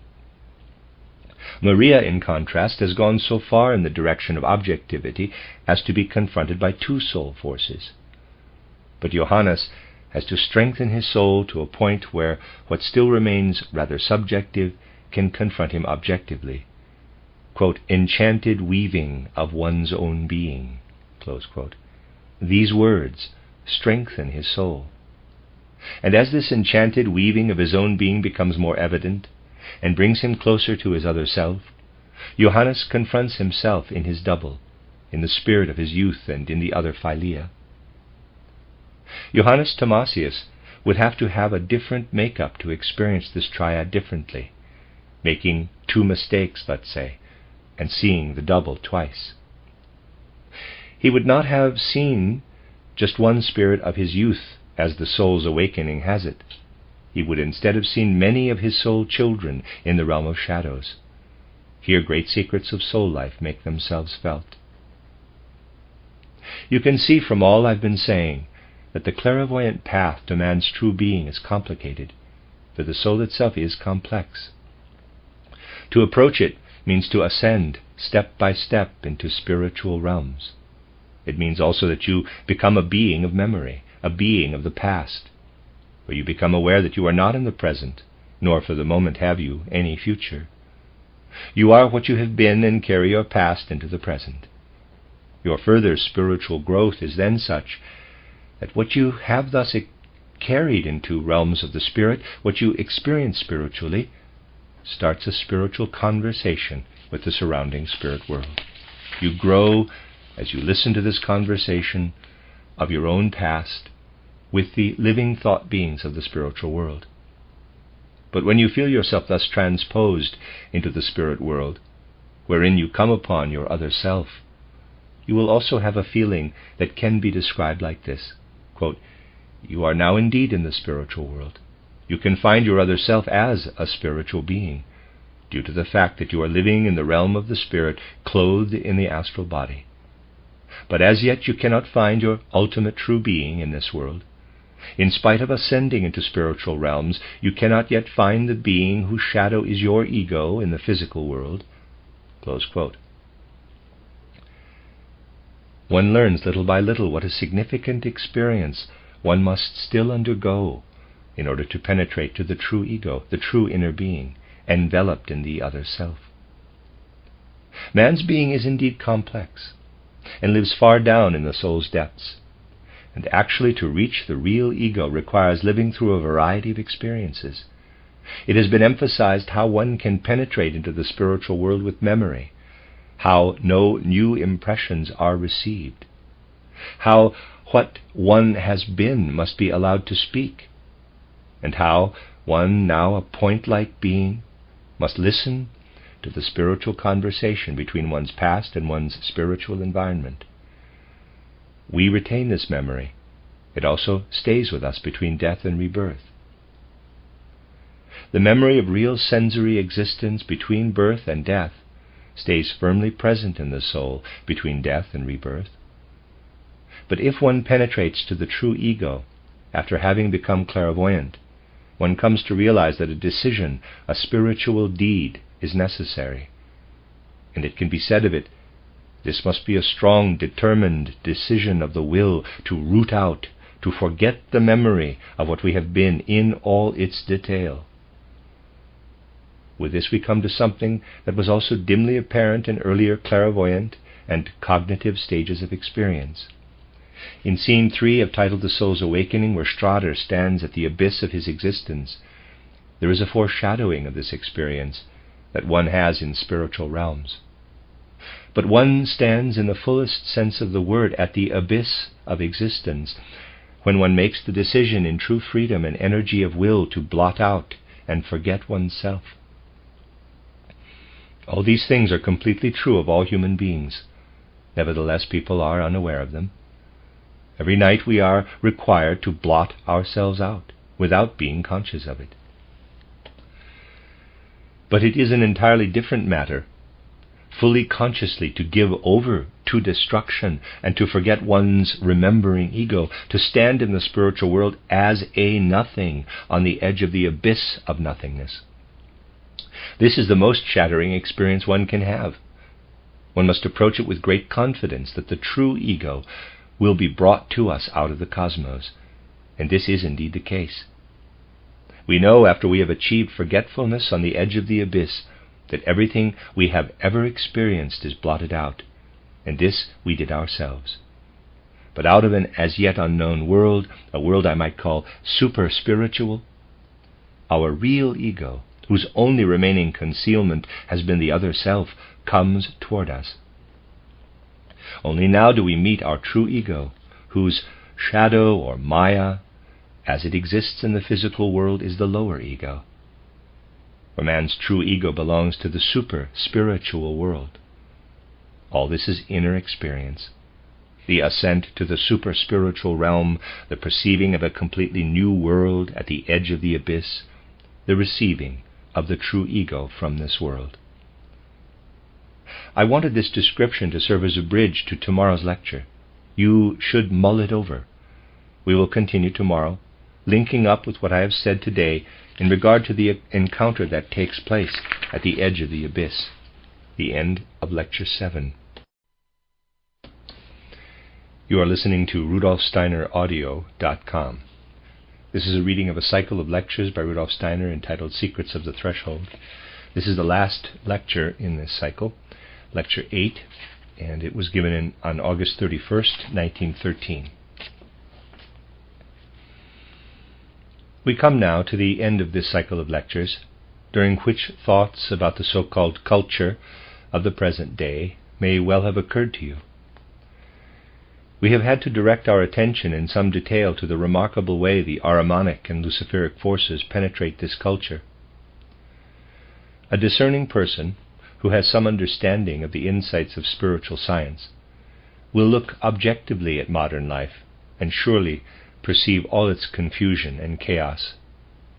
For many years it has been my custom to point to this as little as possible, and instead, by helping to open up the spiritual world, to use our time together in a more positive way. But it must be emphasized, now as always, that a good many misunderstandings have crept into our work, into our active efforts, through this self-imposed moderation. The word is indeed not chosen arrogantly. Even so, we shall not deviate greatly from this custom of ours. And in consideration of this, two things are essential. First, a clear, objective understanding that evolution, the development of the post-Atlantean world, has led far and wide to the chaotic, complex, to some extent inferior, second-rate condition of modern civilization. But that for this there is a certain valid necessity. It is not enough merely to criticize. A clear, objective understanding is needed. On the other hand, we have to oppose the chaos and confusion of modern intellectual life with clarity of vision, as long as we are supported by the perspectives revealed by spiritual science. Ever and again we have well-meaning, good-natured friends exclaiming that here or there something quite anthroposophical has appeared. Then we have to recognize the deficiency of these so-called anthroposophical things. I have said I would not deviate from my custom, but now at the end of this cycle, I would like to refer to at least one especially grotesque example of this tendency. There are those nowadays who like to blow themselves up into a professional stance without the least understanding of anything. And people who don't practice discrimination can very easily be carried away, given the chance, by high-sounding phrases. This must really disappear from our circles. We must acquire, each one for himself, the power of clear, objective discrimination. Then we would have a better idea than has been the case up to now of the relationship of second-rate movements and individuals to our own movement. Tendencies of this kind come up in many different ways. I would like to mention just one of them, not to criticize or to lay before you a case of specific hostility toward our work, but merely to characterize the problem. A publisher in Berlin has brought out an edition of The Chemical Wedding and other writings of Christian Rosenkreuz. Many of our friends and others interested in occult movements will obviously snap up this new reprint of works that have never been easy to find. But now there is an introduction to the chemical wedding that really outdoes everything imaginable in grotesque erudition. I won't give it a more exact name. Let me read you a few lines of this introduction. On page 2, without going any further into the rest of the article, quote, "When we approach the occult sciences with precise critical methods," close quote, with these words many people will be misled, close quote, "one will soon be aware that from this point on one can get in touch with the two poles mentioned above," close quote. I shall not discuss what these poles are, for it is all merely... I will forego any description. Quote, "For this, the newly formulated concept of allomatics is especially valuable, as under its guidance one easily masters difficulties coming from both sides," close quote. Allomatics is something that will impress many people. Quote, "Allomatics is the study, the science, and the philosophy of the other," parenthesis, the word is derived from Greek allos, the other in contrast to autos, self, close parenthesis. Allomatics teaches the nothingness and non-existence of the ego. Everything is and comes from the non-ego, from outside, from above, from below, in short, from the other, close quote.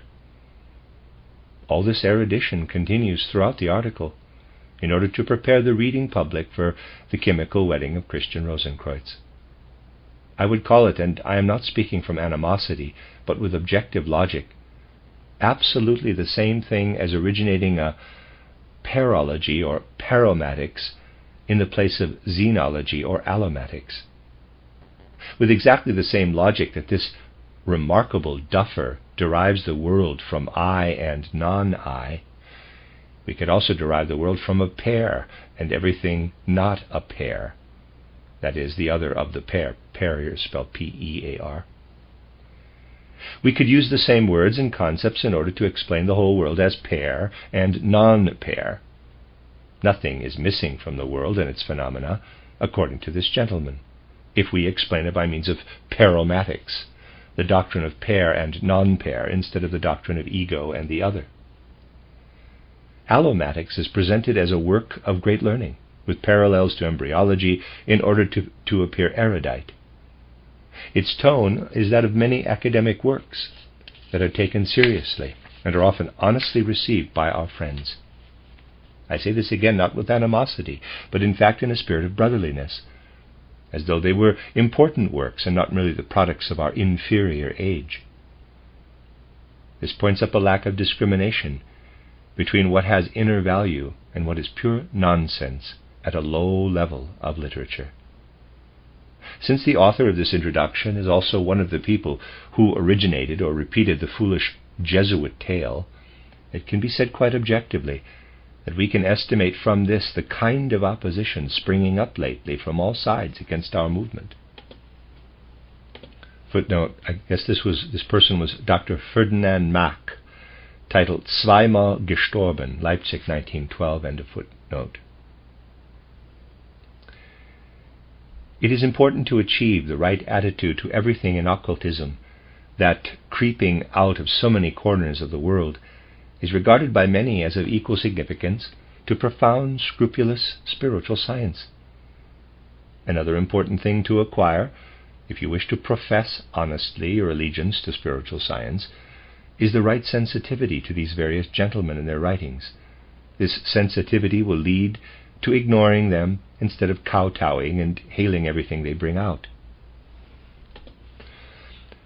One should actually suggest to them that instead of taking the time to produce such writing, they would make themselves more useful to humanity in other ways, for instance by taking up fret-saw work. We really must look at such things with complete objectivity. We must get used to sizing up correctly and turning our backs on very many ingredients of modern culture. For this, we need only the right kind of thinking and the sensitivity to such people and their work.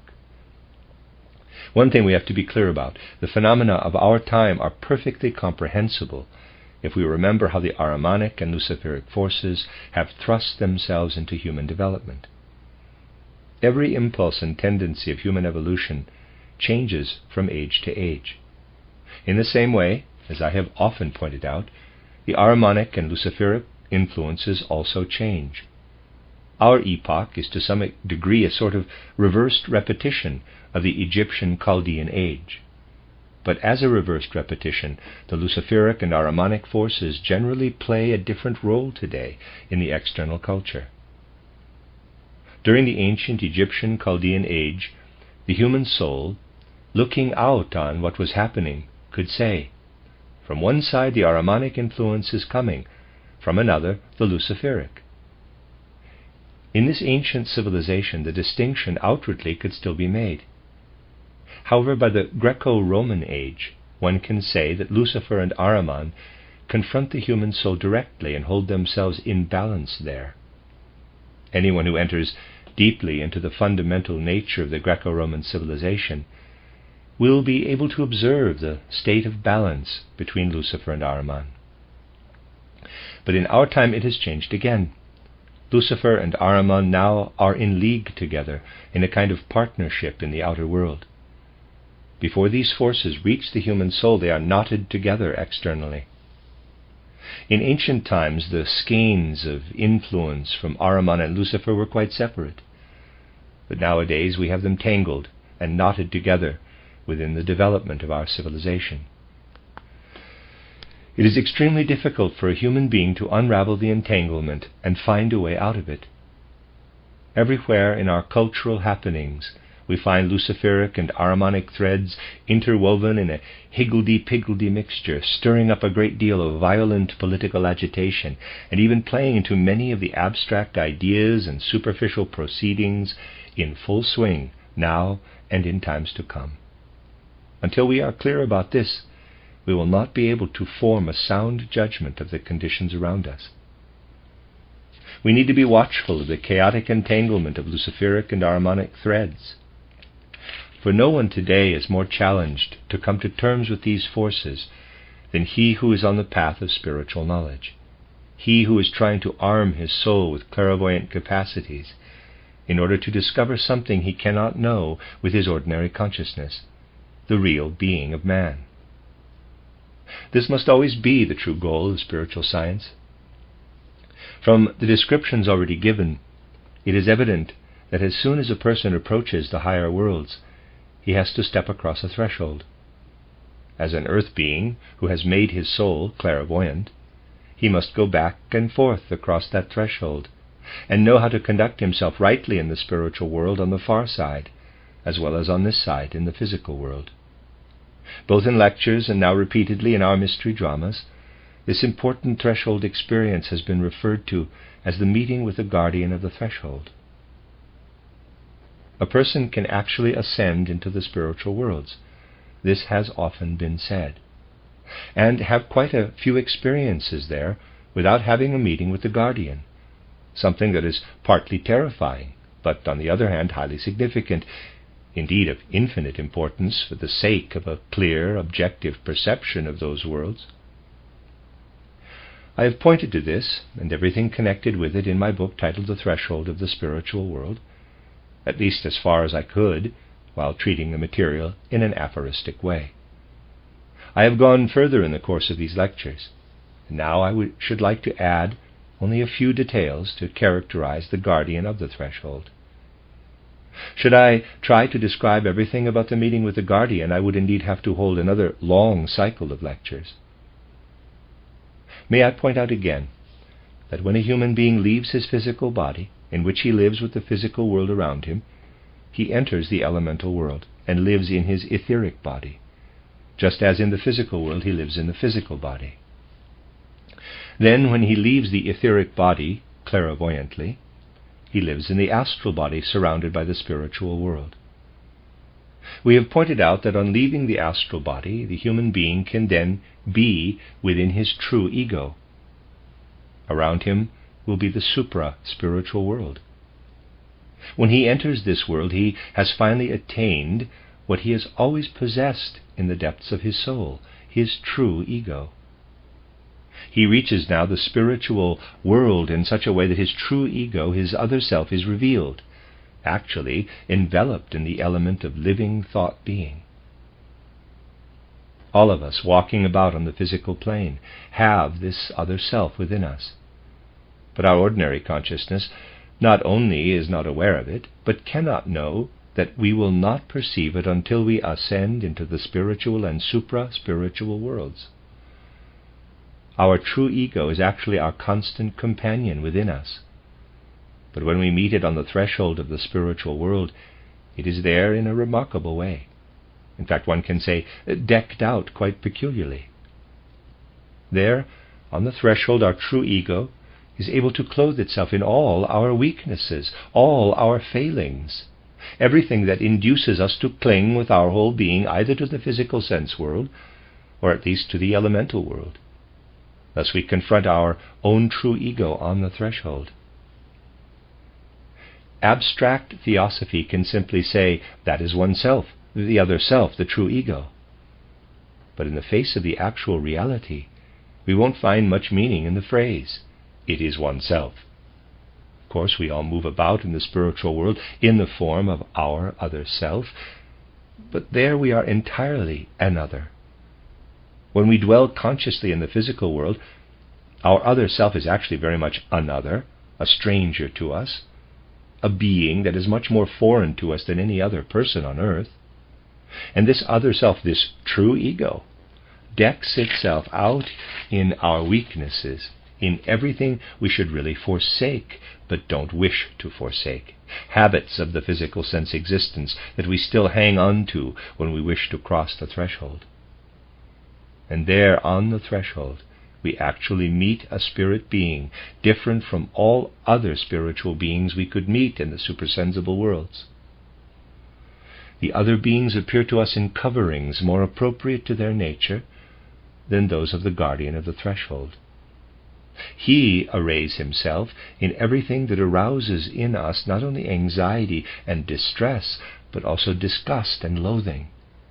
He clothes himself in our weaknesses, in things that bring us to admit our fear of separating from him makes us shudder, or it makes us blush, overcome with shame, to have to look at what we are, at what the guardian has wrapped himself in. While indeed, this is a meeting with oneself, it is more truly the meeting with another entity. To get past the guardian of the threshold is not at all easy. Actually, it is much easier to behold the spiritual world than it is to behold it rightly and truthfully. To catch a few impressions of the spiritual world, especially in our modern time, is not all that difficult. To enter that world, however, in such a way that we behold it in its full reality, we must be well prepared for the meeting with the guardian, however long it delays in coming to us. Then we will experience the spiritual world correctly. Most people, or at least very many of them, get as far as the guardian. The important point is that we should come consciously to him. Every night we stand unconsciously before the guardian. Certainly he is a great benefactor of mankind in not allowing himself to be seen, for very few human beings could endure it. To bring into consciousness what we experience every night unconsciously is to meet the guardian of the threshold. People usually get just to the edge of the boundary where one can say the guardian stands. But at that moment, something very peculiar happens to the soul. It perceives this moment in a twilight state between consciousness and unconsciousness, and will not allow it to come to full consciousness. On that borderline, the soul has the impulse to see itself as it really is, clinging to the physical world with all its weaknesses and faults. But this is unbearable.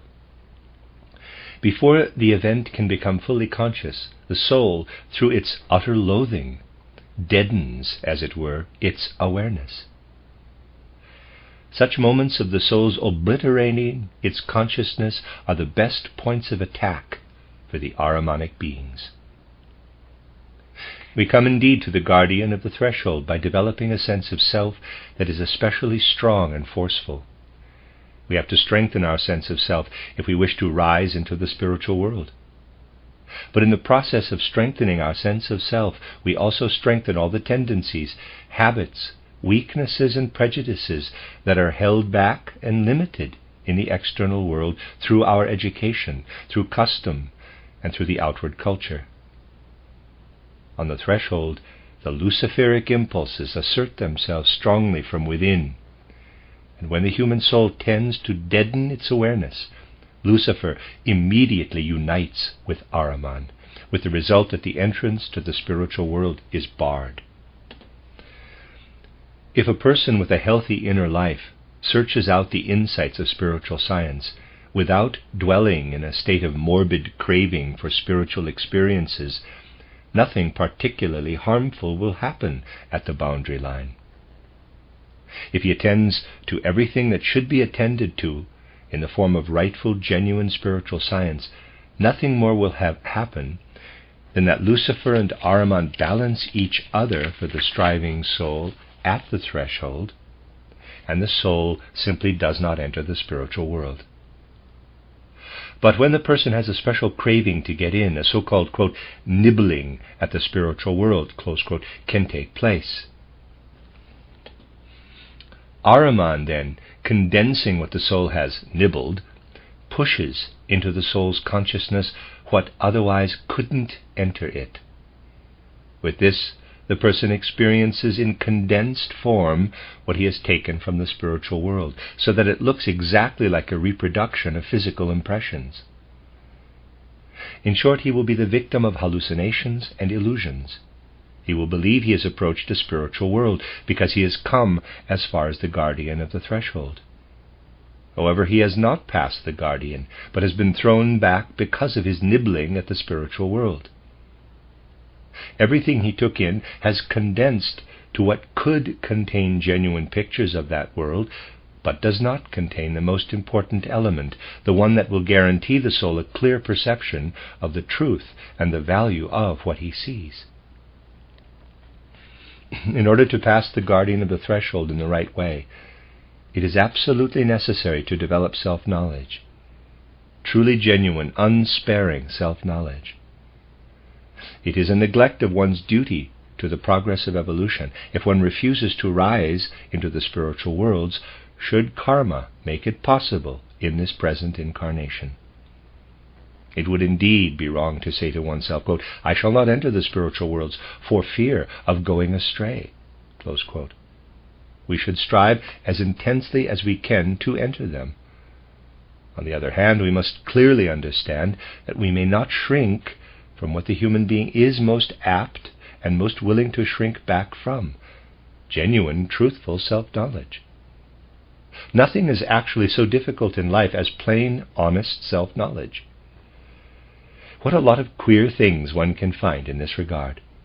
One meets people who continually emphasize out of their ordinary consciousness that they're doing this or that with complete selflessness, that they desire simply nothing at all for themselves. In trying to understand such souls, we often find that they really believe it's so, and yet in their subconscious they are thorough-going egoists and want only what suits themselves. Oh, we can also find people who, out of their upper consciousness, let's say, make speeches, lay down the law, publish things, and in a few short pages put down words such as love and tolerance 18 to 25 times, actually without having the very slightest trace of love or tolerance in their makeup. There is nothing we can be so easily deceived about as ourselves, if we fail to watch continually the practicing of honest, sterling self-knowledge. However, it is difficult indeed to practice self-knowledge in a direct way. People have shut their eyes to it so completely that instead of acknowledging what they are at the present time, it has happened that they prefer to admit to being apes during the moon epoch, actually prefer that to acknowledging what they are today. So great can be our delusions in contrast to the moral obligation of genuine, honest self-knowledge. Footnote, the reference to apes in the moon period is from Besant and Ledbetter, titled Man, Whence, how and whither. End of footnote. I'll read that sentence again. People have shut their eyes to it so completely that instead of acknowledging what they are at the present time, it has happened that they prefer to admit to being apes during the moon epoch. Actually prefer that to acknowledging what they are today. So great can be our delusions in contrast to the moral obligation of genuine, honest self-knowledge. A good exercise for someone striving in the spiritual sphere would be to say every so often something like this, quote, "I will think back over the last 3 or 4 weeks, or better still months, letting all the important happenings in which I was involved pass before my inner eye, EYE. I will deliberately disregard whatever injustice may have been done to me. I will omit all the excuses for my difficulties that I've expressed so frequently, such as, for instance, it was someone else's fault. I will not for a moment consider that any other person could have been to blame but I myself." Close quote. When we reflect on how constantly we are inclined to make others and not ourselves responsible for what we don't like, we will be able to judge how valuable such a review of our life can be, in which we knowingly eliminate thoughts of injustice done to us, and in which we do not allow criticism or blame of another person to arise. If you undertake such an exercise, you will discover that you are gaining a totally new relationship to the spiritual world. Such an effort will bring about a great change in the disposition and mood of one's soul. In seeking the path to clairvoyance, the extreme difficulty of entering the higher worlds without danger, as we have said repeatedly, shows how essential it is not to come apart, not to fall to pieces when we have to, quote, "put our head into the anthill," close quote. We need then an immensely strengthened consciousness of self, such as a person may not develop in the physical world if he is not to be a rank egoist. In higher worlds, however, if he wants to maintain himself, stay aware of himself, realize himself, he must enter those worlds with an intensified feeling of self. Then, on coming back to the sense world, he must also have the ability to do away with this consciousness of self in order not to be a thoroughgoing egoist. Thus, 2 contrasting statements can be made. In the higher worlds of spiritualities, man needs a strengthened consciousness of self. But in contrast, despite the strong feeling of self that one must find in the spirit world, what one must find in the physical world is that the spirit must come to life in a particular way. In all that one can describe as love in the physical world, the capacity for love, for sympathy and compassion, for the sharing of joys and sorrows. Those who enter clairvoyantly into the higher worlds know that what Maria says in Entitled The Soul's Awakening is true, that really the ordinary sense consciousness we have on the physical plane is a kind of sleep when compared to what we feel and experience in higher worlds. Our entrance there is an awakening. That human beings living in the physical world are asleep in relation to the experience of higher worlds is absolutely true. It is only because they are always asleep that they are not aware of sleeping. What the clairvoyant soul crossing the threshold experiences in the spiritual world is an awakening into a strengthened feeling of self.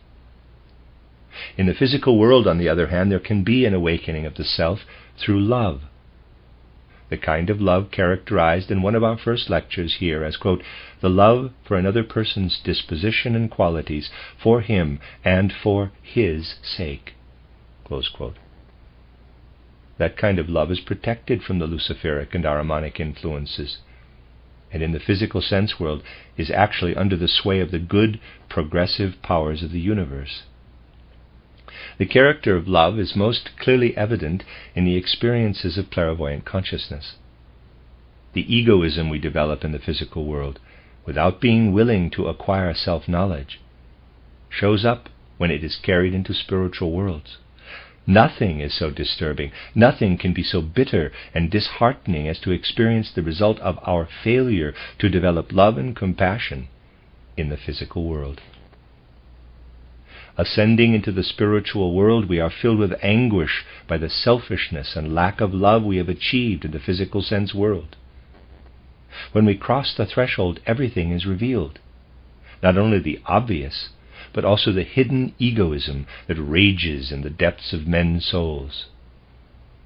Someone who, with outward egoism, frankly insists that he wants this or that for himself is perhaps much less egoistic than those who indulge in the dream that they are selfless, or those who assume a certain egoistic self-effacement out of theosophical abstractions in their upper consciousness. This is especially the case when the latter declaim their selflessness in all sorts of repetitions of the words love and tolerance. What a person carries up into higher worlds in the form of an unloving lack of compassion is transformed into hideous, often terrifying figures he meets on entering the spiritual worlds, figures that are extremely disturbing for the soul. At this point comes one of the very significant moments that should be taken into account when we speak about the kinds of knowledge and experience we meet in higher worlds. As soon as a person comes into those worlds and finds himself in a region of loathsome things, it would then be best for him to face them boldly, with courage, while admitting to himself, quote, "Yes, I have indeed carried all this egoism up into the higher worlds. It would truly be best for me to face this egoism boldly and honestly," close quote. But the human soul usually tends to shake off these repulsive things before becoming thoroughly conscious of them, and gives a kick, one can say, just as horses do, to get rid of those disagreeable forms. And then at the very moment when we get rid of the results of our egoism, Lucifer and Ahriman have an easy game with the soul. In partnership, it is not at all difficult for them to lead the human soul into their special kingdom, where they can produce all sorts of spiritual worlds, which the human being will take for the truly genuine one, grounded in the cosmic order. We can say that developing truly genuine love and thoughtful, honest compassion are the right preparation for the soul that wants to find its way clairvoyantly into the spiritual worlds. When you reflect a little on how hard it is to acquire true compassion and the true capacity for love in this world of ours, you will not find these words completely unimportant. We should be clear that these descriptions, characterizing our crossing the threshold into the spiritual world, will lead to a truly genuine knowledge of the being of man. It is only through such descriptions that we will discover what man really is, and discover, too, our relationship to the way the human being approaches the higher spiritual worlds, this time between death and a new birth, in a somewhat different but still natural way. Here I must say a few words about something I pointed out in the last chapter titled The Threshold of the Spiritual World. From earlier descriptions entitled Theosophy and titled Occult Science, we know that when we step through the portal of death and lay aside our physical body, we still have the etheric body for a short time, perhaps only a few days. Then we put this aside as well. Now we can say that after putting aside the etheric body, we are at first within the astral body. In the astral body, the soul goes on a sort of further journeying. The etheric body is laid aside. Its destiny depends on the world which it now enters, the elemental world. You remember that we discussed how the force of transformation holds sway in this elemental world. Everything is in continual change. The etheric body, separated now from the human soul, is delivered up to the elemental world, and there goes through its destined transformations. In the following years, for some a shorter time, for others longer, we live within the astral body in what, from the standpoint of clairvoyant consciousness, can be called the elemental world. However, in the period immediately after death, we find that the soul has a quite definite impulse.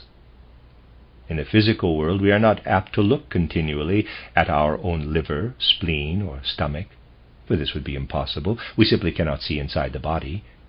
People on the physical plane are not in the habit of turning their eyes inward into the body. They look instead at the world around them. But just the opposite is the case after we have passed through the portal of death and live in the world that is called the soul world in my title Theosophy. There, the characteristic tendency of the soul is to direct its particular attention to the destinies of its own etheric body. The soul's outer world, its environment, consists of the transformations our etheric body passes through during the whole Kamaloka time. We observe how the elemental world takes our etheric body into itself. If one has been a decent sort, close quote, here on the physical plane, one will see how the decentness gets on well with the laws of the elemental world. If one has been in quotes, a bad sort, one will see how poorly the etheric body, parenthesis, or it has had its share in being a bad sort, close parenthesis, gets on with the laws of this world. It is everywhere rejected. Even though our etheric body has been laid aside, we direct our whole attention to it. By looking at the ever-changing fate of our etheric body, we are made aware of what we once were. This is our Kamaloka experience. People should not criticize anthroposophy for saying all this. Aristotle and others taught quite differently. For example, that this looking back on one's own destiny after death would last a whole eternity. A man might live to be 80 or 90 years old and then would have to look eternally at what he had done to his own etheric body. Anthroposophy teaches the truth, that this looking back on the etheric body and on the destinies we have brought about in it by what we have been, lasts 1 or 2 or 3 decades. And this is our environment in the elemental world. An environment formed by beings similar to the human etheric body, and by the transformations of these beings, as well as by the transformations of the human etheric body itself. One can describe this pictorially and come to the same characterization that I have given in my book titled Theosophy, as the passage of the soul through the soul world.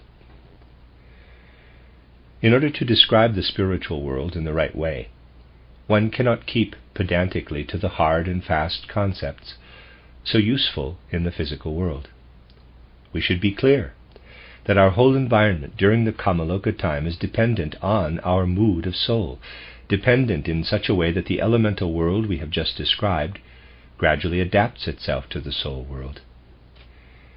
In the elemental world, more than anything else, one sees a dispersing, little by little, of etheric substance, which, as it evanesces, can be described from stage to stage, as has been done in my title Theosophy. The time comes, in this period between death and a new birth, when there takes place what the clairvoyant consciousness has to bring about somewhat less naturally, as we have discussed earlier. After laying aside his etheric body, the human being lives in his astral body, until the time comes when this astral body detaches itself from the true ego. It is in the ego that he will live from that point onward. This detaching of the astral body is quite unique. It is not like a snake slipping off its skin, but rather a loosening on every side, a growing larger and larger until the astral body becomes one with the whole cosmic sphere. In doing this, it becomes ever thinner, while being absorbed by the whole surrounding world. At first one stands, in a sense, in the very center of one's own spiritual environment. On every side, the astral body loosens itself and is absorbed in all directions, so that the environment we have about us after death, after this loosening, consists of the spiritual world and also of all that has been absorbed into it from our own astral body. We see this astral body of ours gradually go forth, becoming less and less distinct, of course, as it grows larger. We feel ourselves within the astral body, as has been described in many lectures, and nevertheless separate from it. These things are extremely difficult to describe. To picture it, just imagine a great swarm of gnats. From a distance it looks like a dark-colored ball, but when the gnats fly off in all directions, there's no longer anything to be seen. It is just the same with the astral body. While being absorbed by the whole cosmic sphere, it becomes less and less distinct. We watch it gradually drifting away until it is lost.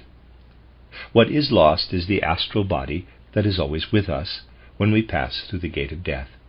One can call it our past, what we once were. It was our link with the experiences we had in the physical world, living in our physical and etheric bodies. We see our own being, as it were, disappearing into the spiritual world, and this experience is very similar to the one created voluntarily by a human being seeking the discovery of his true ego in the spiritual world. The harrowing and significant impression that someone can have who is journeying on the path to a clairvoyant consciousness takes place naturally after death, as just described. After death, however, a real forgetting takes place. All the sooner, the less the soul proves to have been prepared and strengthened. Selfless, unegoistic souls, often criticized as weak in physical life, are precisely the strong ones after death. For a long time they will be able to watch the memories that had urged them on from physical existence toward the spiritual world. The so-called strong egoists are the puny souls after death. Their astrality, dispersing gradually as a sphere, leaves them very quickly. And now the time has come when everything one can remember disappears. It returns, but in an altered manner. Everything lost is brought back to us again. In the way it gathers together, it shows, as a consequence of what has departed, what it should become. A befitting new life must be constructed according to karma on the foundation of the old earth life. Thus there thrusts in from infinity toward a central point what must return to our consciousness from oblivion and be given back to us. With this we can become carpenters of a new life shaped by karma. In this sense, an experiencing of nothing but oneself within the true ego, which is a kind of forgetting, takes place at the middle point between death and a new birth. Today most human souls are still so little prepared for this forgetting that they experience it in a sort of spiritual soul sleep. Those who are ready for it, however, experience just at this moment of forgetting, which is the transition from the preceding earth life to the preparation of the coming one, what is called the cosmic midnight, entitled The Soul's Awakening. The scene of the cosmic midnight, in which one can enter deeply into the necessities of existence, is indeed connected with the most profound mysteries of human existence. We can say that the mystery of the human being, his true nature, in which he lives between death and a new birth, is something the ordinary consciousness can never discover, although it discloses itself to the clairvoyant soul.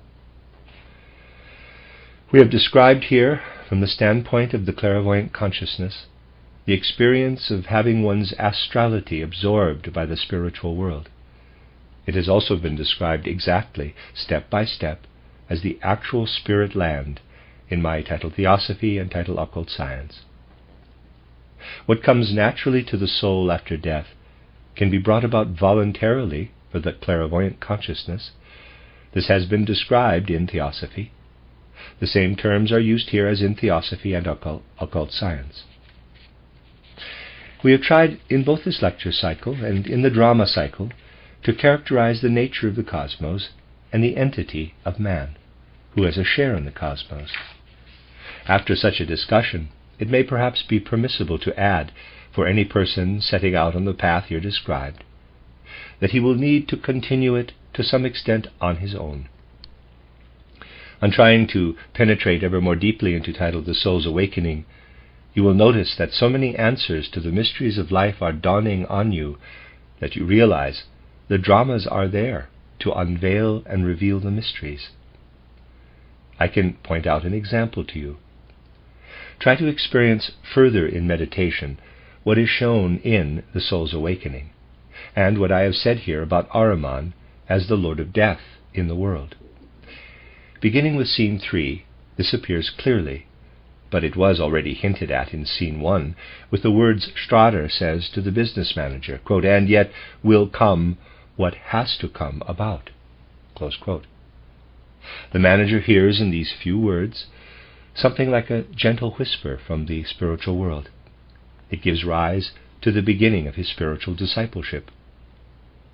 There it is more or less hinted at, but gradually from scene 3 onward we see more and more clearly how the moods and forces preparing the death of Strider are coming closer.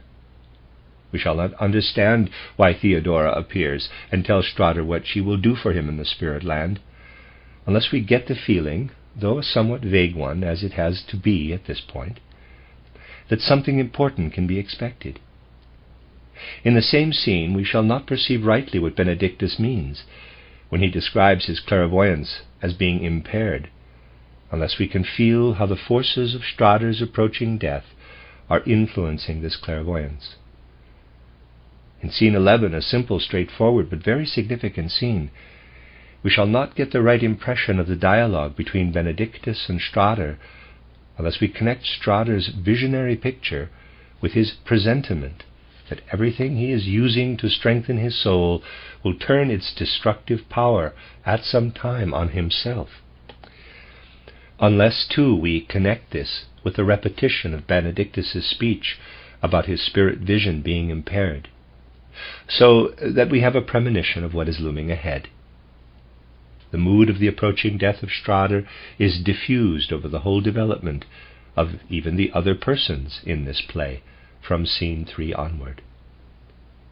When you bring this together with what has been said about Ahriman as the Lord of Death, you will enter more and more deeply into knowledge that leads to the mysteries of the Spirit, especially by considering also how Ahriman takes a hand in the mood of the drama, which is dominated by Strider's death impulse.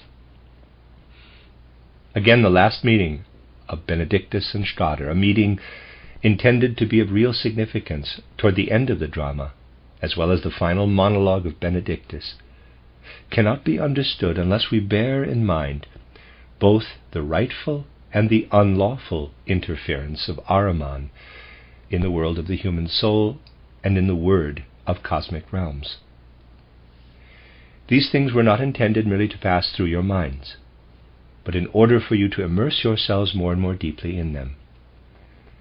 It is an objective fact, rather than criticism, to point out how clearly it can be shown that the published writings and lecture cycles of the last 3 or 4 years have really not been read as they could have been read, in order to grasp what was implied or even what was stated quite obviously.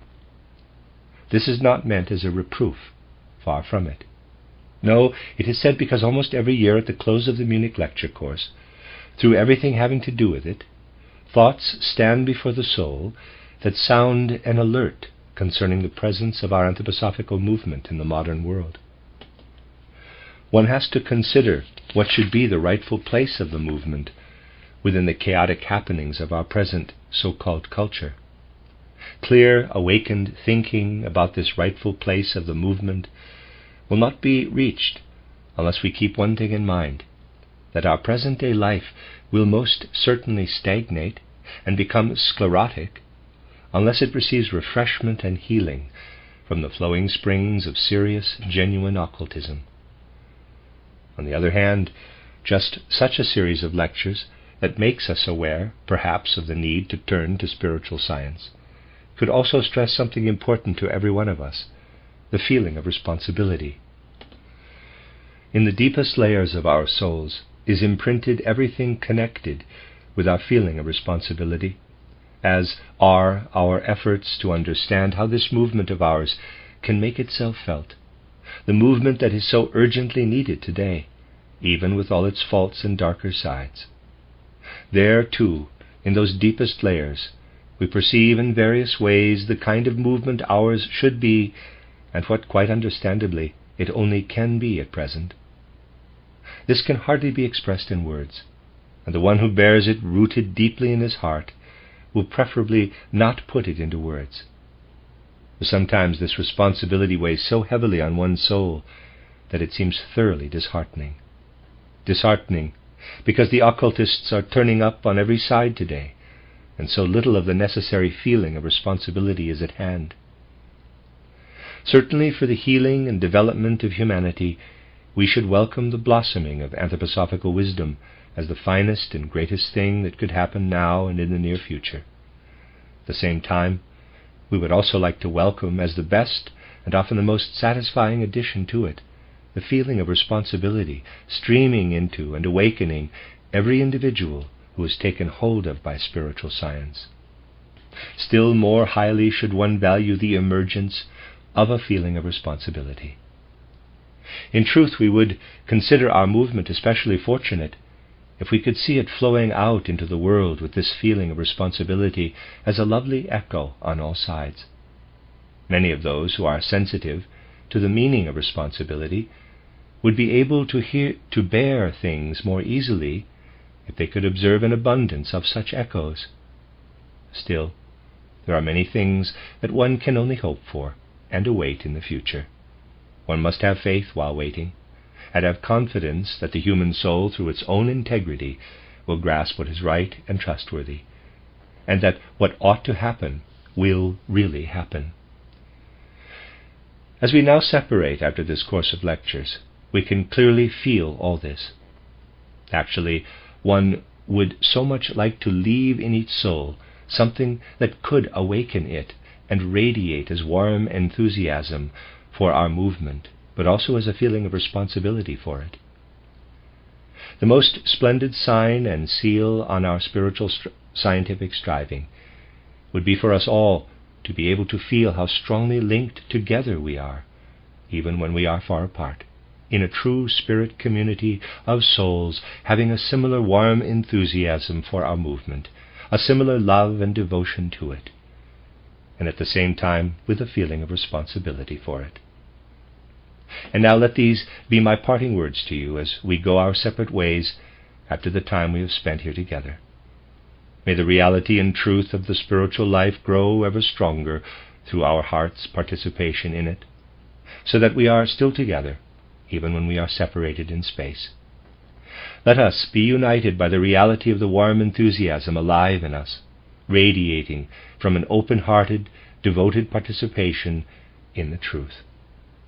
And let us combine with it a genuine upright awareness of responsibility, or at least an effort to attain it, for all that is sacred to us and so urgently needed for the world. Such a feeling brings us immediately together in the Spirit.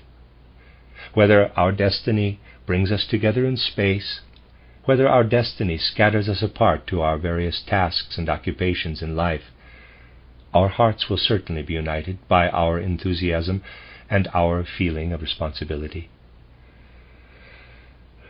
Joined together in this way, we are entitled to hopeful trust and confidence in the future of our movement, for it will then make its way into our culture, into the spiritual development of humanity, as it must do. It will find its way and find its home, so that we discern our anthroposophy like a gentle sounding from the spiritual world that brings warmth to our hearts. What ought to happen will happen, and it must happen. Let us try to be so equal to this spiritual community of ours that insofar as it lies in us, what ought to happen, what must happen, shall happen through us. The end of Lecture 8, and that is the end of the cycle of lectures entitled Secrets of the Threshold, given in Munich from August 24th to August 31st, 1913.